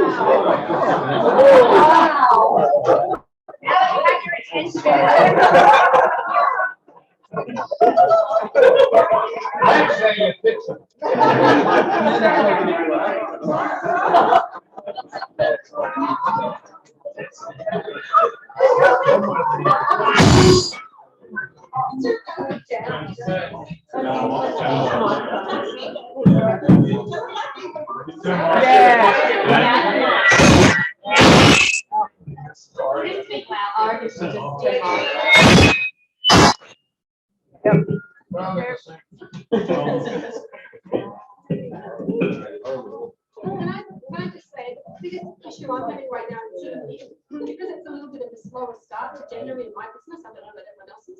I seem to be attracting all these people with $2 million to buy a house on the lower North Shore. Yeah. It's really interesting, okay, which is not much in Sydney. Really quite. Right. So, all that area. But if I have a conversation about this, and say, why are you calling advised agents, what's your experience been? And then, okay, so, you know, oh, I saw a house last year in Annandale, it was my perfect house, back in May, not 2019, but May last year. You know, they're starting to have these ideas. Then I always then talk, I say, I don't care about it's about what your budget. My job is then to find you the sort of properties that, you know, would fit that. So how would you feel if there were, you know, units? And then if they say, oh no, we'd never buy a unit, we have to have a house, and they're clearly not going to be coming on board. So you're helping them understand upfront in that first Generally conversation just what their money will buy in the current market. Yes. So I had one of those clients, we talked about it. Yes, I'd buy a 2-bedroom unit, no problem. She sent her ideal properties, which were all from the inner west in May last year. Lovely new built townhouses. So my email, which I typed at the airport yesterday, was, this is the properties that have come on, you know, front of a line. Yeah. So it's really difficult. Should we keep those people on board or not? So that's she's already a client. She came on, yeah, understanding, no problem, sent the paperwork. First, you know, the first list was going to be very disappointing. Let me just say that, because it was 2-bedroom units with 1 bathroom, pretty much. Yeah, well, you know. Yeah. I find a great way of setting expectations is just to use the data as a friend. So jump on Price Finder, all of it. Pull up the last 3 months of every single sale that's happened in the suburb, their first suburb. Show them what they get for their money. Provide that like links to some online property, and say which of those properties would you have chosen, and then look at what they've actually said on their wish list. Show them what that costs, and say look, you might, and then provide them a solution. You can get that if you go to this suburb, or you go to this, or you compromise on this. And so otherwise, you're not going anywhere. Or even can help them to understand what those properties might sell for in the current market if they're 3 months old and the market is shifted in that time. I wouldn't do that unless they're an existing client. Yeah. Oh, yeah, no, that's a lot of work. They have to be a client. Which I won't do. But if they're a non-existing client and sort of thinking about signing up, and it's sort of gotten to 2 or 3 phone calls later and they're still sort of not convinced, and I feel like they're not realistic, I'll say, okay, make me a wish list. Put everything down. You have your must-have and your nice-to-have. Yeah. They'll take the time, make the list. So if they don't spend the time to make the list, then I know they're not serious and I don't have to go with it. If they take the time and they make the list, I'll look at the list and I'll look at the budget and I'll say, okay, this is how much you want and that price. You've given me a list of 15 things that you think is, you know, a must-have. You'll get 3. Yeah. Pick 3. Any of these 3, you know, from your list, and I can work with that. But 15 isn't going to happen. Too many. Yeah. And I won't take them on, right? Right. Just Sarah, does that ever backfire on you? If you're giving someone the comparables that might be 3, 4, 5 months old, in a market that is moving, as we're seeing at the moment, are you setting an expectation for a client that you can get that property for that sort of price these days? I think you've got to be smart. You need to know your market. Like last year, we were looking at what? Sydney's 30% a year. Yeah, So, exactly. So you need to understand that most people are pricing in at that time 10, 15% above Exactly, comparable sales. But right now we're in a market where, yes, it might go 5% over 2022. It might correct 10%. It's interest rates going up as well. So you've got to be a bit more prudent. You've got to understand where that line is on that particular run. First home buyers up to 2 million, for example, extremely competitive. Units didn't go as high as houses last year. So it's again, it's a different market. Premium properties I'm seeing softening up a little bit. So you've got to take it in context of that brief and what you're seeing on the ground, because you're anecdotally experiencing it. all the data's got a data bank, it's got a 90-day data bank to logic, Pascal value, general officer. So if you start explaining that stuff, they're going to start believing into your selling in terms of your market expertise, and then they'll start listening to you and hopefully take suggestions. So going on, just quickly, just going on from that, sometimes, and as frustrating as it can be, the best thing to sort, I find, for sorting out a client who has issues with price is missing out on a property. Yeah. He's saying, Yeah. I told you so. And I had this conversation with a client last week, and I said, no, we will pass on this one, but I'm going to have a conversation with you next week, and I'm going to say to you, I told you so, because it is not going to sell for what you think it's going to sell for. It's going to sell well above that, and it did. And now he's ready to go. Like he is, I don't care what you say next, we're buying. But do you find, Brian, that's actually a trust building process? Oh, absolutely, Because, absolutely. especially when you're partnering with clients and a property comes up very quickly in the search, you may not have had time to put that education into helping them understand the market. So your advice might be that, whilst the comparables are here, to secure it in today's market, you need to be here, and they come in here and they miss out by this much, and then they go, okay, I trust you. Then what do you do? That's the sacrificial lamb. We always call that. Yeah. How many sacrificial lambs do you have? That's right. And like, at what point do you call it? When it's like, oh, they've missed out 4 times, the market's moved another 3%. What do you do? So the way I've brought that to a head with 2 or 3 difficult ones like that, Rich, in the last 6 months is to bring, as Steph said, use data, but bring the RP data chart, which is currently looking like that, screenshot it and send it to them and have a conversation and say, do you understand that right now, because you're talking about some mythic time when the market's going to cool. Right now, you're losing 2.5% to 3% every month. So you're buying 3% less house every month. Which bedroom do you want to let go of? Yeah, right. And they either go, I believe the market's going to crash and I don't trust you and I'm out. Or they say, okay, I'll get a wriggle on, and they find the money. And even quantifying that into a dollar figure based on the percentage growth and the budget I that found they're buying at. I found it's costing you 2 to 3% per month now. Yes. Every month we wait for this mythic property. Yes. And I don't like Yes. doing that, but I Yeah. had to a couple of times because they were just wishy-washy sitting there. Yeah. 15% under market all the time. But expressed as a dollar figure, as Melinda's saying, sometimes has more impact. This is what it's costing you not to buy it per month. The opportunity However you cost want to of not deliver it. moving that $5,000 today to Yeah. secure this property. If we don't see something for the next 4 weeks, this market's going to move at least, based on what's happened in the past, $30,000 to $40,000 in the next 4 weeks. Yeah. So this is what we're talking about, that it's, when it comes down to placing an offer, sometimes quantifying that growth can help them to understand that you're not asking them to overpay, you're asking them to secure it, so you're not missing out on that I opportunity. find that's a good enrollment. That's good at the point of enrollment too, and clients sort of. Yeah. And this is sort of back to some of the early questions and comments around, screening and the like, is however many conversations you need to have at the start to build the trust and establish credibility. It varies, right? It's what you do in the content and the like. Well, that was a question. Next question I was going to ask actually is, well, how much do you give, or how much questions are you taking to determine whether this person's going to be too much of a challenge from the start, or whether you can turn them around into a raving fan or a really good client, but their initial conversation. So where's the line? I think it's how much context, time? it's context based. We're all different in how we qualify clients, how much time and energy we want to invest in that client, and at what point we draw a line and say no mas. And as Seb was saying, and others have said, if you spend that time up front in showing them data and showing them facts, it's education, but it's also about trust and credibility. And as Henny said, there's only so much you give out, but after which you say, look, I'm happy to show you more and give you more, but that's on the basis of working together. So there has to be a line that we may each draw at a different point in the timeline as to where we say that's enough. Yeah. And I think the same goes, as Matt was saying around, and Rich, the sacrificial lamb. Yeah. There comes a point when you say to someone, look, this is a rapidly moving market, and there's only so much of a time and resources we have as an agency, and there are other people who we've said no to in place to accommodate you. There's only so many properties, live deals we can put to you right now, before which we have to have a conversation about our relationship in fairness to those people we've said no to. Yeah. And that's a little bit of a slap in the face for a cold fish. Sometimes we need to have those conversations. And I think that brings it back to trust as well. Yeah. But can I just finish my sentence of mine, that I was trying to say before? Because I've had a slow start to the year. I'm listening to people, right? So this little lady with $2 million that's come on board, she's a very strong referral, and I know that she will listen because I can say, it's the same experience that he had when I get stage, blah, blah. So I will take her on because A, I have time. B, the market might come down and there are more properties coming on. So what am I to know? The crystal ball.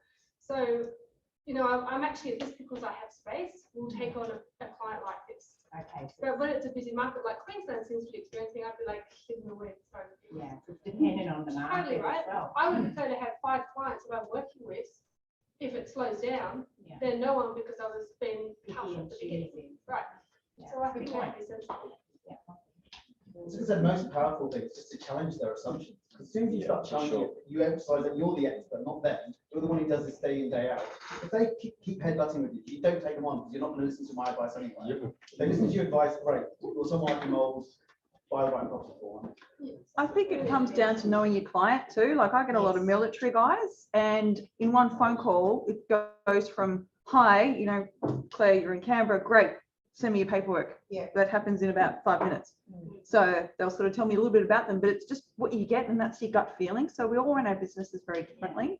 I give a lot of comps and a lot of, Zooms and screen share and test that without engaging someone. So I will give a lot to someone who needs that. But it's always on a case-by-case basis and knowing who your client is, I think. It's got to be a two-way. If I did that to my military guys or, a busy doctor, I've got him for literally 2 minutes. Yeah. He would be like, shut up, I have to go. Yeah. No. Can I off the back of that, Claire, then obviously there's bad clients and then there's challenging clients that just need a little bit more education. How do you differentiate between those? Like, what factors are you seeing as? I screen them before they get to me. Yeah. And it's in those, how they answer those questions. And so how do you screen them? Like what process It's do you fine use? art, isn't it? Come down to the language that they use. So I don't get them to just tick radio boxes. It's answering this question and whether they give me this or whether they give me that, Yes. whether they use neurotic and that sort of, suspicious. Yeah. They're neurotic, suspicious people. It's personality traits that I look for rather than, well, it's budget as well, but if they're coachable, are they open to ideas? Yeah. What about spreadsheets? Yes. Yes, I don't like spreadsheets. I'm the expert. You're the expert. Does anyone else have any other input in terms of how do you differentiate a challenging client from But we do. We spend a lot of time assessing the psychological match to our business and how we can do things. And one of the things that we talk about in the lead up to taking a client on and deciding whether they're a match or not is to say to them, we are going to have, this is a journey, and we are going to have some very difficult conversations. And if that makes you uncomfortable, that's fine. But if you can't engage in the difficult conversations, we're probably not going to be able to help you. Yeah. So the reaction to the fact that it is going to be hard, and you are going to have to listen, and you are going to be challenged, and you may not be on the same page, but you will be eventually. That's a journey to take. We talk quite a lot about that before we take the client on. So that's part of the screening And process. it's really easy then to say, you know how I said we're going to have some tough conversations? Now it's time. This is one. Yeah. And it's not a surprise, and you say, oh, yeah, I know. Yeah. Depending on the size of the agency, because you have to bear in mind the person you're speaking to may not be a good match for you, but they could work well with somebody. So I might talk to someone and like, oh, this person is so hard work, and I'm like, actually, he'll be great for all of us. And likewise, he might get, somebody. Oh, no, this is Betty. Sorry, you had. No, I was just going to say, that's what an initial consultation is for, upfront. You spend an hour, you tell them it's a two-way street. Yeah, exactly. We're trying to see if they're a good fit for us and vice versa. And lots of open-ended questions, like, I mean, because, I train as well, and I find the open-ended questions are the most revealing. So if you use questions like, okay, well, tell me your story, tell me about your situation, then you shut up. Yeah. What's most important to you? Shut up. silence is Yeah, important. so, you know, and if you've got people that are quite reticent to speak, using open-ended questions is going to get them talking at least a little bit. But if you're giving them a checklist, yes, no, it's not going to work. So you've really got to get to know the person, and I agree. My client's not going to fill in a yes, no, yes, no. No, Go, no. piss off. Yeah, exactly. Yeah, that's exactly right. Like, why have you come to me? How can I help you? You know, tell us about your background and what's most important to you. You know, and then you find out a lot. And it's more than just, okay, collating data from where did they come from and what are they after. It's more about connecting with your client. And if there is a connection and you believe that you can help them, I believe that trust can be built earlier. I mean, in this market, it's more about telling them we've gone up on the place. It's not about saving money. No. It's just a matter of even finding it first. Faster than that. And sometimes you just want to pay a bit above the odds in this market. You know, it's securing the property. No one gets paid if you don't buy it. Can I ask how are others dealing with the challenge in the industry of a marketing message being communicated differently from other buyers agents that are still talking about buying under market value or buying this and buying that? Like, you know, it's something that, you know, that's a marketing message that some people use, or buying 60% or 80% off market, or buying under market value. How do you overcome those conversations? Is that just I encourage the client to go and take that buyer's agent up on that offer.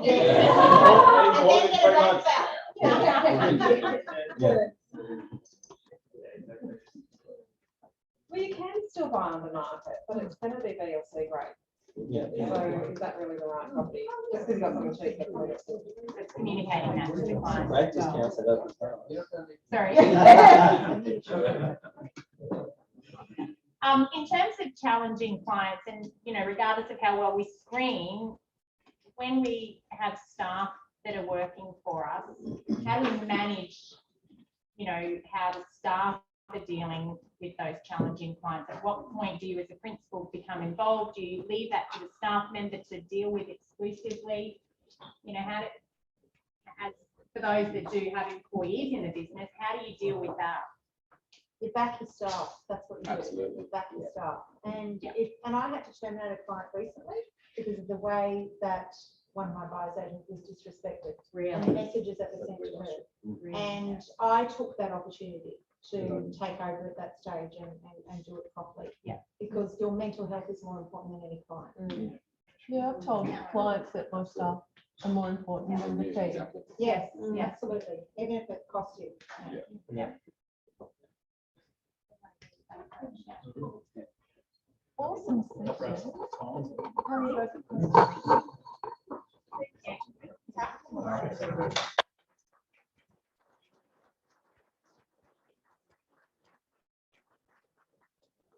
Now we've got our last session for the afternoon, and it's very special. So we have 6 pioneers, but 4 are here and 2 couldn't make it. So I'll ask our 4 pioneers to come up to the stage.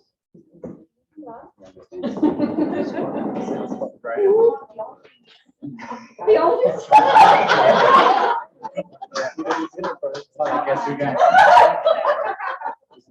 All very pastoral.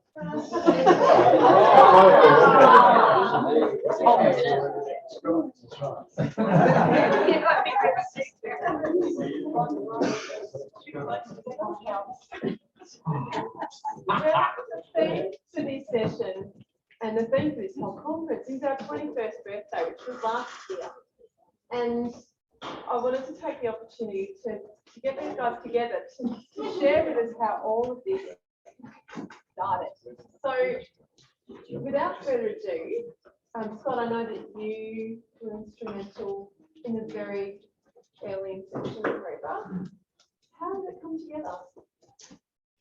I'm going to hand this one over. The beforehand will sit in your papers. There's a prequel. So. Okay, let's get the prequel. I have become buyer's agent about 20 years ago. And Brendan, Jack, and Lisa. Lisa Dryson. From Finding Speakers. Yeah. They sort of got together and said, look, you should come and, let's grab it. You should come and join this group. And there was Dennis Kanopoulos, And Trish Sheen as well. So there's about 4 or 5, and they said, look, we've got this association, we're only small, there's only 5, and Byron's only 5 or 6 of us. You should come and join, and we're all about, promoting ethical standards in the industry. I said, great, I'm in. So that's how it started. So we just had a very small meeting. It was like around one table. It was really how we started the association. So just to give special mention to the 2 missing people who are online, Byron and Henry. So they're here in spirit. I think they're listening and watching. How did you guys get together? How did the 6 of you start this? So Michael and Chris and I and a few other Melbourne people were members of another association in Australia that was started by one person and turned out to be. Whose initials were PK? Turned out to be a little bit too much of a dictatorship for us because he wouldn't take his name off the founded by. So yeah, we left that, and Michael and I and another fellow, David Devenish, who's not in the Buyers Agency anymore, went to Sydney and went and saw Rich and Henry, Byron, Brendan, and had meetings with all these people and said, yeah, hey, this is what's going on. We'd like to take REBAA national, and yeah, that's I suppose where we got the idea, and it was just through a lack of representation nationally for buyers agents. So, it was back then it was sort of very disjointed, very fragmented. So Very new. Yeah, very new and quite isolating in a way because you didn't interact like this. Like this is awesome. So you didn't interact like that. So that thirst for knowledge from people in other states was brilliant. I'd seen Michael years before at some auction on some Channel 7 news show in Melbourne, and thought, auctions. Yeah, and thought, this guy looks like it. And then Brendan Jack was great. I really call him the grandfather because he's been around for a while. He was just great. I'd bring him up and ask him for advice. How do you handle this? And it was great. I remember talking to Michael about how do you do your vendor advocacy at times, and like we just started bouncing off each other, and that's how it sort of came. Before I started, yeah. And who's that Richardson? Kurt. Kurt, yeah. They were too, right? See, way back then, buyers agents were opening up so quickly, and that's when we got on the phone, Scott and David Dennis and Rich, and we thought these one of these buyers agents, they really not experienced, some of them don't have a license, blah blah. So we need to start an association. I think that's I remember it way back, and that's. And it gives the profession some credibility and a direction. Yeah, and PK really didn't have all of what we wanted, obviously in that, and so we thought let's go like what I was saying, Sydney. I actually didn't know that there was already a buyers agents association started in Sydney, so that was a big plus, wasn't it? I mean, Sydney was already established. They were going sailing out of the. Is that right? There's an old photo on there of the old REBAA website of Rich and Trisha Sheehan and on the back of this yacht. Actually, that was the year before I joined. That wasn't on that one. And I thought if associations are like this, I'm there. And it was all about comradeship like this, and there was only about 10 of us way back then, wasn't it? 10 companies. But there was already 6 or 7 established. So it was wonderful. So really, it was so easy. We just expanded that REBAA that was already there and just made it, it went national. It was quite funny because we organised the first meeting in a Chinese restaurant down in Chinatown in Sydney. So it was almost we came through the door, got ushered through the restaurant. Brendan organised this up to a room, and it felt a little bit seedy. But, when you come to things like this, it's just awesome.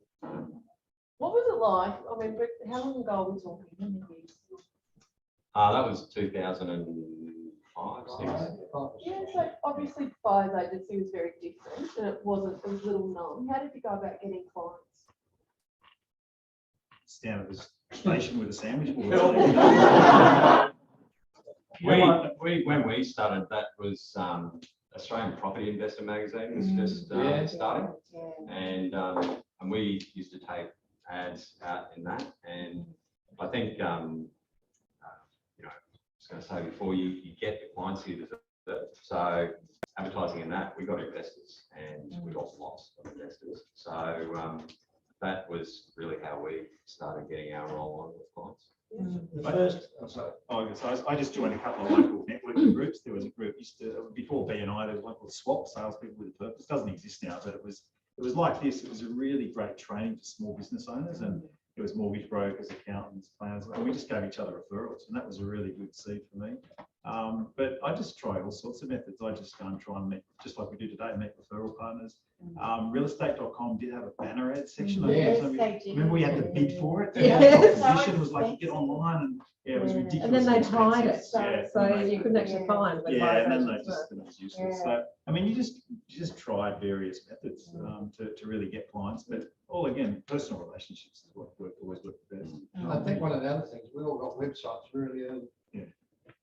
We all did. It had about four pages. You want to do what? You want a website that buy people stuff. What are you selling them? My first client was given to me by a real estate agent, because when I first started, it was a long time ago, and I had more answers, but I was racing around saying, having been a selling agent for 10 years, I went around to about 25 agents and made appointments to talk in their boardroom at their morning talk and tell them what I did. I'm happy to offer a referral. If that's what you want. If you don't want that, that's fine. And blah, blah, blah, blah. And then the next day, bang, I got my first client. I'll never forget this pregnant girl from down from Queensland. She needed something very quickly. And at the time, I'd also run a couple of news channels, and they came around and videoed the whole situation buying that house with my property. And then I employed a PR person. I did also that the first 6 months of starting the business, actually, so I was determined to make it happen. And I was paying this PR company a lot of money, and nothing was happening. So I got so frustrated, I said, "Bugger this," I went up Channel 7. And anyway, the next day, they went in my office with a camera crew, and I got about 15 clients from just a current affair for 2 minutes. Yeah, I remember that. Yeah. And then I kept talking to all the agents, going to see them, and then there was financial planners and a few lawyers, and now 90-something% of my business is referred or repeat. I don't often take on that guy. I asked 30 questions, but it was a trick. And, yeah, so I'm very lucky, but I've been doing it for a while, and I'm pulling back a little bit, and I work down at Bellarine Peninsula now, where I'm pretty happy. I have Melbourne clients that are referred and repeat that I like to look after, and I have some other people look after the other clients, and yeah, it's been a fantastic journey. As Scott said, started off in this bloody Chinese restaurant with about 4 people. When this is, I don't know how many companies, 70 or something, and it's REBAA Association now, I don't know. Then we got more. What's the front, Brian? What's the count? Members It's about 74. and affiliates and. Yeah, and then we've got affiliates and staff and on top of that. So. But there's also half a dozen guys having an idea that we wanted association with the right people and with the right ethic, the right set of standards and comradeship. You can ring anyone and ask them a question and they help you, not like selling it. And I think that's key is that even though we didn't want to be exclusive, we wanted like-minded people, we wanted ethical people, and people that, were on the same page of what we were trying to bring. We were pretty fussy. Still are, but we need numbers. Numbers was never the exercise. It was getting the right people to present the image of the profession. How did you get bigger? Because I joined when you told me to, it was 2007 or 2008.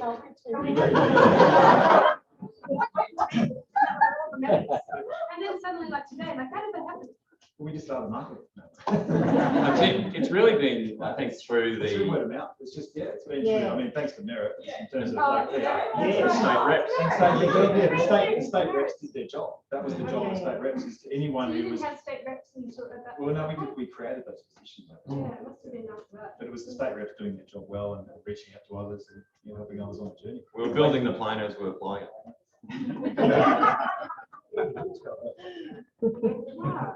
How did the selling agents known, they wouldn't have understood like they do today. I reckon it was, for me, it was really a lot of, when I first started, 2001, 2002, it was a lot of pushback. Agents went, what's, when I opened this, they went, how much do you charge? Are they going to pay you that? No way. You're like, I couldn't believe it. So it was kind of a lot of pushback. And buyers agents, what do you guys do? Yeah. So there's, and then there was those who wanted to pay the referral fee. Yeah. There was a whole lot of, there weren't any rules. Yeah. So we were making it up. So it was a lot harder to build traction, but over time it just built and built. Like when I used to do seminars back in the day, I'd say, who's heard of a buyer's agent? No one put their hands up. You do it today, everyone's heard of a buyer's agent. So it's become a lot more mainstream, but back then it was a lot more difficult. And also they felt threatened. They thought you were trying to take a commission. They thought, oh, you're gonna ask for 50%. Yeah. No, you gotta keep 100%. They go, oh, okay, well let me work with you. How many more clients have you got? As they started to come on board, it got momentum, it got pretty quick momentum with the selling. But it depended a little bit on which buyers agents were really antagonising the agents. Yeah, that's. Well, it set off a bad You know, precedent. Yeah, there's a couple in Melbourne, and I made a point of, getting along with the selling agents. You need these guys to know what the right properties. They got to understand you're a working checkbook, you know. Yeah, well, you're a buyer. I mean, you want to welcome, and I think probably nearly everyone in this room doesn't get any problems with selling agents. You know, once they've understood the process, you've worked with it, and everything's good, and suddenly you drop. You notice all the lingo drops. All what they tell the public is one thing. They suddenly start talking to you in a totally different tone. I do find that even after a long time, it's very hard to get a selling agent to refer you business. I don't know why, because I'm happy. They want a referral fee. One guy did it, and way back when, and he thought, geez, that was so. It was, I told him I needed this sort of house. 3 weeks later, he showed me one off market. I bought it, and I sent him a check for about $6,000, which is a lot of money back then. Straight away, the next day. I mean, it's so simple, isn't it? Don't pay him 20%. Well, I can't work out why they don't refer buyers to us. You know, if they haven't got the stock, right? What's wrong with them referring a buyer to us? And we pay them a referral fee. If they haven't got the right house, they're not going to sell it anyhow. I think it's like that side of things is it's very much people like real estate agents like controlling their database. Owning. They just don't like letting people into their house. So When did you guys feel a significant shift in our world of buyers agency? Do you remember when and what it was?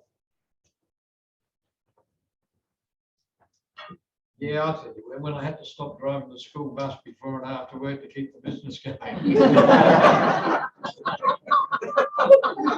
Which I did for a few years. I think it was around that time because I started, Michael and I started going to Asia a bit, and Hong Kong and Singapore, and we were going and holding conferences where we obviously we had to pay our own way to get over there, but the banks over there were setting them up for us. So yeah, that, and we had clients already there that we bought for, so we were going over, killing 2 birds with one stone, doing those prezos and seeing those clients, getting more clients. So yeah, and then the GFC happened, so all bets are off. Yeah, I was similar for me. I think around 2007, I started to make some trips overseas as well, and started speaking in a few places, and I also won the National Telstra Business Award in 2007, and that for me opened a lot of doors for PR, and sort of buyers agents got recognised through that process, and that really helped. And any legislative changes that tipped the world upside down for you? Oh, the biggest one in New South Wales was getting buyers agents recognised on the front page of the contract of sales. So when I was the chairman of the buyers agent chapter, I lobbied for 10 years, whatever, to get it done. I can't remember what year we got it done, guys. Was it 2016? I think it was about 2016. 2016, we finally got the Law Society to agree to it. With those 2 little magic words, buyer's agent. On the front page. Even though there's no data on it, there's Yeah. no data kept by value generally. I think it's a win for us because it forces people to look at the front page of the contract and go, oh, there's a place for buyers agents. Exactly. Even selling agents go, oh, there's a place for Yeah. buyers agents. So we get more credibility and recognition. So And that was, that did take a decade. yeah, but that took a lot of lobbying, so that was really good to get that recognition. Good, I think going back to Merit, she should be recognised as well, because as articles became more popular in the paper about buyers agents, then of course it was the PR machine started rolling. Yeah, well done, Eric. It was a lot. There was a lot of buyers. So I think it was a bit of everything. You know, it was.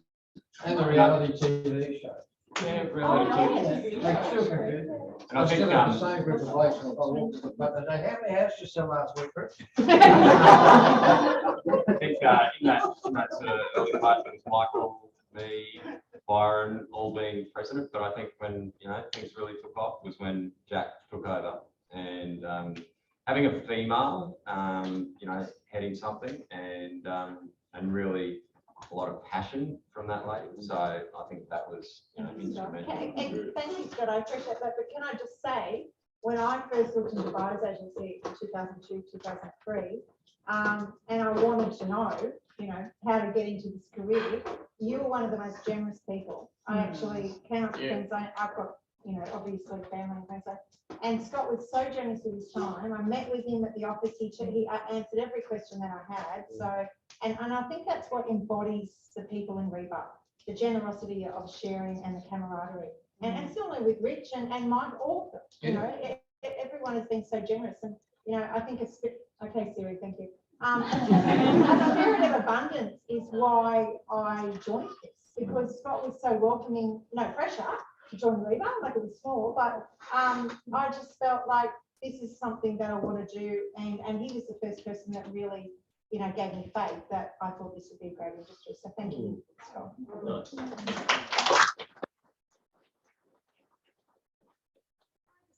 Work out because organisation's still up. So when I had my website done, I was linked to it as one of my organisations. I'm like, oh shit. I was the only member I think he's ever had. So what are some of the significant changes you've seen in the role of the buyer's agent since you all paved out the way that your process flow goes? What have you seen change? Obviously technology plays a role. Owner-occupiers using buyer agents has been the big thing. I reckon most of us would have all started doing. Nearly all investors, and then slowly but surely. Public awareness, I think, is which can go take a long time. Like it's, and some people may know more than me in terms of figures of how many people use buyers agents in Australia, but it is, I reckon, it's still a fraction of buyers use buyers agents. But all people in this room are testament to the fact that there's enough buyers to sustain all of these businesses, which is great, and more.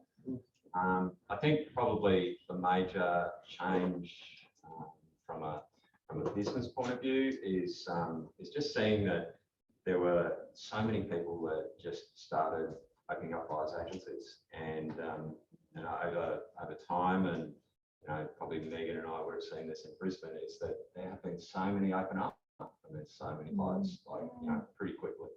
So and I think now in this environment, it's much more sustainable for people to start up because of public awareness, because more people know about. I was staggered how long it took for the awareness, really, when you think about it, because and I think it's good now, because everyone who's used a buyer's agent is now telling their friends and their friends and their friends. Like the 16,000 or whatever mortgage brokers out there, it's about, what is it, a couple hundred, how many buyers advocates there are. But it's a tiny little industry, really. So you would think in the years to come, in the next 5 or 10 years, everyone will get a lot of business, because imagine all those, the pyramid effect, all those people who've used buyers agents are telling them what a fantastic way to go. But geez, it's taken 22 years. And you go to maybe less than 5% use buyers agents. But I think the next 20 years it'll be much. And without sounding like an old fuddy, the under 35s or under 40s. The first thing they think of when they've got a task is, who can I get that to do for them? Yeah, sure. And they'll do it themselves. They go, who will do it? And I think there's a bit of an explosion in buyer agency in the next few years. For all you young people. And I reckon it's evolved from just being a simple, I'll buy you a house or investment property. I love the word advocate more than agent, because I think that's what we provide, a holistic service. We've evolved now, even each of you are going to evolve in the way you deliver service from from being just a simple transaction to being a real guide and a real consultant throughout the whole buying journey for the client. And I think just like people, a lot of people don't use financial planners, unfortunately. And I think if you look at the financial planning industry, that's been through a whole rigmarole the last couple of years. And more people should use planners, just like they should use buyer's agents. I went over to the States in 2007, 2008. I went to the buyer's agent conference, and there was about 250 exclusive buyer agents at this conference in Las Vegas. Down the road, there were 25,000 real estate agents having their NAR conference, right? So you look at the proportions. Same here, you know, you go to the ARIC conference and there's 5,000 people, rah, rah, and, you know, we're here, we're genuine, right? So I think this is the thing. We're Keep it real. Chris, what you talked about in your thing, like we are providing very, very authentic advice, and I think that's what's going to sustain us all in our businesses. You know, we believe in what we're delivering, and we know we get great outcomes for our clients. But I think it's a whole cake, just in the sense of we're delivering a more sophisticated service each year to our clients. Yeah, and in terms of technology, like pricing, for example, I'm guessing some of you started your careers without email, so. I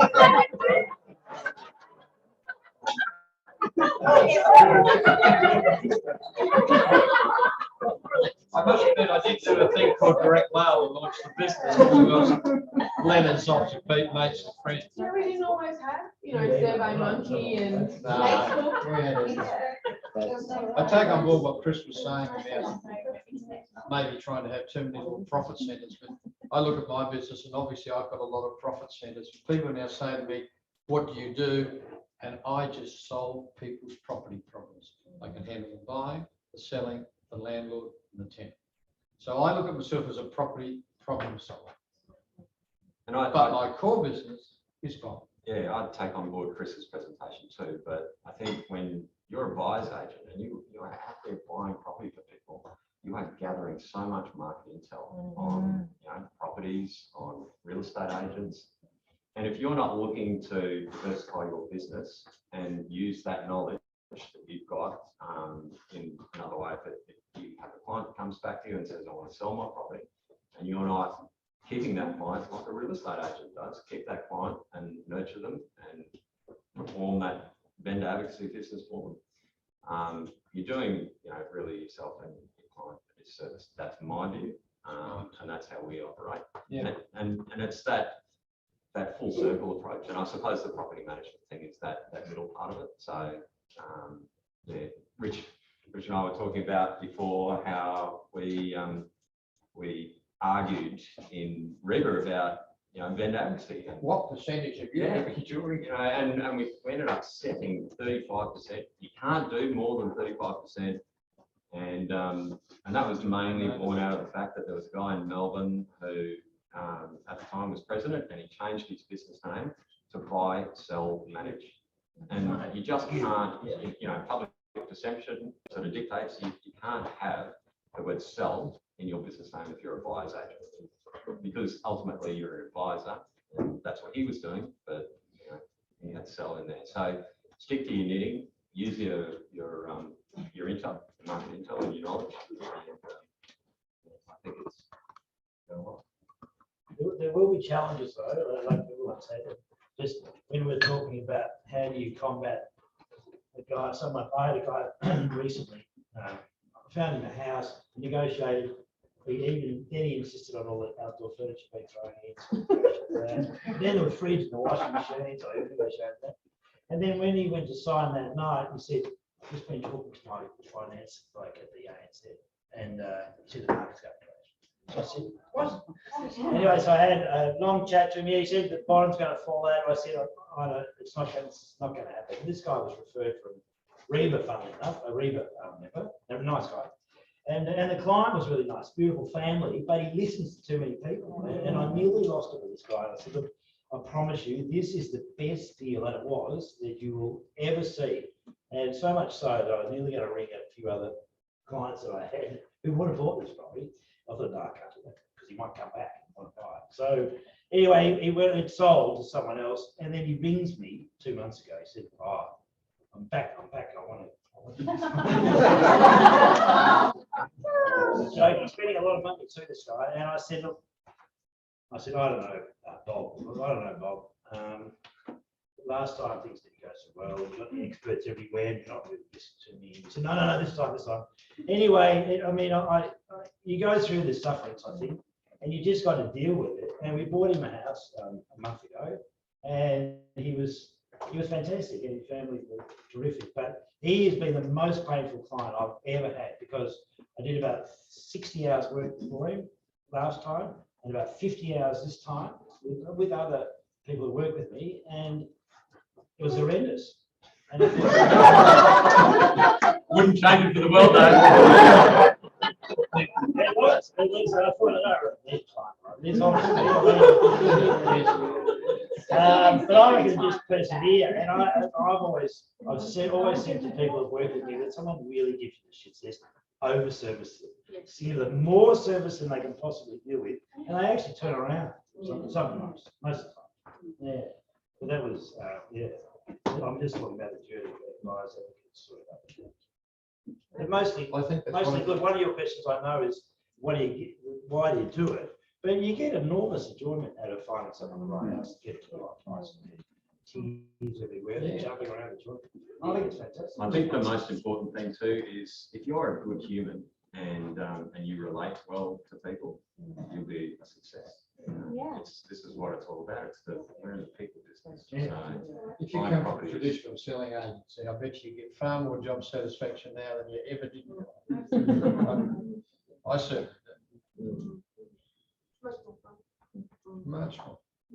Nicely said. So on that note, I'm going to go downstairs and have a drink soon. We've got something special for all of you, and it's to commemorate 21 years and being founding members. I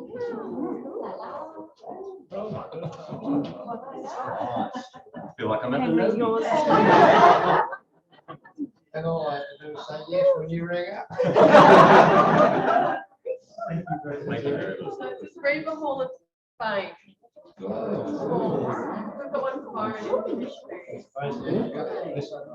And Henry. Henry and Byron. Are they on the line? Henry's on the webcam.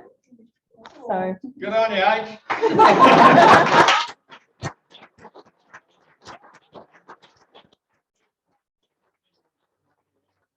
That's Henry. Henry did a massive amount of work with the articles of the association, and it spent an enormous amount of time after we've had meetings, and we bring each other up, and he's responsible for the sort of initial articles of the association. So, on you, Henry. Good on you, Henry.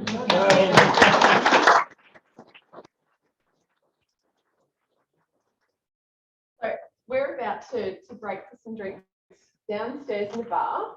Someone who has done an incredible amount of work I didn't want to not mention before we head off to drinks, and that's Matt Reeves. The whole exec and the committee of Freedom Management, Matt, you've gone above and beyond. Everything's run so well. It's been great.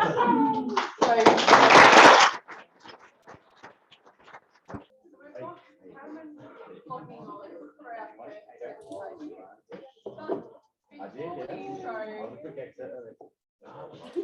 Sorry, man. Before you intro Cameron, just a couple of reminders. There's definitely room left for anyone who wants to take advantage of the video offer. But even if you don't want to use it for your own personal business, we'd love to get some more places for the REBAA video. So just take it out of merit and scoot out there to do a 5-10 minute series of questions for the video. It's really easy. Also, your feedback forms, we'd love you to give us feedback before you go today. And we're going to assume, unless you hear from someone specifically saying Adelaide's not a good idea, that you're endorsing a conference in the Barossa or Clara Vale. So if you've got concerns, I don't mind if you're anonymous, just let us know what you think. We've got a lucky door prize giveaway, so I'm going to get everyone to stand up again. Go to the random number generators.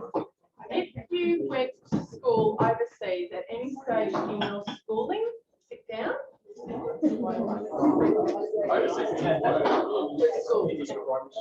If you had whiskey last night, sit down. Yeah, I was wondering. A few people went out after. If you are the first sibling in your family or the only sibling, sit down. Not surprising. If you started your career after school in real estate, sit down. If you like to choose a lucky piece of clothing when you go to auction, like lucky socks, lucky shirt, lucky tie. If you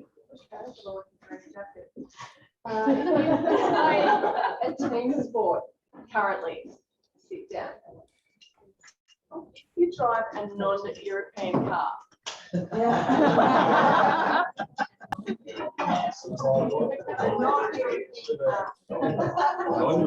you've been to Tasmania since COVID struck, if you've been to Tassie, sit down.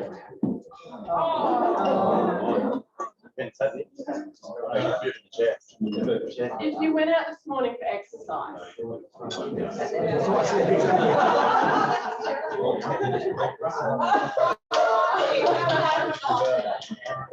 If you ever have braces on your teeth. If you personally know Mike Mortlock. Oh, Michael Ramsey, you're a winner and you got to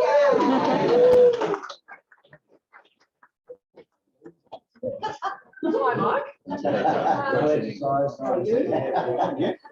it's with a lot of pleasure that I introduce Cameron to speak to all of us. We feel really lucky and very fortunate that he's agreed to do so. Sadly, he's at home isolating, but I'm really looking forward to this presentation. So, Cameron, over to you. Thanks, Kate. And I'm actually more than home isolating. I've got COVID now. So if I start coughing and sneezing throughout, I do apologise, but there's not much I can do about it at the moment. Let me just share my screen. Okay, here we go. So I'm going to give you a bit of an update on what's happening in the housing market, and then we'll have some time for some questions at the end.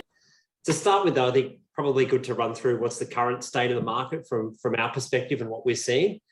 So we've known since the pandemic hit, we've seen really rapid increases in property prices, and prices are still increasing at a rapid rate, although there has been some signs that it's not quite as strong in terms of growth since the middle of last year. What we did see is that when lockdowns were happening and the uncertainty that they created, a lot of vendors were just reluctant to put their properties on the market for sale. Then late last year, when lockdowns did end, we saw this big surge in new listings. So generally speaking, 2020, there was so much uncertainty. So when lockdowns happened, everyone stopped listing. There was still a fairly large pullback in 2021, not as severe as 2020, but then as those lockdowns ended late last year, there was just this wave of new listings that was unleashed. And realistically, a lot of vendors were making up for lost time. So you talk about pent-up demand while lockdowns are happening. There's certainly pent-up supply that people that would have liked to have got their properties on the market, but because, for example, in Melbourne, you couldn't even go and inspect the property. In Sydney, only one person could do it at a time. People just realised that was an inopportune time to sell and waited till those lockdowns ended. Although there wasn't a lot of stock coming onto the market and we saw an ongoing fall in total supply, sales volumes were dramatically higher last year than they were the year before. Based on our numbers of properties listed for sale on realestate.com.au that sold, sales volumes up 40% in 2021 on 2020 volumes. We've also seen that properties have been selling in record time with our days on site metric at or close to historic lows throughout last year. And what the lack of stock coming onto the market in the established market resulted in is a big increase in inquiry for new homes. And I think that was simply a case that people couldn't find what they wanted in the established market, or they had to make too many sacrifices on what they really needed, that a lot of them just felt it was easier to go to a new housing estate, buy a block of land and build the property that they absolutely wanted. So that was certainly a trend we saw last year as well. I think most people were expecting once home builder finished that there would be a slowdown in inquiry in that new homes market, and it just never really came to fruition. In terms of the rental market, we've also been seeing prices there rising rapidly, particularly in the smaller capital cities and in regional markets.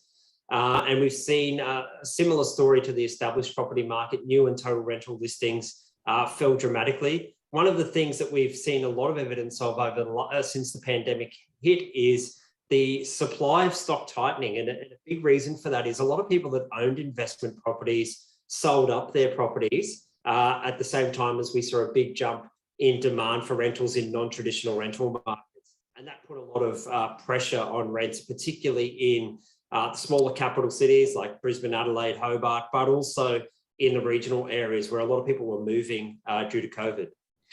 And then generally speaking, properties have been renting at a historically quick time. Days on site was the lowest it's ever been through most of last year. And that's despite the fact that in Sydney and Melbourne, days on site for rental properties was much higher than what we've historically seen.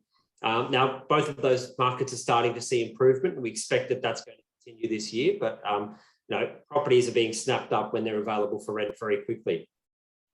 And although rental growth has been strong, price growth has been stronger, and that's led to falling gross rental yields. But even when we look at gross rental yields, yes, they look low on a historic basis. But when you think of where interest rates are, they're still quite attractive from an investment opportunity, especially if you can get some capital growth on top of that. In terms of the economic overview, so housing finance commitments have been particularly strong. There was a really strong bounce back in December, as you can see here, 32.8 billion in new lending, which was a record high. Investors continued to accelerate their participation in the market up to 10.3 billion. There was a bounce back in subsequent buyers, and there's been a slight lift in first home buyer numbers over the last couple of months, but they're still down, well down on their peak earlier in 2021. But you can also see on a historic basis, there is still a lot of first home buyer activity, and there's this narrative out there that it's impossible for first home buyers. First home buyer activity is still strong, not as strong as it was, and obviously saving for a deposit is very difficult at the moment, but people are still finding a way. In terms of credit growth, so the housing credit growth, you can see here that it continues to accelerate, and I think this will be a big one to watch this year, because we know that APRA won't publicly at least say that they target house prices, and what they do say they target is housing credit growth. There were some macroprudential policies introduced in late October last year. Still very early days, but no real sign of that having too much of an impact on credit growth. And if credit growth continues to accelerate, then I do think there's a very real possibility that we could see more macroprudential policies introduced in the year ahead. Variable mortgage rates are continuing to continuing to fall, while we're seeing increases in fixed mortgage rates, and that's been particularly exacerbated since the Reserve Bank abandoned their yield curve control back in late October. You can see fixed rates have risen dramatically, and whilst that's not really any form of macroprudential tightening, what it does mean is that people can't lock away at this ultra low rate and have certainty for the next, whether it be 1 year or 5 years. So it will push people back onto variable rates, and clearly there are some expectations that variable rates are going to start increasing late this year. Our view is still that's not going to happen till early 2023, but the likelihood that rates are going to rise sooner rather than later is strengthening almost on a weekly or monthly basis. And housing debt, so it's historically high, as you can see here. So too housing and household assets as a percentage of disposable income. But what that high level of debt does mean is that people will be a little bit more sensitive to higher interest rates. And not saying that that's going to cause people to default or anything like that, but because we are more heavily indebted than we have been in the past, as interest rates start to increase, people are going to have to cut back on spending elsewhere to continue to service that mortgage. And then finally, in terms of the economic data we've got, so this is looking at new dwelling commencements and the number of dwellings under construction. You can see that commencements are very high on a historic basis, although they did pull back a little bit in September, particularly for houses, they're extremely high. And you can also see that the number of houses under construction nationally is the highest it's ever been.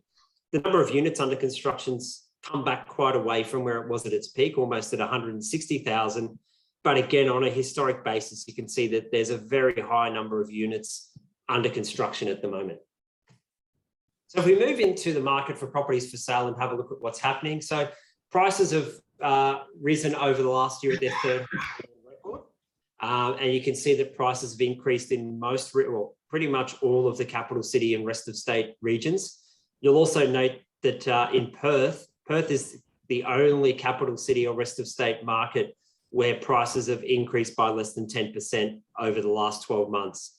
And you can see some particularly strong increases in Canberra, regional Tasmania, and regional New South Wales. If we have a look at all of the SA4 regions nationally, I'm only highlighting the top 25 here though, you can see that price growth has generally been strong, and every single one of the 88 SA4 regions nationally has seen a price increase over the past year.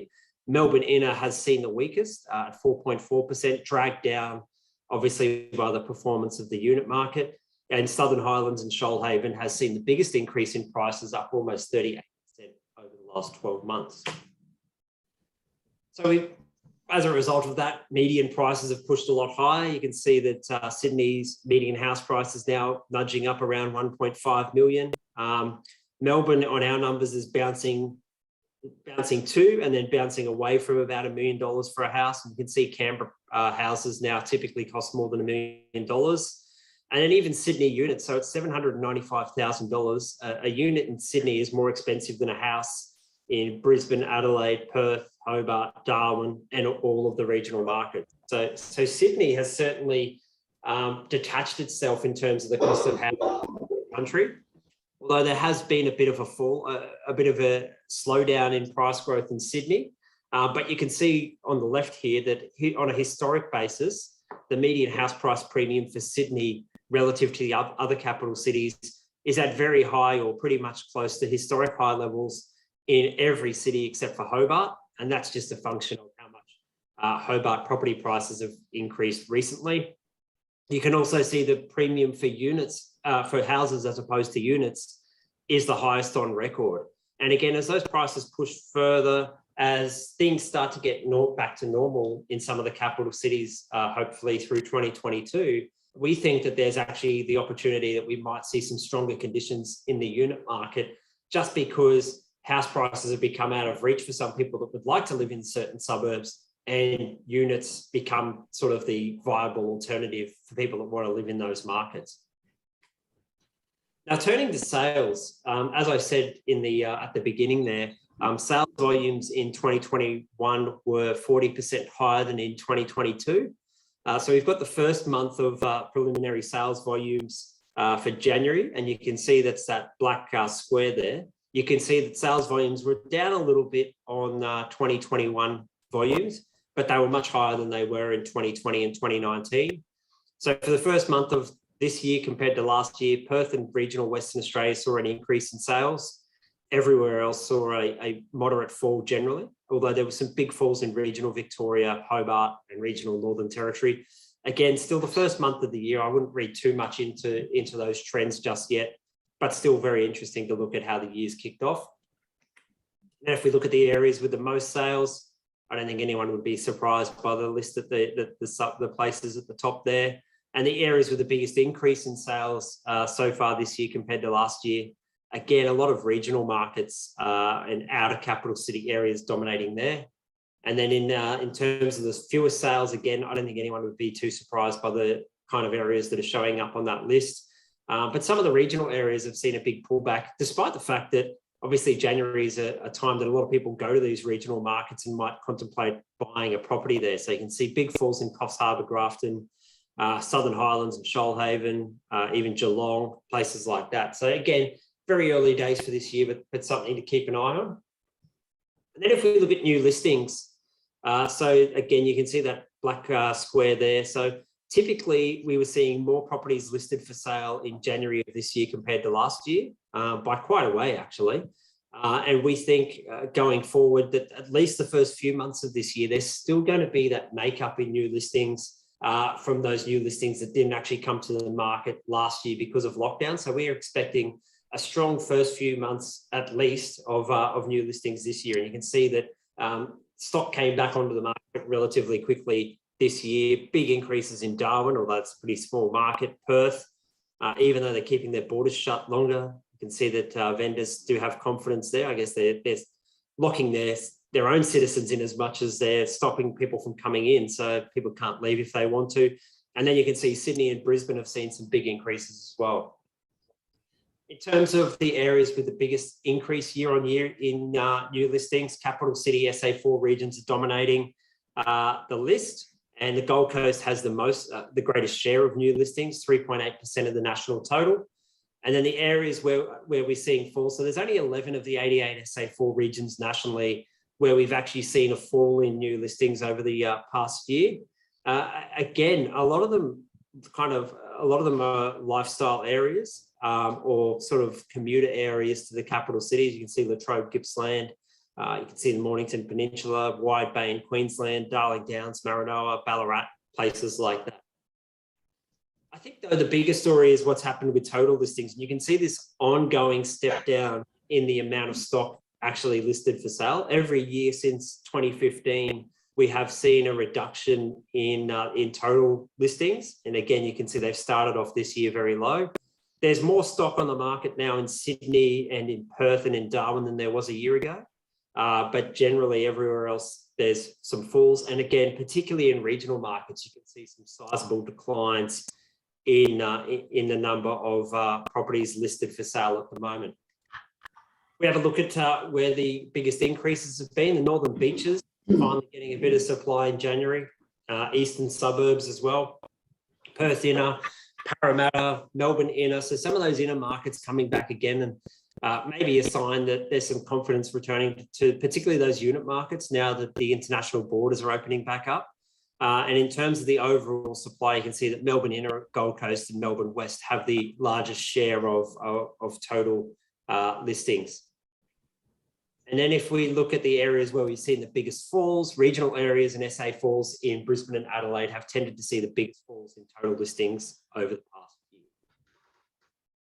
As I said at the start, in terms of days on site, which is essentially measured from when a property is first listed on our site to when someone tells us that it's sold, there has been a big decline in days on site over 2021. You do get the seasonal jump in January, although it hasn't been as severe this year as it was last year and the previous year.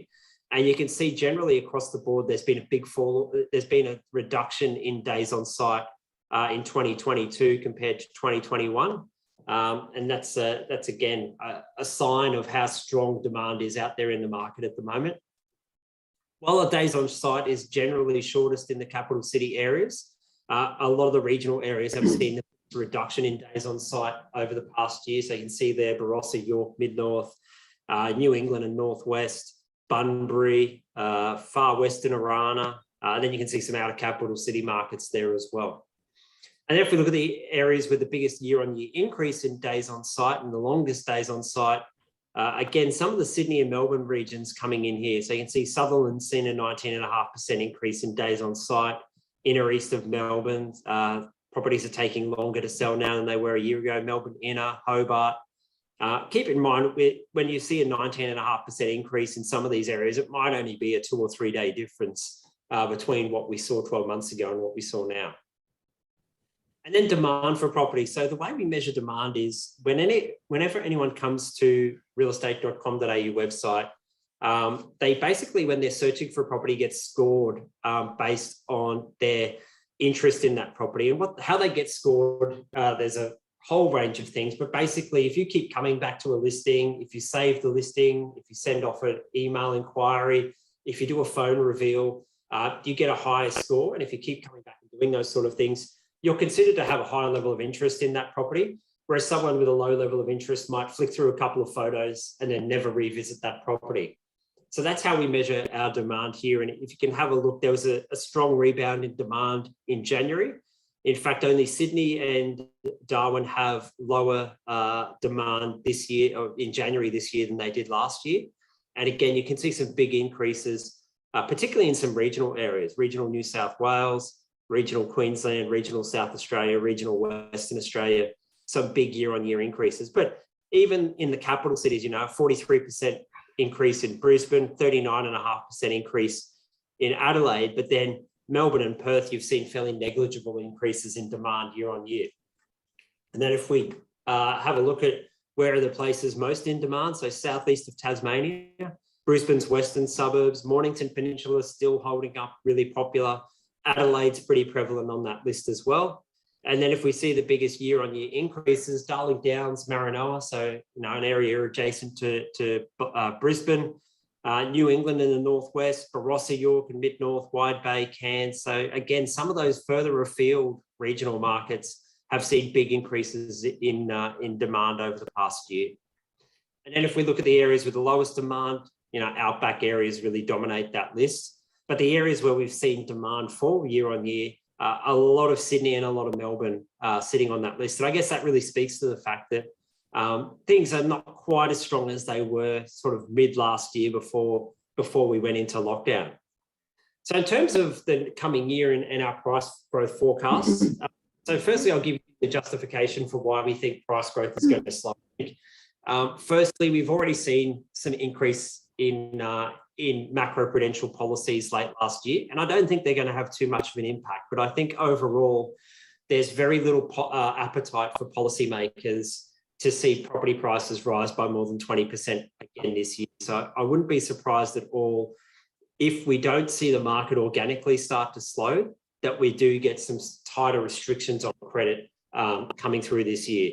The other reason why we expect property prices to slow is because interest rates were reduced in 2020 to the lowest they've ever been. And you do know that when interest rates are reduced, property prices tend to increase. And we think that we're getting pretty close to the end of the adjustment higher in prices to lower interest rates. And the other big factor is people are going to have a lot more choices to do with what they do with their money this year than they did last year. So people, when they were staying at home, when they couldn't go anywhere, when they were in lockdown, they were prepared to dedicate more of their income to property than they probably did previously. Now that people can start traveling around Australia, they can go overseas. In lockdown cities like Melbourne and Sydney, they can go back to the pub, they can go back to restaurants, they can do all those social things.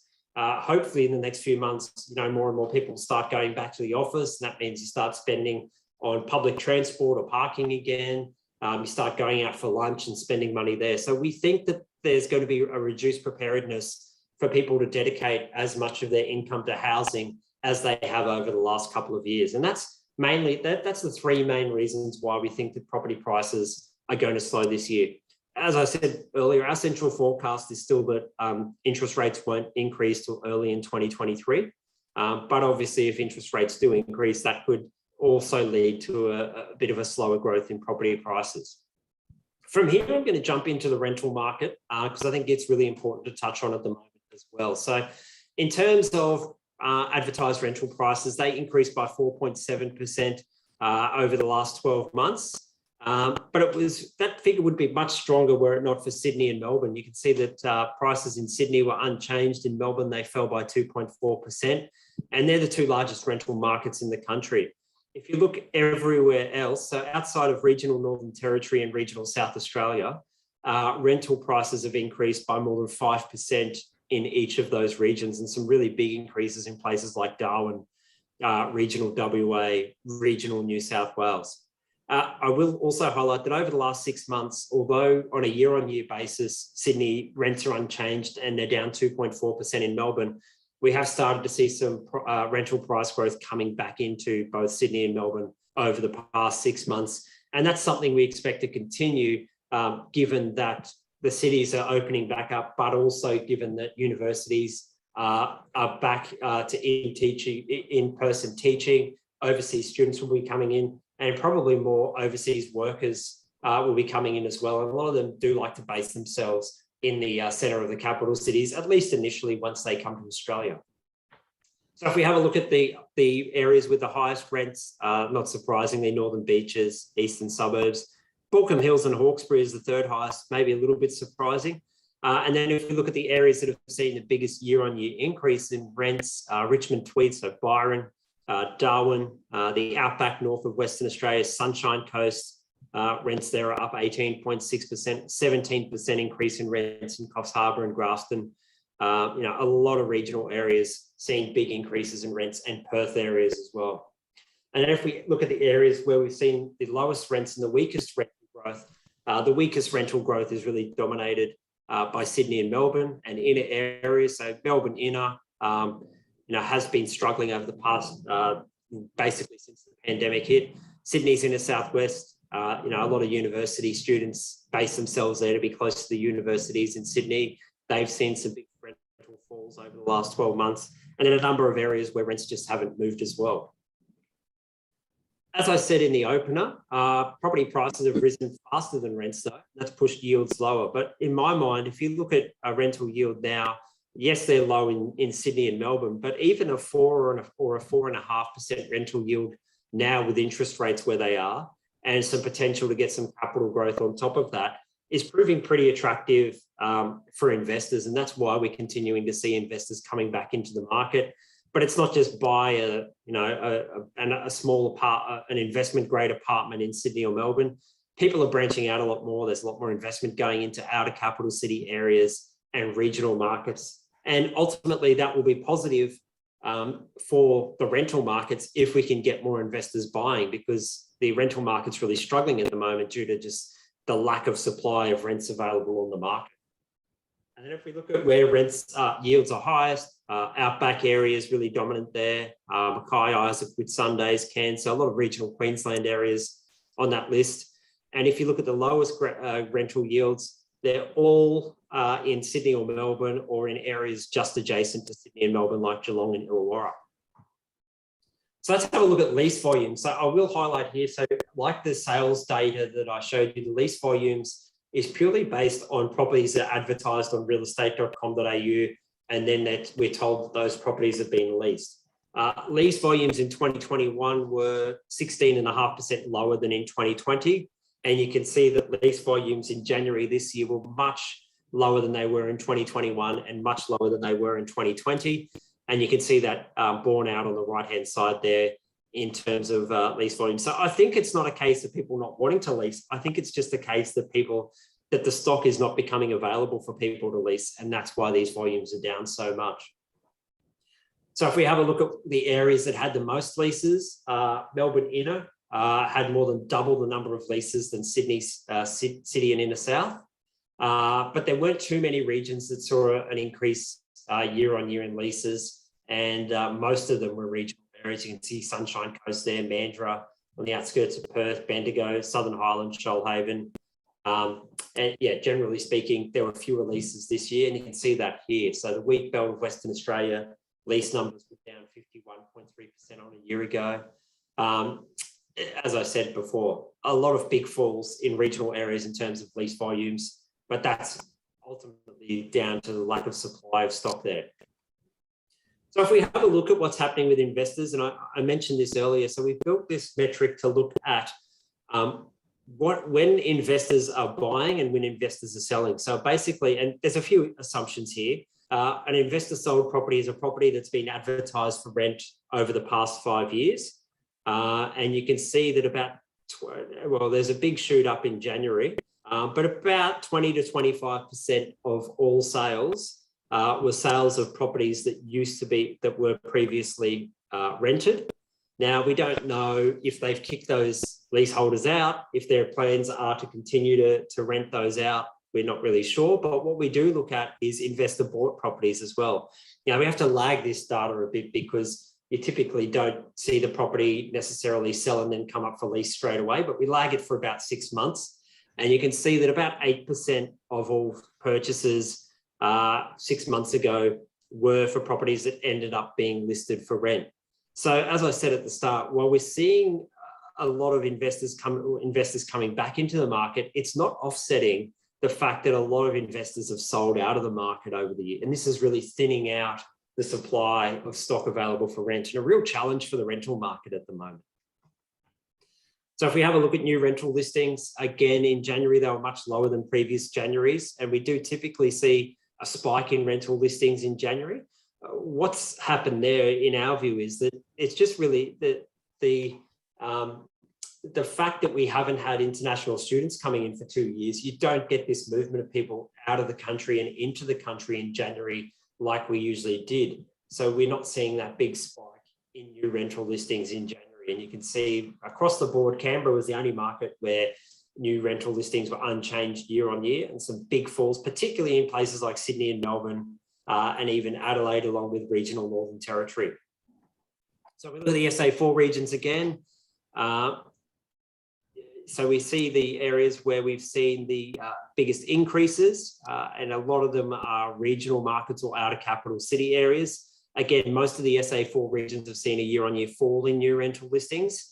Melbourne Inner had the greatest share of total new rental listings at 9%, more than double Sydney City and Inner South. So it shows you that there's still a lot of stock available for rent in the inner part of Melbourne, certainly compared to the other parts of the country. And if we have a look at the capital city rental markets, the national rental markets, where we've seen the biggest year-on-year falls, again, capital city markets are starting to creep back onto that list. You can see Sydney City and Inner South, Melbourne's Inner. So even though the Melbourne Inner accounted for 9% of all new listings, the number of listings is down 25% on a year ago. So that market is starting to mend itself. Still got a long way to go. And you can really see that when you look at the total rental listings. So total rental listings, a huge drop compared to where we were at last year. Darwin's the only market with more rental listings now than 12 months ago. Have a look at Melbourne. Still relatively high number of rental listings in Melbourne, but they're down 27%. Sydney, they're down 20%. Some big declines elsewhere. And if we have a look again at the areas where we've seen the greatest year-on-year change, so a lot of areas there have actually showed a fall, which talks to the fact that there's just not a lot of rental supply at the moment. Although there has been a big increase in the Sunshine Coast, Geelong's seen a bit of an increase as well, even Richmond Tweed.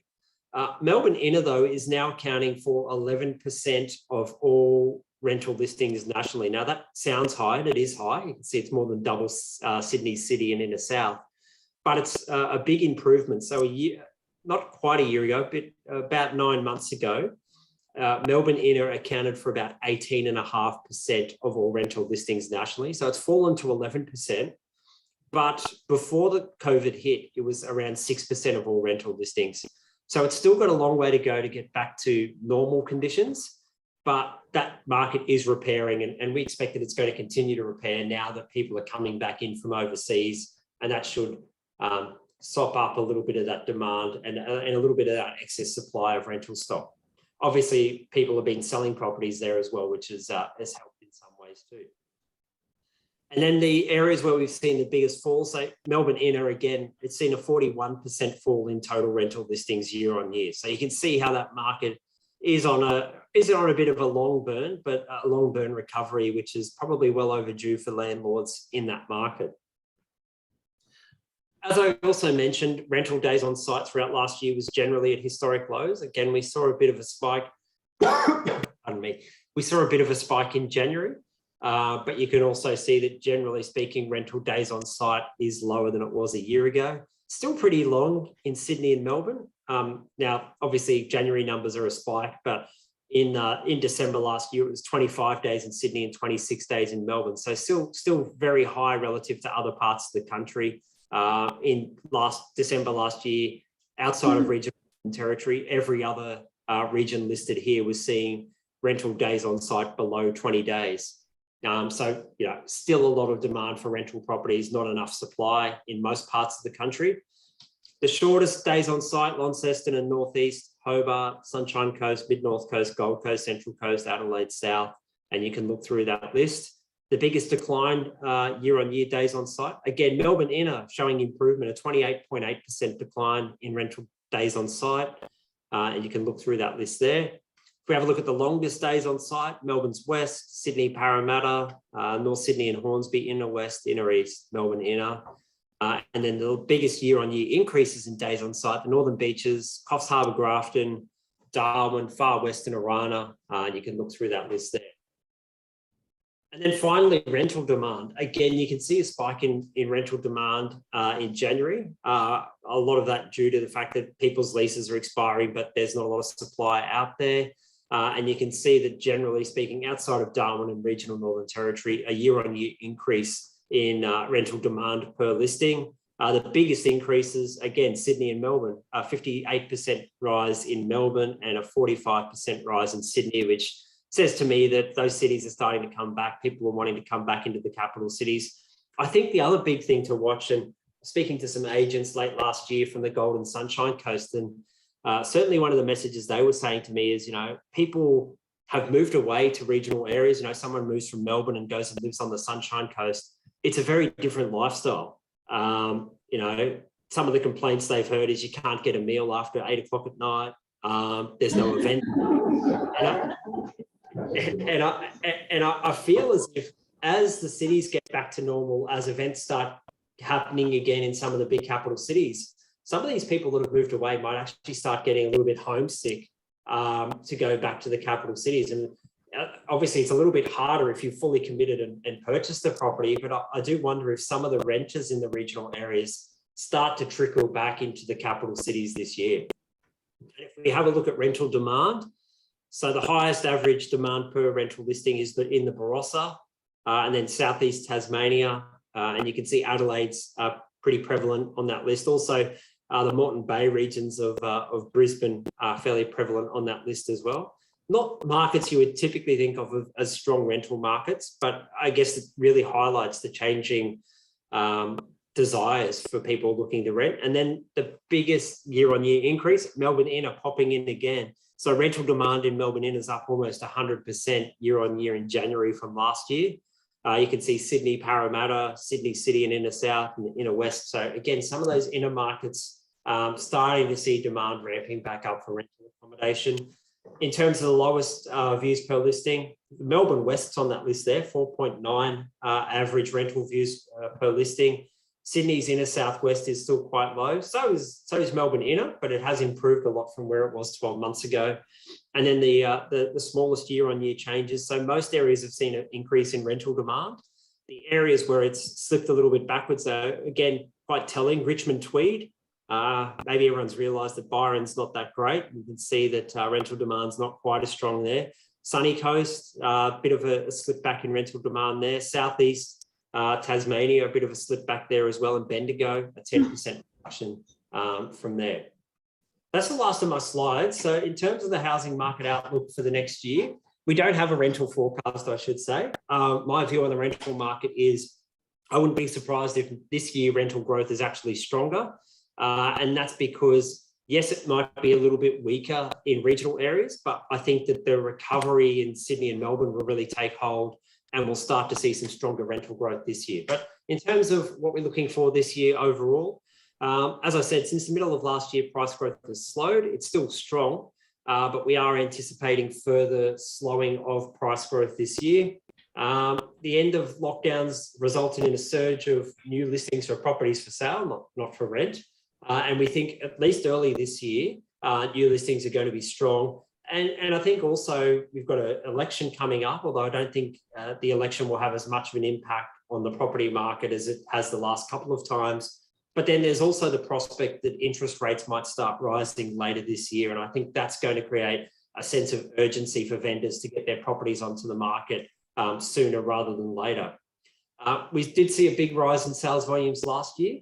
And although we've still got low mortgage rates and we should have more properties available for sale, I think sales volumes are likely to be fairly similar or slightly lower than they were last year, which is still a very strong year for transaction volumes, just not quite as strong as what we saw in 2021. Days on site is likely to remain low, but as we get more properties onto the market and as price growth slows, there's probably going to be a bit more negotiation when people are trying to transact properties, and that could lead to a bit of an increase in days on site. We do expect that demand for property is expected to remain high, but we think it is going to be a little bit weaker. Again, you've had a lot of price growth. You've got people now having other things to spend their money on. You've got the prospect of interest rate hikes later this year or next year, and that's just going to thin out demand for property a little bit, is our general view on things. In terms of the rental market, as I just said before, the inner city markets are likely to make a comeback. Well, we might see some demand ease in regional areas, assuming we do continue to get on top of this virus and things do start to get back to normal. The stock available for rent, though, is still going to be a challenge. We are getting investors returning to the market, and that's going go some way to fixing those issues. But we're still seeing a lot of people selling out of their rental properties as well. And we thought by this point that behaviour would have slowed down, but it hasn't really done that. If anything, it's plateaued, but it hasn't really stepped back as we potentially expected it would have.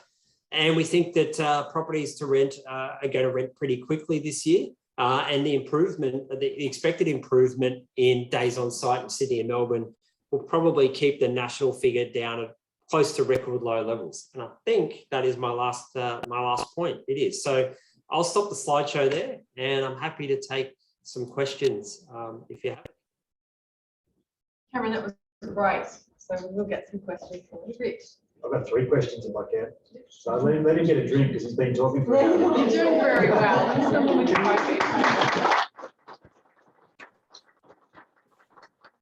Can you hear me, Cameron? I can sort of hear you. It's coming through this one. If you can just repeat my question. Yeah. Thanks, that'd be great. So 3 questions. First one is, one of your slides had the constant trend in volume of listings coming down since 2015. Why is that? Why are people selling less properties? That's a long question, Rich. Why is the trend of lower listings since 2015? Did you catch that, Cameron, or do you want me to repeat? I did catch that one, yeah. So it's something as a business we've been trying to figure out, because obviously it's concerning for us. We want more people listing properties. Now part of this, there's definitely been an increase in off-market sales. We know that, but overall it's still a small proportion of the market. Ultimately, I think it's just that it's getting harder to transact. Prices have gone up, wages haven't gone up. There hasn't been any major adjustments to stamp duty. So more and more people are looking at things and saying, well, I can move into a new house, but I've got the cost of buying that new house, plus I've got the cost of stamp duty, plus a lot of people like to do some renovations when they move into their house. And I think a lot of people are increasingly just weighing that cost up, the cost benefit of moving, and are deciding that it's better to stay where they are and maybe do a renovation where they are rather than moving. And I think that's why, especially us as a business, we're very supportive of what New South Wales government's trying to do by phasing out stamp duty, because we think it does stop that mobility in the market. Yeah. Okay. Second question, the timing of interest rate rises and the likely impact on price growth. And when we do have interest rate rises, how long and deep will be the correction? If I knew that, I wouldn't be here telling you, but that's what I'm asking. Look, my view is, and our view as a business is, that we probably won't get those interest rate hikes till next year. I don't think there's any reason for the Reserve Bank to rush things. They've also said that a lot of the inflation that we're seeing is transitory and down to supply chain issues. But look, 2024 as an interest rate hike is clearly off the table, and our view is it's going to be probably early 2023, maybe February or March next year.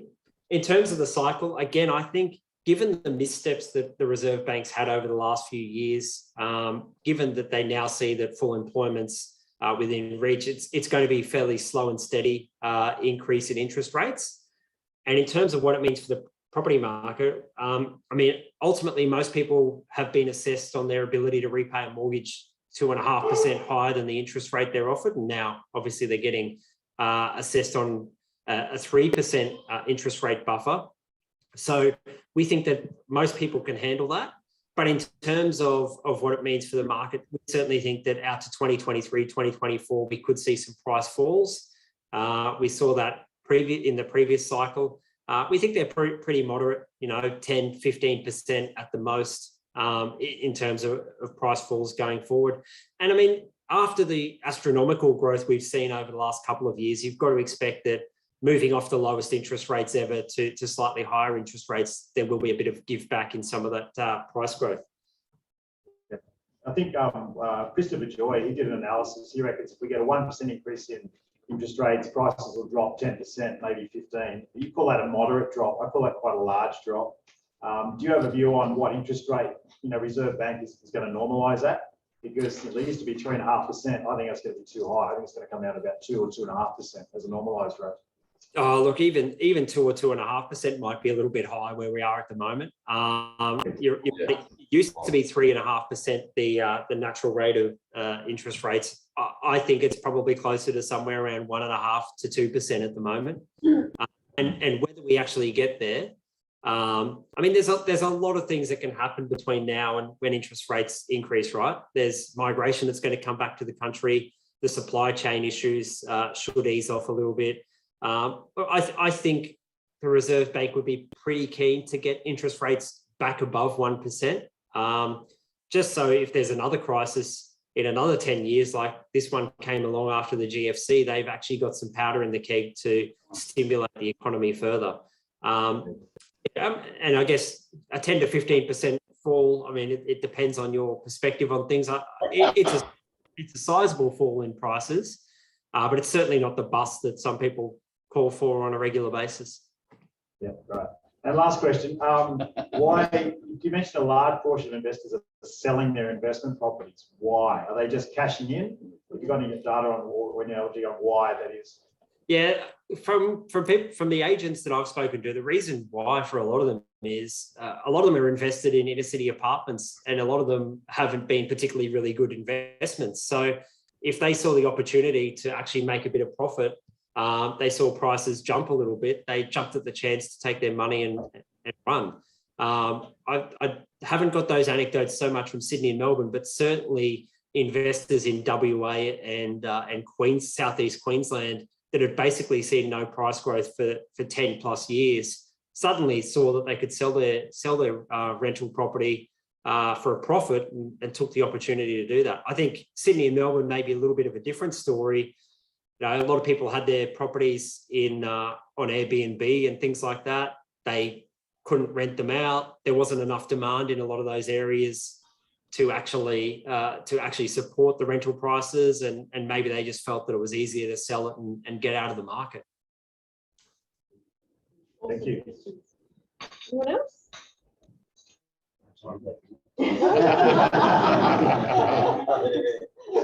I'll ask you a question.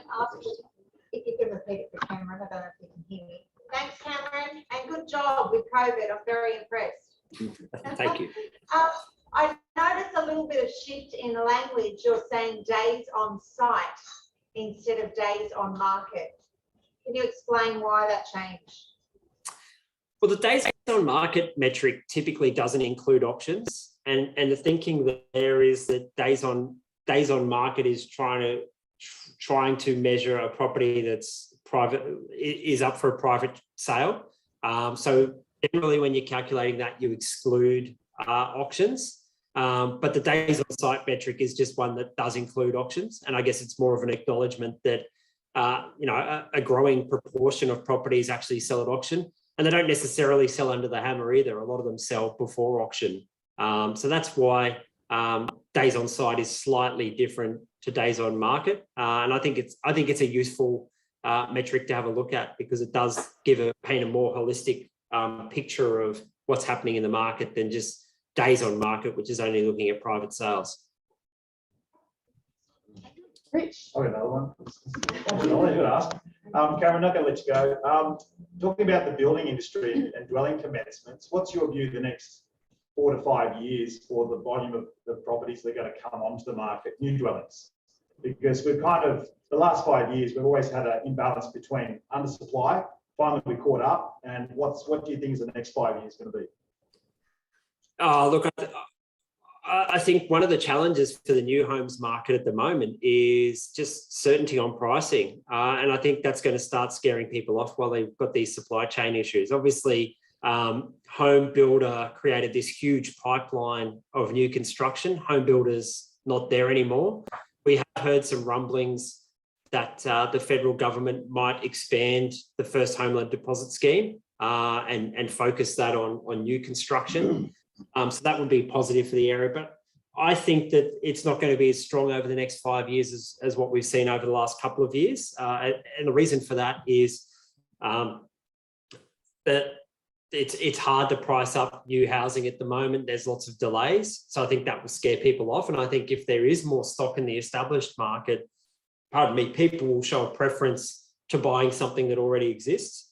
I also think if you look at the apartment side of things, whilst we might start to see some more investor grade apartment developments coming back online over the next couple of years, I don't think we're going to see the volume of investment grade inner city apartments that we did see pre-COVID. And I think they're going to be much harder to make stack up. And even since COVID, we've seen that, yes, there's still a lot of apartments being built, but there's really been a change, and a lot of them are, 3 and 4 bedroom, downsizer, owner occupier rather than investor. And that means that maybe a building that would have been 400 investment grade apartments is now sort of 120, 140 owner occupier style apartments. And I think that's probably a change that is going to persist for the next few years, especially until such time as some of these oversupply of rental apartments in inner city areas, particularly in Melbourne and Sydney, start to abate. And does that implicate then the rental market? Like, because what do you think's going to happen with migration numbers? Because obviously migration's been turned off during COVID. If we get back to like 150,000 migrants, I reckon we're going to have a massive rental crisis. Because one, we're not building enough rental properties. But do you agree we'll have a rental crisis if we don't build enough? I think so, but I think if you look at the mid-year economic forecasts, they were saying this year is still going to be negative migration, and even out to 2024, 2025, we're not going to get back to pre-pandemic levels. Now, I'm not saying that the government forecasts are right. In fact, I'd say that they're probably a fair chance of being wrong. But it does suggest to me that it's not going to be that rapid rebound in migration straight back up to those levels that we used to see. So I think it is going to be a slower than expected, slower than maybe we would think, rebound in migration. But I'd also agree that, if we don't start to increase some of the supply in inner city areas, then there will be some challenges going forward. But it's probably more of a 3 to 4 year challenge than one now. And I think ultimately, if you went to a financier at the moment and said, I'm going to go and build 400 investor grade units, I think you'd have a bit of trouble finding someone that's going to support you on that project at the moment. So I think the funding will have to become available for that type of development again. It's probably not out there at the moment. Right.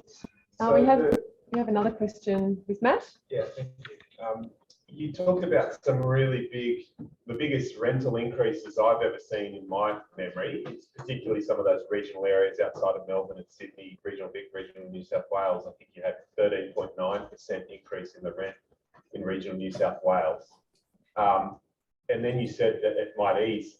Are you talking about it easing in terms of a pullback or just a moderation in price growth? And talk us through that trend for the major regionals and the major coastal areas.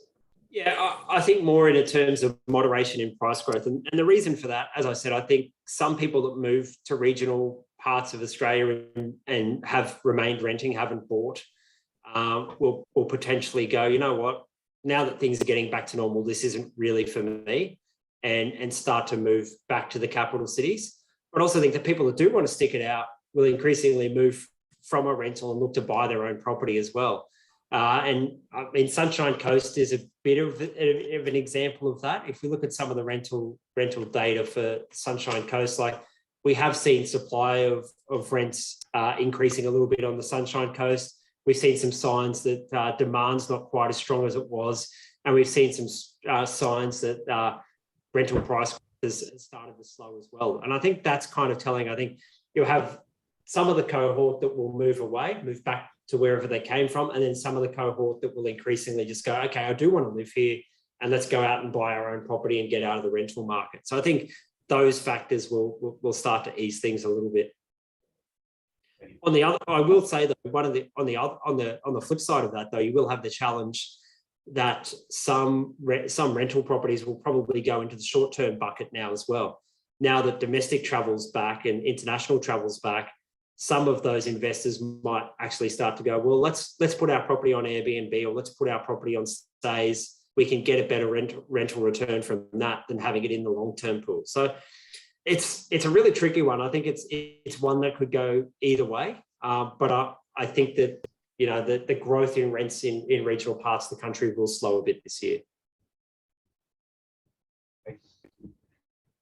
And is the term investor grade a bit of an oxymoron because of the fact that those products have performed so poorly for the investors over say stuff in Brisbane, you know, a decade of no growth, even negative growth, and now the investors are pouring out of them and just, you know, cashing in and getting, you know, whatever they can. So why is that term still used? Like, I just don't understand.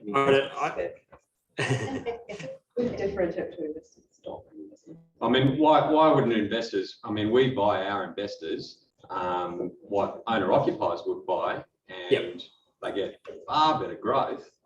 But you hear this term investor grade bandied around in, you know, the sort of property investment circles all the time. Yeah. Why is it still such?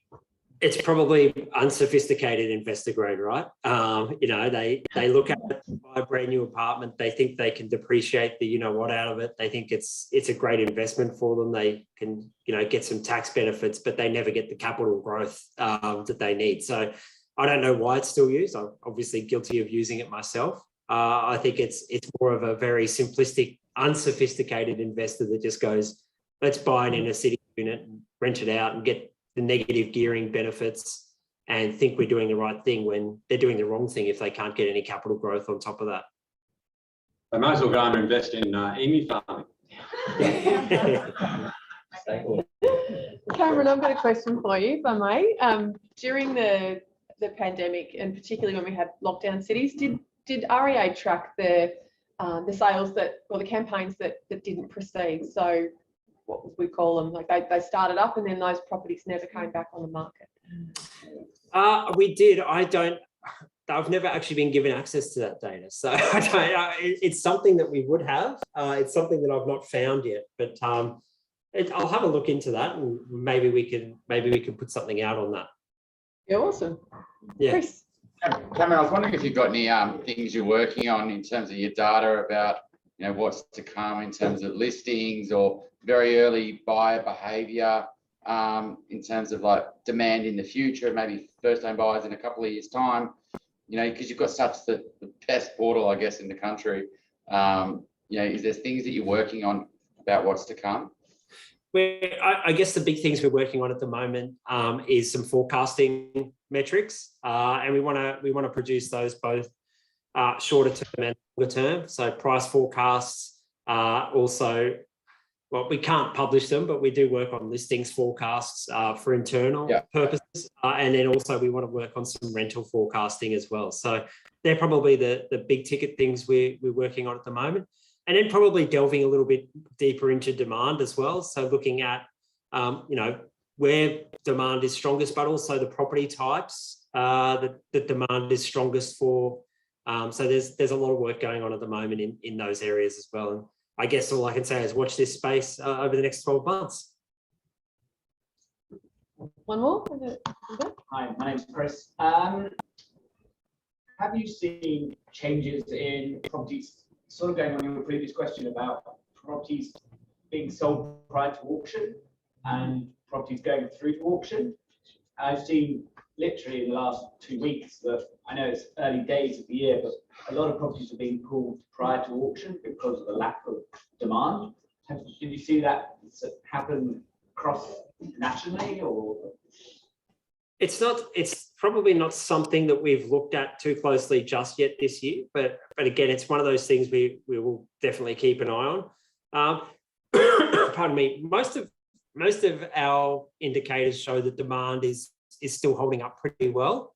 But I do think in this market, and again, now that people can do a little bit more with the money, I think that there's some of the price expectations that vendors have of what they're going to achieve is not where the market's at anymore. And you can't just ask for silly prices anymore because A, they've already increased quite a lot. B, there has been that tightening of credit availability. C, I think people are starting to get a little bit concerned about what does it mean when interest rates start to go up. So I just think that from buyers, there is going to be a little bit more caution over the coming year than there probably has been over the last couple of years. They're not just going to be willing to pay whatever figure the vendor wants, or well in excess of that in some cases of some auctions. So I wouldn't be surprised that we do see more and more properties either selling before auction or being withdrawn from auction, just because there's not quite as much demand out there this year. Cameron, what surprised you the most in the last 2 years out of the data? It's a good question. I mean, if you told me when we were going into lockdown last year that, you know, regional property prices would be up, you know, 45, 50%, I think I would have been extremely surprised by that. But equally, I think if you look right around the world, the same trends are playing out in most housing markets across the world, that people are turning their backs on the cities and or have turned their backs on the cities, and they've increasingly moved to commuter areas and lifestyle markets. So that for me is probably the biggest surprise had you asked me 2 years ago. Looking back now, I actually think how well demand has held up for so long. I would have thought sort of demand for properties would have dropped a lot more at this stage than it actually has. I thought there would have just been a case that a lot of people that wanted to buy sort of did it initially, and then the next few wave of buyers was not going to be as big as that initial one. But there continues to just be more and more people coming out of the woodwork that want to buy property. Whether that continues this year, I guess, remains to be seen. Questions? Cameron, we've certainly enjoyed your preso, and we've been quizzing you while you.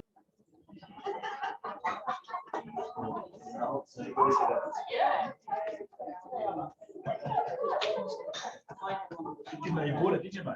What? Hotel.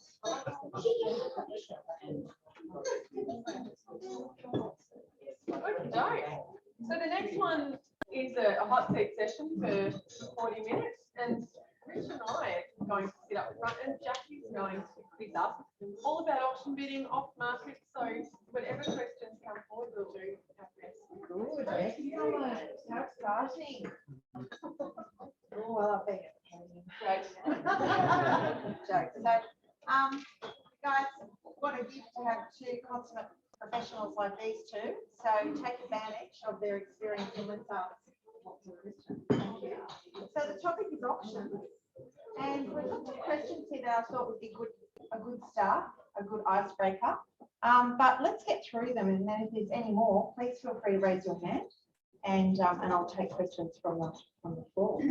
So first of all, guys, let's start with the good old auction bidding tips. Okay. Now, if you don't want to share some things because they're, you know, private or proprietary, we completely understand. Okay. But I think it's really valuable. Though, especially for those that are newer to the industry too, to see how you know, the old guys do it. Oh, sorry, not old. Experience. Experienced people. Okay, so when we come to auction bidding, what are some of the best tips that you can share for the following scenarios? And this happened to me last Saturday, so I'm sure it's happened to you recently. Bidding when there's other buyers agents or advocates. Okay, let me start with you, because I'm sure it happens in your practice. It does, yeah, and it depends on how they're bidding. If they've got someone in their earpiece, or if they're standing with the client, that means they could potentially be able to eke more budget out of their buyer.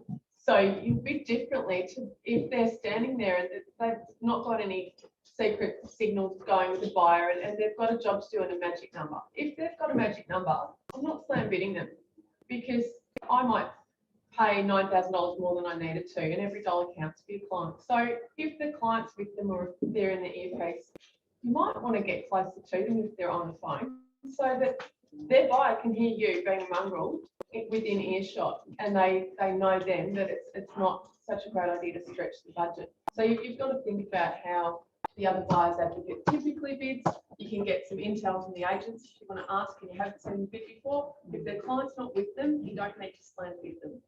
Can I ask, if it's an advocate that you know well, do you go and say hi?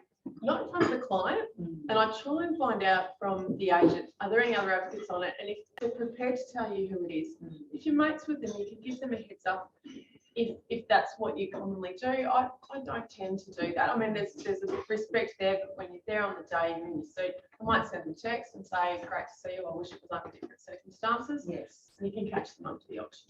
That's great. That's a really good tip. I like that. How It was, about it was you? funny the other, I don't have cameras in the room, is Cameron here? Because I was at an auction, where is it? Anyway, I was at an auction 2 weeks ago, cameras at an auction, I rock up there, it was at Neutral Bay, and I feel like, actually, it was funny. The first thing I'd say, just in prepping for an auction, is do your homework before you go.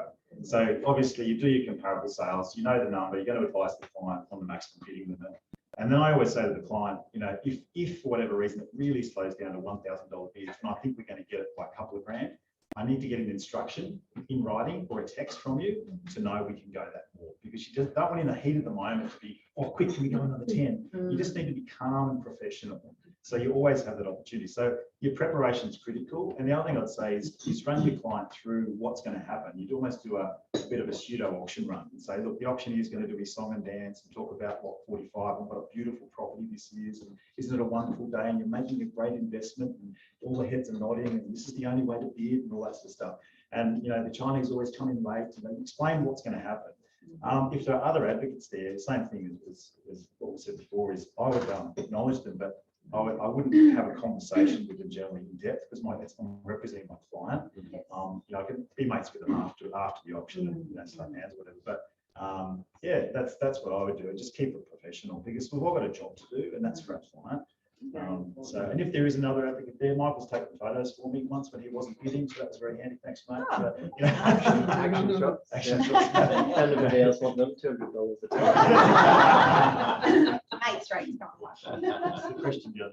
Yes, Catherine. Question, Melinda. No, that's fine. Oh, sorry, Melinda, sorry. No, I thought. Yeah. I mean, I just wanted to ask, Kate, you mentioned when you have, you know, your client there, and Richard, you were talking about, you were talking about that as well. Do you typically stand right next to your client at the auction or separate to your client? Because you were talking, Rich, about receiving text messages. It just depends on the client. If they're a nervous Nelly, and I've got a great story to tell you right now. If they're a nervous Nelly and they don't want to, you know, be next to me, I would say, look, just go and stand in the corner. Yeah. If we've got a great relationship, I say, just stand next to me and we can communicate really easily. So it's just really, you decide what's going to work best in that auction for that situation. That's what I'd say.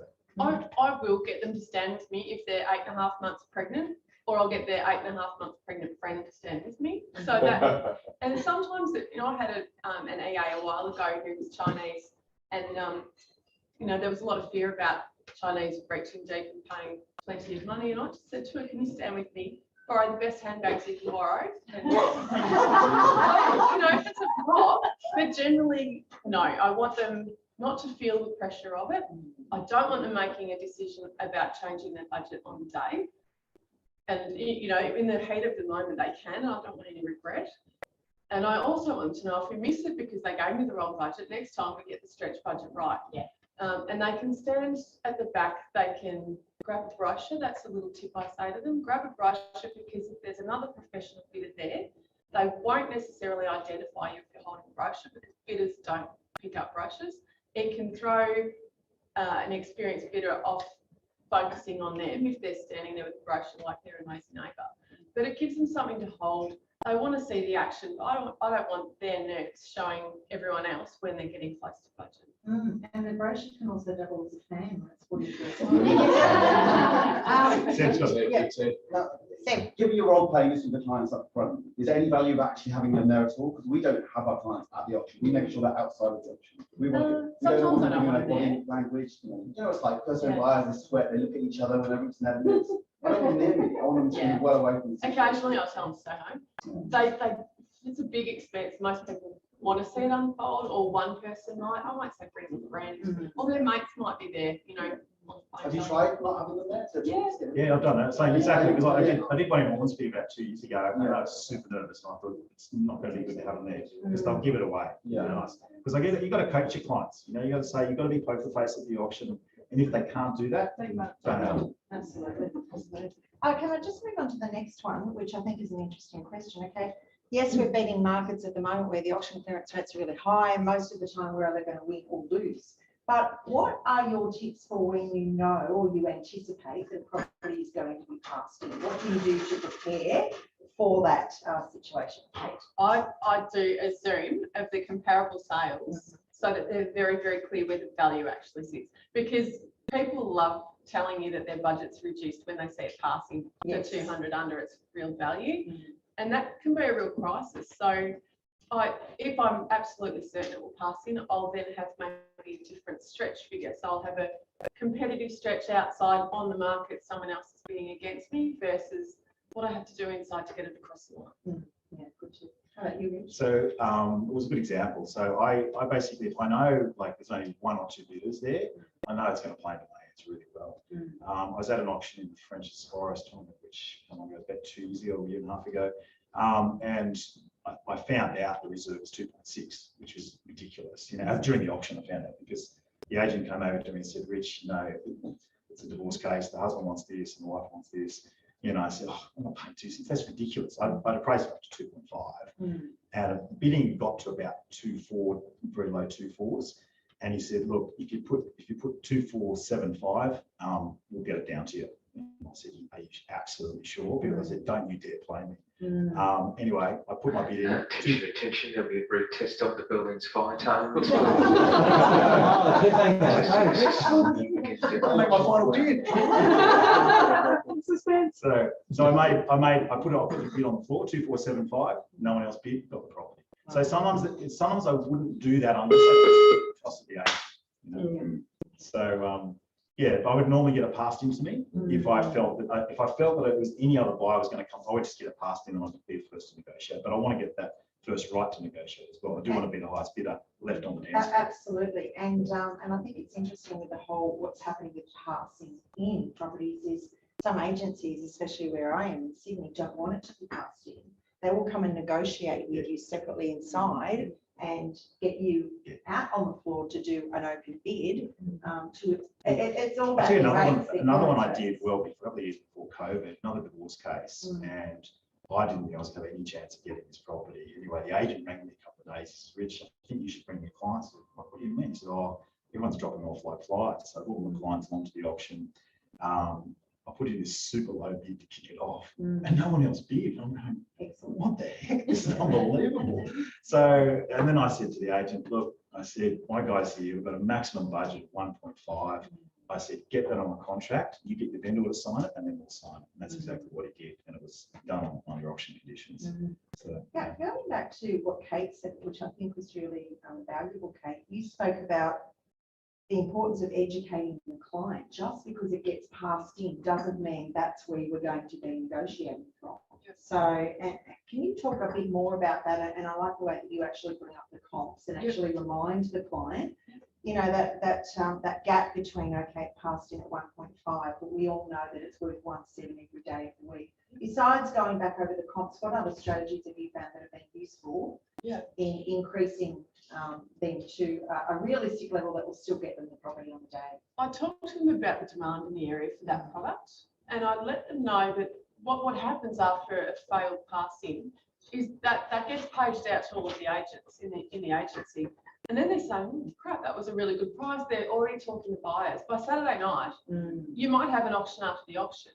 And so I make that really clear. By Monday, this thing's not around. So if it passes in, out of the 3 things that can happen, sometimes a pass-in negotiation is the most desirable. It's better than buying under the hammer.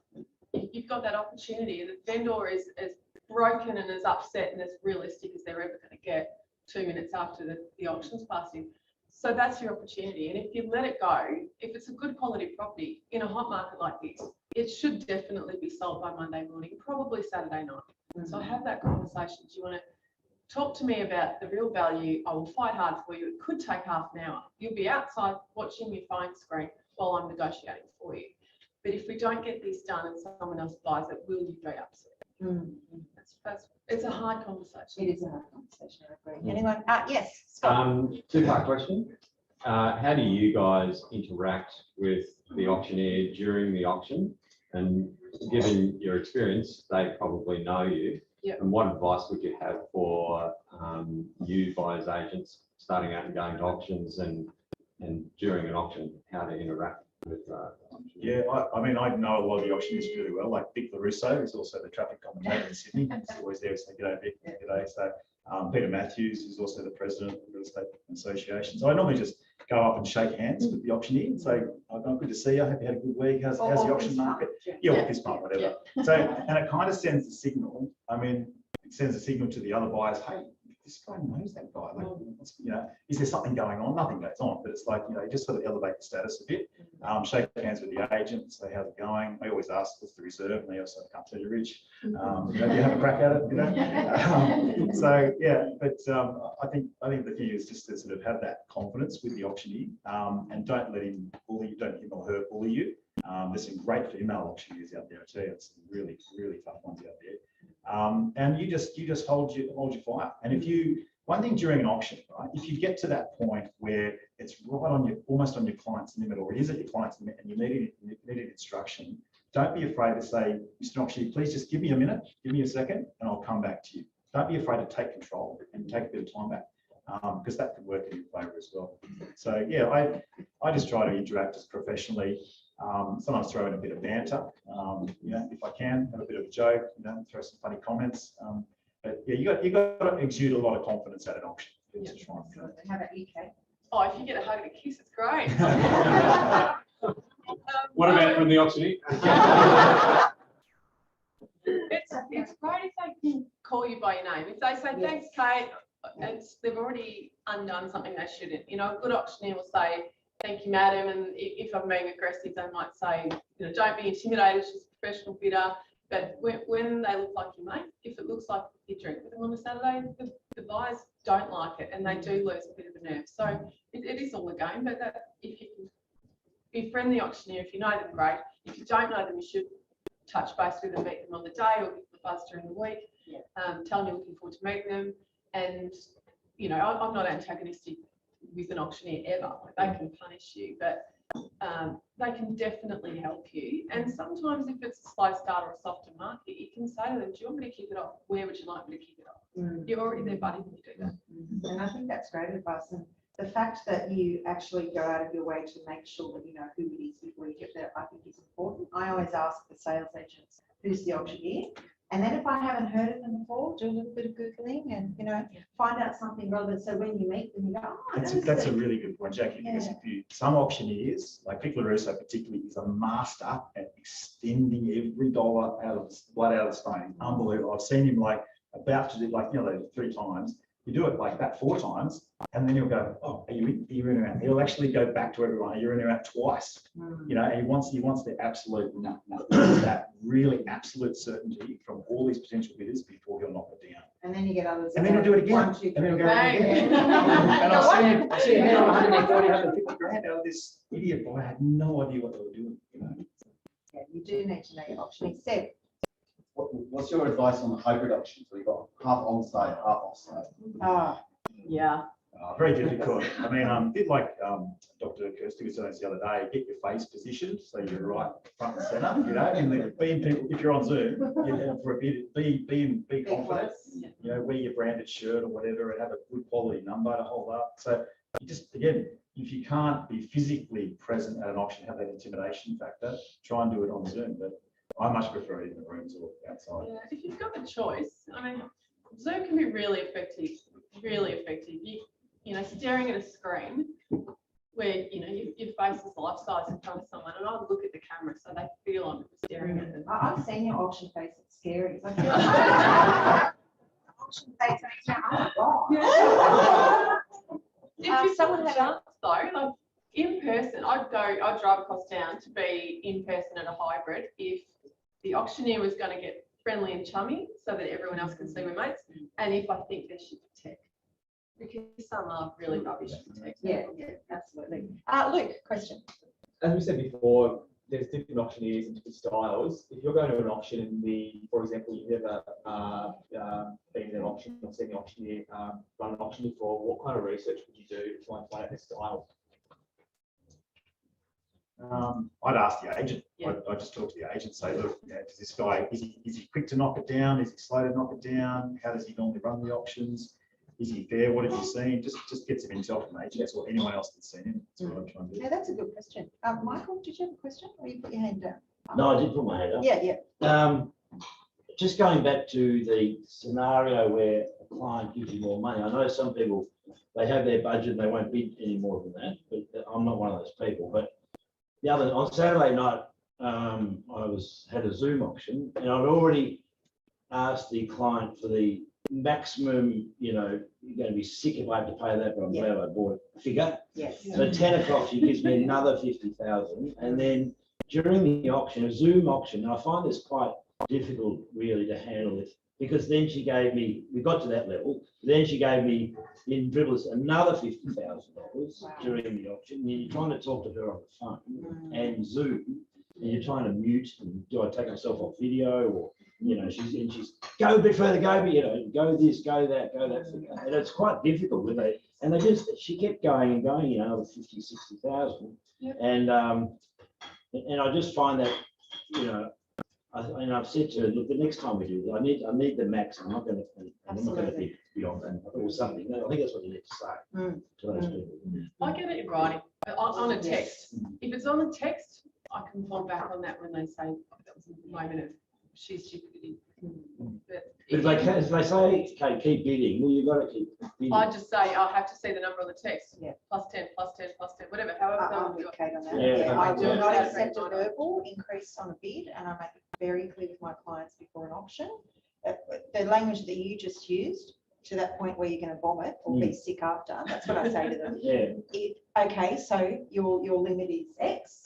If it goes for 1,000 more, you're still interested. Oh yeah, well I go a bit more. Well, no, we've got to revise that. While they're texting you, and he's going once, twice, three. Hang on a second, wait, I've got an instruction. Yeah, you look like a goose, but. And what Rich said, I have no qualms with saying, excuse me, Michael. I just need to confer with my client about. It weakens your position, though, doesn't it? Yeah, it does, and that's why you need to have that conversation first with your client. Doesn't happen often, but it happens. No, it does, but it's just what you've got to do to take control. There was a question. Absolutely. At the back. Sorry, just following up. So I had an auction not long ago where the agent was taking bids from a caller on the phone, and there were $500 increments for an hour and a half. We all know who was on the other side of that phone, but I mean, how do you tackle something like that? I was pretty much blowing at gas, trying to get the auctioneer to hammer it down. Okay, any tips on how? The biggest fear is that you're being played, but the fines are enormous. It would be highly unlikely that someone would be stupid enough to do that. If I'm up against a phone bidder, I ask if they've got the ID of that bidder. It's not a legal requirement. Most agents worth their salt will get a license. If they have, then they're a real bidder. I will stand near to the agent, right next to them, and I'll be really loud with my bids because I want them to just think I'm a mum. How about when the phone rings whilst they're on the phone? True story. It happened in the Eastern Zone. How about you, Rich? Have you had a phone bids? I just make sure that the auctioneer is saying, show us your number every time, because it's just, if it's otherwise it's illegal, otherwise it's dummy bidding. Yeah, that's right. Which we all know is illegal. Tieran. So just going back to online bidding, what's your tips for online auctions? Really, really good internet. Get yourself where you look professional. Like obviously just tech stuff, but camera at eye height. And I don't if it's a Zoom one. No, yes, some of them are. Auction and eBay style ones. They're all auction now or realtor. I hate them so much. So, yeah, they're taking our craft from us when they do that. But if you can find out a bit about your bidders, and I ask the agent, what's the story? What did they miss out on? Tell me how they bid. You're trying to piece together as much as you can when you're looking at paddle 22. Is that the young couple, or is that the the rich dad, or whatever? And you can see, if you watch the pattern with how paddles bid on those auction online things, most people they're freaking out, so they just get into a predictable rhythm. It might just be +1, +1, +1, or they might be slamming 10s, or someone might be trying to get smart with different increments.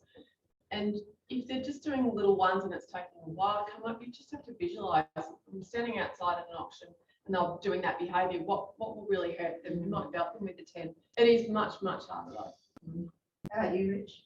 Yeah, I mean, again, just like Kate said, try to get a bit of intel, but just beware the wounded bull bidder, the one that's missed out on 15 properties and just wants to pay anything for it. So, yeah, I sometimes mix up my bidding amounts, sometimes I do 5s, and then I'll do a 15, and then I would go a slam dunk, do a 25. I've even done a 50K bid sometimes toward the end just to go, I'm serious, I'm going to get this. I've got so much money, I'm just going to keep bidding. Penny. Mix it up with those numbers. Yeah, exactly. Yes. Penny. Keep in mind with the Zoom bidding and the online bidding, not the automatic one, the actual face ones. Because sometimes you have to be on the ball because other people might get the numbers wrong, and you got to be on top of it. So we've actually suspended auction a couple of times because a Chinese buyer who didn't speak English meant to go up 5,000, and the number he called out was wrong. It was 50,000. They put another So zero. we actually paused it and we said, please go back and check with those buyers, suspend the auction, go and check with those buyers whether this is the number or this is the number. Especially around the early ones. Correct. It gets really Or whatever it confusing is, around the you early know. ones. So we've actually suspended auction and they've had to draw back. Because we got it wrong. But you got to be on the ball with anyone who doesn't speak English for the first time. Because they often get the digits wrong. Yeah. And you could be outbid, by mistake, and those buyers might not even realize it until it's time to exchange contract. We had an extra zero. So instead of 1 million, it was 10 million. Well, was it at least waterfront, Sharon, above it? It's done, but anyway. Linda. I was just going to add to that, we have the agent on speed dial and set it all up. Yes. That if something goes to bed, like there are going to have the phone, or someone's going to have the phone, because technology does fail for whatever reason. We've been involved in 2 auctions where the actual platform has failed. So, if you sort of have the agent on speed dial and say, listen, there's something going wrong, the keypad is not working, or there's something else you can see that they were struggling on the other end as well. So it's not infallible, and not all of the platforms operate. Yes, yes, very good. Yes, Melinda. Another question. There's a particular agency here in Brisbane that run their auctions through Facebook Live, but you actually bid by being on the phone to an agent. So the Facebook Live is laid, so you can watch it, but that's not actually what's going on. No bidders are allowed to attend. It's all done by phone, so you can't even physically be there. I'm just wondering, how can we add value to our clients? Because I feel like we're just pressing a button, but not even able to. We can't even hear the auctioneer a lot of the time. We've just got an agent in your ear going, another 10, another 5, another this. But where is it up to? Who's still bidding? Like, you don't even know who else is still bidding against. You don't know how many other bidders are putting. Why can't you hear the auctioneer? Why can't you hear the auctioneer? I'm sorry? Why can't you can. Sorry, you can hear the auctioneer. Right. But there's just this agent in your ear the whole time, and we're just like, ask the agent not to talk to you. Yeah, so you do, but I'm just, the question is, is there any way that you can identify you can add value? Buy it prior to auction. I find out. I find out who my agent is, who's my, and then it's your team, Kate, and I'll make sure we have a really good chat the day before auction, the morning of auction. Send them chocolates, whatever, like their team mate, because I want them to know when to shut up, when to talk, and so we have a little practice. I'll ask you a quick question, quick answer. I want you to use my name when you're bidding. You want to be as aggressive, but if they know how I want them to bid, that they love it. Yeah. I have a question on the paperwork around representing someone bidding. They give you authority to bid or whatever, but there are some options, in particular, Ray White, where the agents will be in the group. So there might be, if there's 10 registered bidders, there'll be 10 agents from the same agency, all on the phone with buyer. So we have an authority to bid, but we're actually bidding via an agent. That was one of the questions. Yeah, I can talk that's to that. That's a good one. How do you handle? Oh, sorry. I've actually had a chat with the Ray White guys, and as an agent, I've said I want to be in that room too. I understand you're not letting like normal. They don't let us. Oh, okay. So I've just said I'll have a seat, thanks. Yeah, because we're licensed agents technically. Yes, yeah. I just insist on being there. I wouldn't have someone representing an agent to the auctioneer. There's no way. I have to be in that room. I have every right to be in that room. You're right, okay. There's no law that says you can't be in that room bidding. That's ridiculous. I've got an interesting question here, and I think it would be good to discuss. So the third scenario, when you are bidding against selling agents who are representing a potential vendor. Yeah, I hate that. Because they've got a listing at the end of it. They're always gonna win. And they don't mind saying to the client, if you give me another 20, we're not going to do that. They will do that. That's difficult. And you've got to outsmart and shake up the agent. And it might be, as Rich said, some aggressive slam bids. It's pretty hard because they're going to be going hard. They'll be sort of some vendors here. I'll get you another 20 on the other end. You know, like it's just all about buying the listing to the next one. Yeah. So that's pretty challenging. But yeah, you just got to have a very healthy limit. But I mean, to be honest, auctions are just pretty simple. Whoever's got the highest bid wins, right? Yeah. You know, so sometimes we try to overcomplicate it with all these little tactics, but I would just say go in and like Michael said, you want to get the best bid, the limit out of your client as early as possible, even if it's going to change, but it's a couple of grand. Work it up because buyers are always generally hold their cards really close to their chest. Yeah. So you try to have that, get that difficult maximum conversation. And I say to them, to give them confidence, I say, look, I'm going to treat your money as if it's my money. I don't want to spend $1 more than I have to. I want you to know that. So then they go, oh, he's not just going to go straight to a max. Because that's their greatest fear. You're just going to throw whatever on the table as soon as you walk in. Yeah. If I had to ask you, what are your 3 good auction tips? And I'll start with you, Rich. Your 3 best auction tips for new buyers agents that perhaps haven't been to a lot of auctions. Yeah, good question. Go to auctions and just observe. Just watch how people bid, particularly watch other buyers agents if you can. Watch how they bid, what's good practice, what works, what doesn't work. Because every auction's got a different scenario. It's going to depend on the auctioneer, the property, how many bidders there are. And location as well. Preparation is that you can't underestimate preparation. Giving your clients good advice on what the value of this property is, particularly, and looking at the broader conditions. Like we're in a market, I mean, Brisbane's different to Sydney, it's different to Melbourne. Look at where the market's going up, sideways, or starting to decline, and giving your advice to the client. Say, look, if we don't get this property today, in 6 months' time, you know, it's going to be worth another 200K. So it's worth spending the extra 20 or 50 or whatever you want to tell them to get this property today. Because we don't want to be searching in 3 or 4 weeks' time. And lastly, you just, I guess, go in with a really good headspace. Go in with confidence. Clear your head of rubbish, any other distractions. You know, kids been sick or partners annoyed you or whatever. Like, try to be in a good headspace when you go to the auction. And that really, and just you've got to imbue that confidence to your client as well. And so I'm going to do my absolute best. I really want to get this for you today. But you also don't want to be known as a buyer's agent that wins every time at auction. Otherwise, you get a reputation like PK.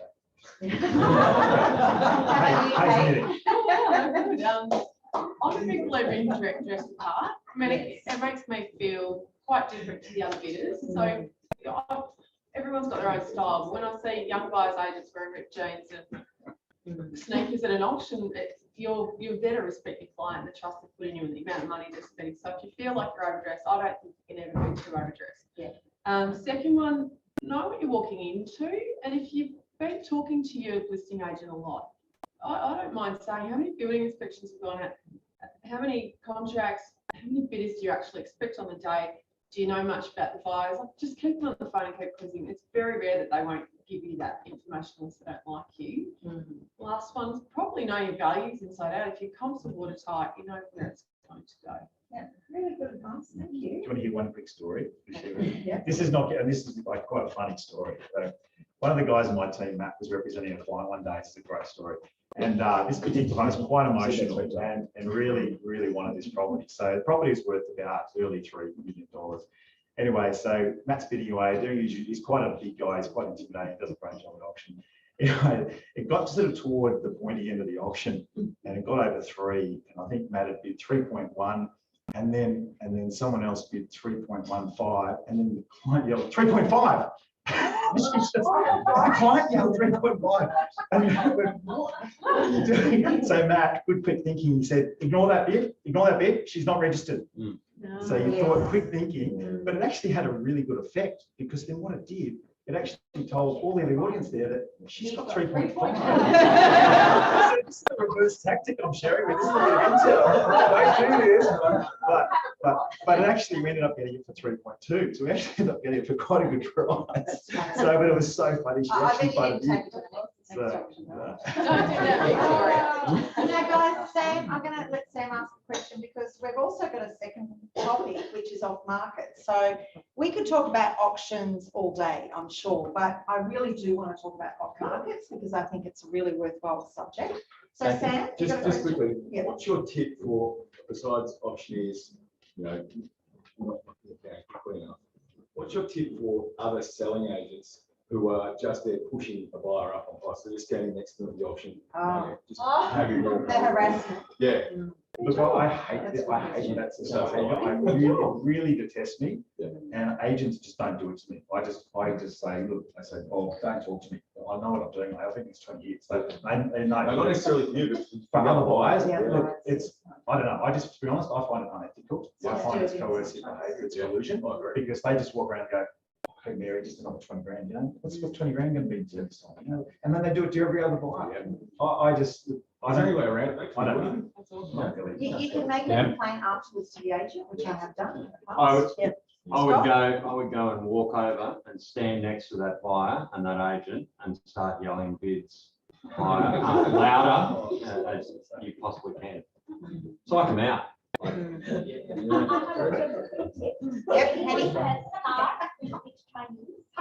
And you're going to an auction where you think you'll be heavily dominated by Chinese buyers, get that stuff going. Because when all of us bidding at an auction in an area where I know it's going to be 95% Chinese, I go, I stand to the bidder who's the most aggressive, and I'm there texting him what they're saying. What they're saying in Mandarin. The parents are usually there, the parents are telling them, oh God, I'll give you another 100, I'll give you. So I'm there texting all of them. Give another 50.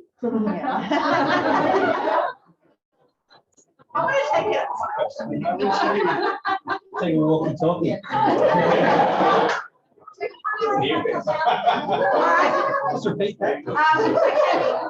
I think we're 11:15, but I had a 45-minute for to allow for video. So if anyone has organised to do a video, you've got permission to sneak out, and I don't mind running. Okay, so we might just take one more auction question. One legal question when we're talking about the person texting saying another 50,000. I had a client that I knew had a gambling problem. She told me she went to the casino, and at auction she tried to make me do that, and I stopped her. Do we have a legal requirement to stop people that we're aware have a gambling problem? Because it only ever happened to me once that I was aware of. But if this lady has a 50,000, she has a gambling problem, can they sue you later? Like.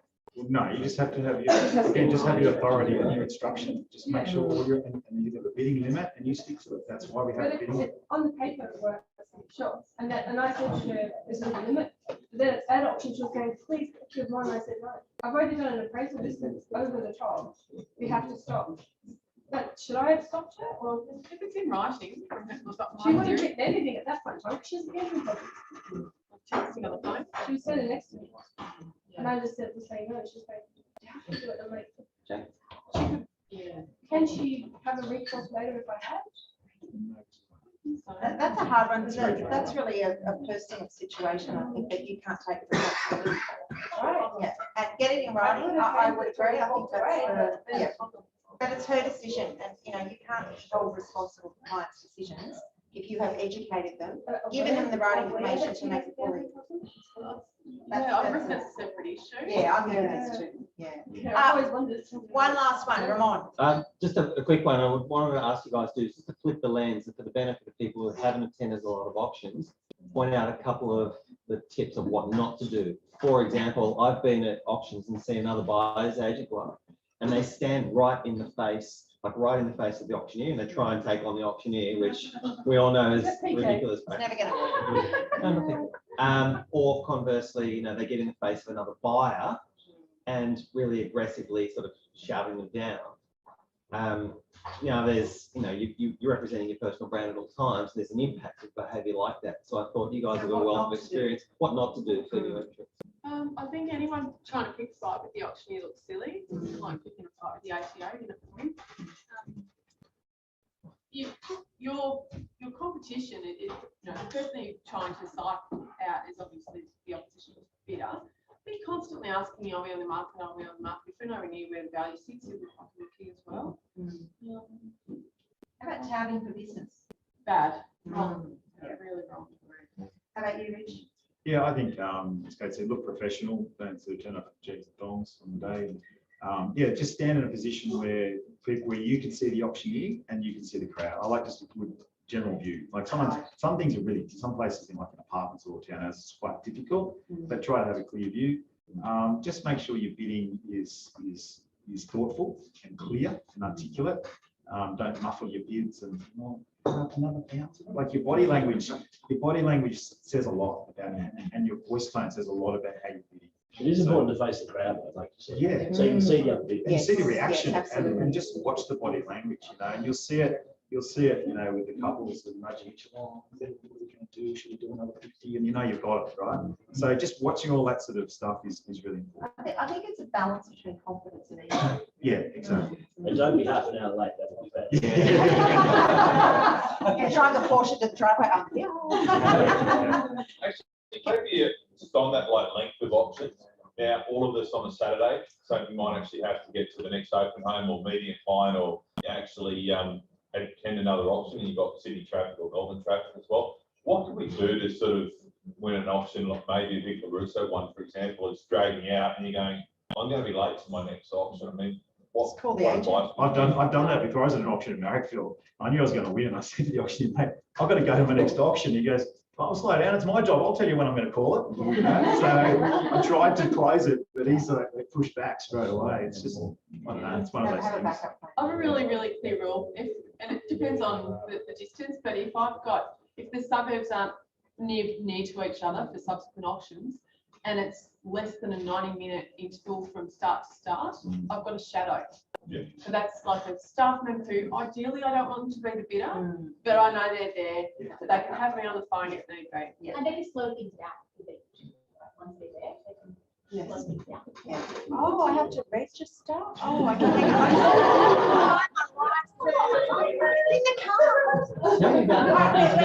wrap up the auction part, as fascinating as it is, and thank you so much. That was really valuable. Great question, Stu. Let's move on to off-market. So, first question: how have you seen off-market campaigns change over the years, Kate?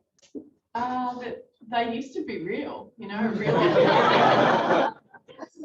So market was typically something that was created because someone's committed financially and they need to get the sale done quickly, or they've got a rat bag of a tenant and it can't be shown as a normal campaign, or they've got a situation that means that they're selling a property with a set of unusual conditions that you wouldn't typically take to a campaign, like we want to rent it back for 6 months, or we've got a really, really sick child and we can't do opens, whatever, there's rooms. That's a real off market.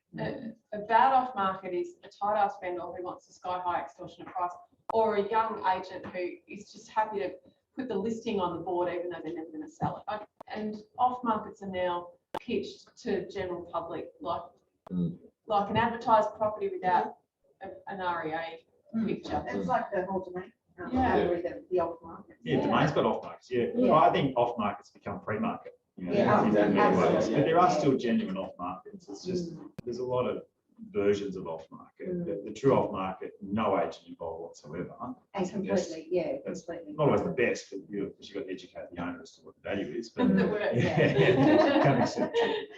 When are they advantageous and when are they a giant waste of time? Well, you kind of answered that with the extortionist vendor. Yeah. But you get there and there's 25 other buyers agents. Yeah. Just next Ryan Curry. So Kate, when are they a giant waste of time? Obviously when they're overpriced. When it's an unmotivated vendor saying, you know what, if you get me 3 mil, I'll sell. Like that's not the off market. How about you, Rich? Yeah, the same thing. It's just when the owner's just testing the water. There's no motivation, no timing. It's just, oh yeah, look, if you get me a certain price, I'll consider it. Not I'm a genuine seller. Ramon. As an extension of the off-market conversation, it might be worth just coming back a little bit further upstream into the conversation you have with clients around enrolment, about their perception of off-market and expectations, and how to manage those before you build a rod for your back. That's a really good point, because You've got a to be so careful, especially young ones. Less experience in the room. If you use that as your key marketing pitch and you don't deliver, then people will just disengage it. Like we use it as a small percentage of our pitch, but not the front and center thing. So we do get access, and then of course we get all these people ring up, so how many off markets have you bought this year? Or what is your percentage? What percentage? Oh, Well, how long's a yeah, piece of okay. string, you know? I mean, I can genuinely say that of the transactions I did last year, 50% of them were off market, right? But, you know, if you'll probably get some buyers agents not in this room, they'll say, oh, well, I sell all my properties off market, or buy all my properties off market. And That's what, not true. and what is the definition of off market? That's So, exactly you know, right, is it pre-market? Is it a genuine private sale that hasn't even had a photographer or a floor plan anywhere? But Ramon, you're absolutely right. You have to condition and educate the prospect about what off-market means. It doesn't mean it's a better quality property because they think it's going to be amazing this off-market. It's all perfect, red carpets laid in. And often it's not. It's often something that's been on market for 2 months. Yeah. Vendors had a crack. We've had a price adjustment, and now they're motivated to sell next week because they're committed to something. I think similarly to the way that you do pre-auction scenarios with clients and walk them through the possible outcomes that may occur, which is what I know a lot of us do, but you do it to the extent that there's nothing that's going to occur at an auction that's going to be a surprise for the client. Similarly, so in enrollment with clients, when they have had this conversation, I explain first and foremost that off-market is a misnomer, and then I walk them through the different permutations of what they are. The true off-market, the pre-market, which is more likely. And I think that starts then to ramp down their anxiety around, you know, what are your percentages of buying, etc. To say, well, look, we're here to get you everything. And it may be an true off-market. It could be pre-market. It could be during the campaign. I think the more we take the time to do that up front, the smoother your process is going to be once you roll on. Selling agents are getting savvy as well, and they're using off market to get a higher price, like buyers, right? And they'll say, no, this is off market. If you don't pay me this price, I'll go to market. And they use it as a threat, right? So the buyers have to be educated about that as well. Absolutely. To that point, the sales agents are also using it to win the listing in the first place. Maybe I used to vend it and then don't have to spend £7 on real estate. Or you say to you silent. So let's get some buyers through, test the waters, sign the FSR. Yes. Lloyd. The other thing also is, like a lot of buyers think that, off market is going to be like a bit of profit for them or something, but just because it's off market, it may not even suit them at all. Like when you look at their group, it could be on market, might be actually the best profit for them. I think people have this concern over that, but it's off market. That's why they come to see it. Right? It's special. It's the herd mentality of human nature. It may not fit very well. And it's like, and like what I said, it's like, you know, I might not be off market, I might be showing them this is all great. There's no point in showing something because it's off market. It's nothing to do with what they're actually, they're in So moving on from that, and you raise a very good point, you know, we all want what other people don't have access to. And that's what I say to my clients, you know, naturally you might get excited, but the reasons why it is off market, there's got to be reasons. So, which leads me to my next question. What are the critical questions that you ask of an agent when they go, oh, I've got an off market coming up that you might be interested? Kate? Was it off market? Okay, good question. Does Why anyone else is know it off about market? Does anyone else know about it? Is it definitely not going to market? Mm-hmm. And there's a hint. If they give you a range of 99 to 90, well, that's not an off market. That's pre-sale campaign. Right. Interesting. Yeah, because they're quite about How many other buyers agents have you taken through? Yep. What's the situation of the vendor? How soon do they want to sell? Do they want a short settlement, long settlement? What's their situation? What's their backstory? Do they even have a contract sale? Can we, if the contract or sale is not available, can we do a watertight negotiation? I mean, no negotiation is watertight, but some agents will take a letter of offer, which is not worth the paper it's printed on. But if they stop marketing it and the deal has your name on it, that will have me talking to them about price. If they haven't got contracts, they're not taking pre-offers. I'll stay quiet. And it's interesting, you know, coming from New South Wales, I don't know what Victoria's like, but in our legislation, it's very clear that selling agents cannot market a property until it has a contract of sale. And yet many of us have been through properties that don't have that. So I've had Friday nights where the agents have said, oh, the contracts are coming through now, I'll shoot it to you at 10 p.m. and the auction's the next day. That's bad planning. happens all the time. Any other questions? One question I always ask agents when they tell me it's an off market, you have to see it on Saturday. I'm like, how long is the agency with it? Because sometimes they have like a 2-day agency agreement to the buyers, and if they don't sell it, then another agent is going to get the listing. That's a really good I always question. ask, how long is the agency? Is it exclusive, or have you got a? I had a friend recently who wanted to, well, he was persuaded by the selling agent to sign a listing agent agreement because they said they had the perfect buyer. Yeah. And he came to me for advice, and I said, ask him how short he can make that agency agreement. 48 hours. Yes. Well, buyer wasn't interested into the agreement. So, you know, that's a good question. That's a really good question to ask. Yeah. Because you also know then how motivated that agent is to do business. Because the shorter the agency agreement, the more pressure they have to do. Does anyone else have any good questions about? Yeah, On Matt? that point, if you're having conversations with agents about properties in general, and they're alluding to the fact they may have something, but clearly they don't want to tell you about it because they don't have a listing agreement or they don't have a contract. I've actually said, why don't you go and get a 48-hour list agreement and then tell me where it is? Yes. And I'll bring someone through, or I'll come through and film it, and then I'll talk, and either we do something or we don't. So at least you have track. And they'll do it. Yeah, that's great. They generate a listing for them for free. Yeah. Even though it didn't get them everything they wanted, it got them in the door with that vendor. Moving on to the next one, what are the biggest challenges we have with clients when it comes to off markets? I know we've talked a little bit about educating them, but what is the biggest challenge? When it's good, getting them to move fast. Yes. They've got to make a decision pretty much within the hour because you're already starting your process. You're getting the building inspector, moving, you turn your day upside down to get all of that due diligence and analysis done. So we'll be able to put in an order that shuts everything down. Why do you think they're so reticent? Do you think it's because there's not transparent competition in front of us? And no one else has seen it and they've got days? Yeah, they need that social proof. Yeah, and the worst time a great off market can come along is like in the first week of working with them. Sometimes they haven't seen enough stuff to get a sense of whether how it measures up. Other times they need to see someone else wanting it. Unfortunately, and I say to them, what do you want to do? Do you want social proof? Give them to trust me.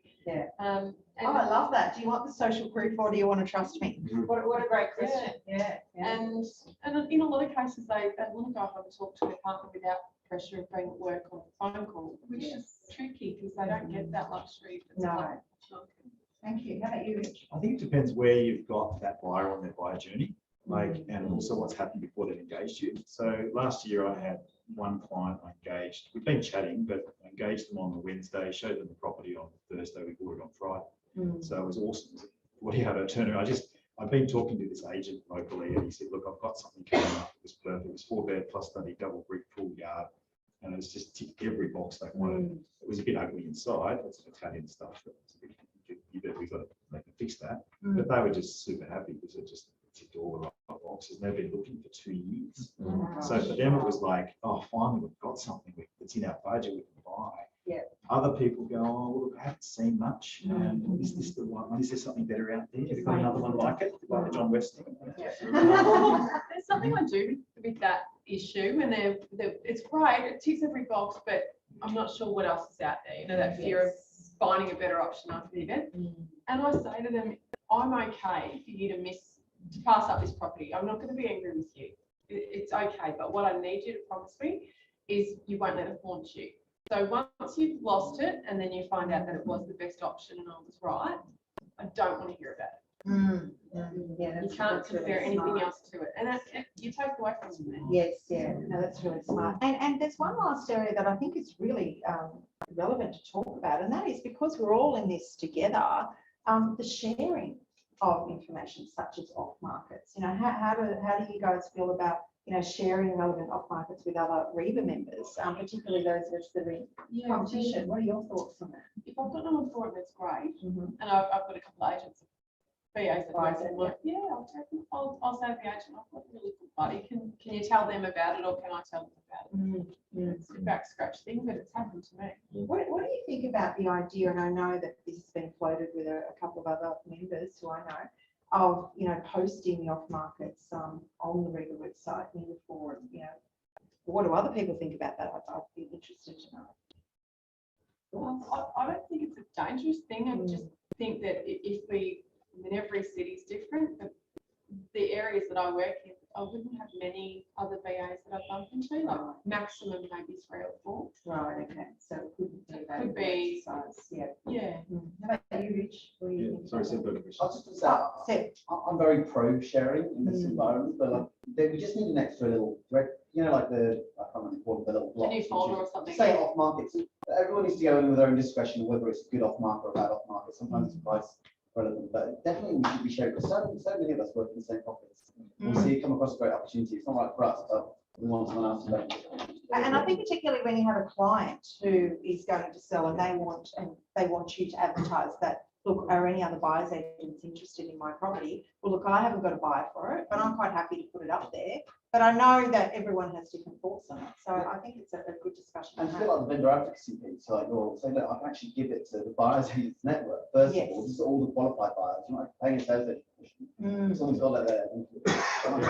I'm saying to say, like, I'm pro sharing, you know, I mean, unless I know I've got, you know, a few weeks time, I've got some other buyer coming up, and then I don't want competition. So that's the only thing for me, it's like, I don't want to give it out to everyone here in the room and then, oh, you know, I should have kept it, I've got someone here, like, that's the only dilemma I've got. Yeah, absolutely. Otherwise, No, that's understandable. I can anticipate some risks there with, you know, sometimes you get an off market from multiple agents, the same property, so they've four agents been invited in to appraise the property, and then they're straight on the phone to you, just saw this one, it might suit you. They haven't got the agency agreement yet. That's their problem, not mine. So if we're posting something and maybe another buyer's agent has been introduced to that property by someone else, we might actually be risking relationships with agents, which are important, by revealing their confidential information. Okay, yeah, I suppose it depends on where it's come from, the source. Can I That suggest, makes sense. I put people on every now and then, but it's only people that call me and say, hi, my name's Joe, I heard you're a buyer's agent. You got someone to my place. I say, I don't, but I can put it on REBAA's website. Yeah. And every now and then I put those people up, but only if I'm sitting at my desk and it's convenient and if they explicitly ask. Amanda's done, you've done some great places. Right, but it's only so seldom, so I'm like, oh, Just when they come up. Some random ones, right, but if there's an agent involved, you don't do it. Yeah, I think vendor direct. Yeah, I think it's different. Yeah, I agree. Agents, I wouldn't, Yeah. But you do risk that. Yeah. If they haven't got an agency agreement on it. Oh, totally. Yeah. Oh, 100%. Yeah, 100%. I think the circumstance is really important. Scott, you nodding your head, have you got something to say? I was just in Brisbane, we've got a certain agency here that's nationwide, and they when they get a call from an agent and they get an off market and they say, oh, I haven't got a client for that, they then go to their agent mate and say, hey, this person hasn't got an agency agreement, so it's a listing you can get. And then they go and get it, and they buy it. They end up buying it from their agent mate. Right. So then that agent mate gives them referrals back. So I think, you know, confidence in agents telling you something, we can't put that at risk. Yeah, no, that's a really valid point. I think discretion is important. I mean, there's a lot of younger buyers agents who are new and they think it's cool and they go to every off market to do stuff for themselves, you know, talking about what a great off market this is. I mean, that's, you know, you just have to understand that sometimes the off market really are off markets for a reason. You have to respect the agent's right to keep it. Oh, of course. And we don't want to damage that relationship with agents, you know. Yeah.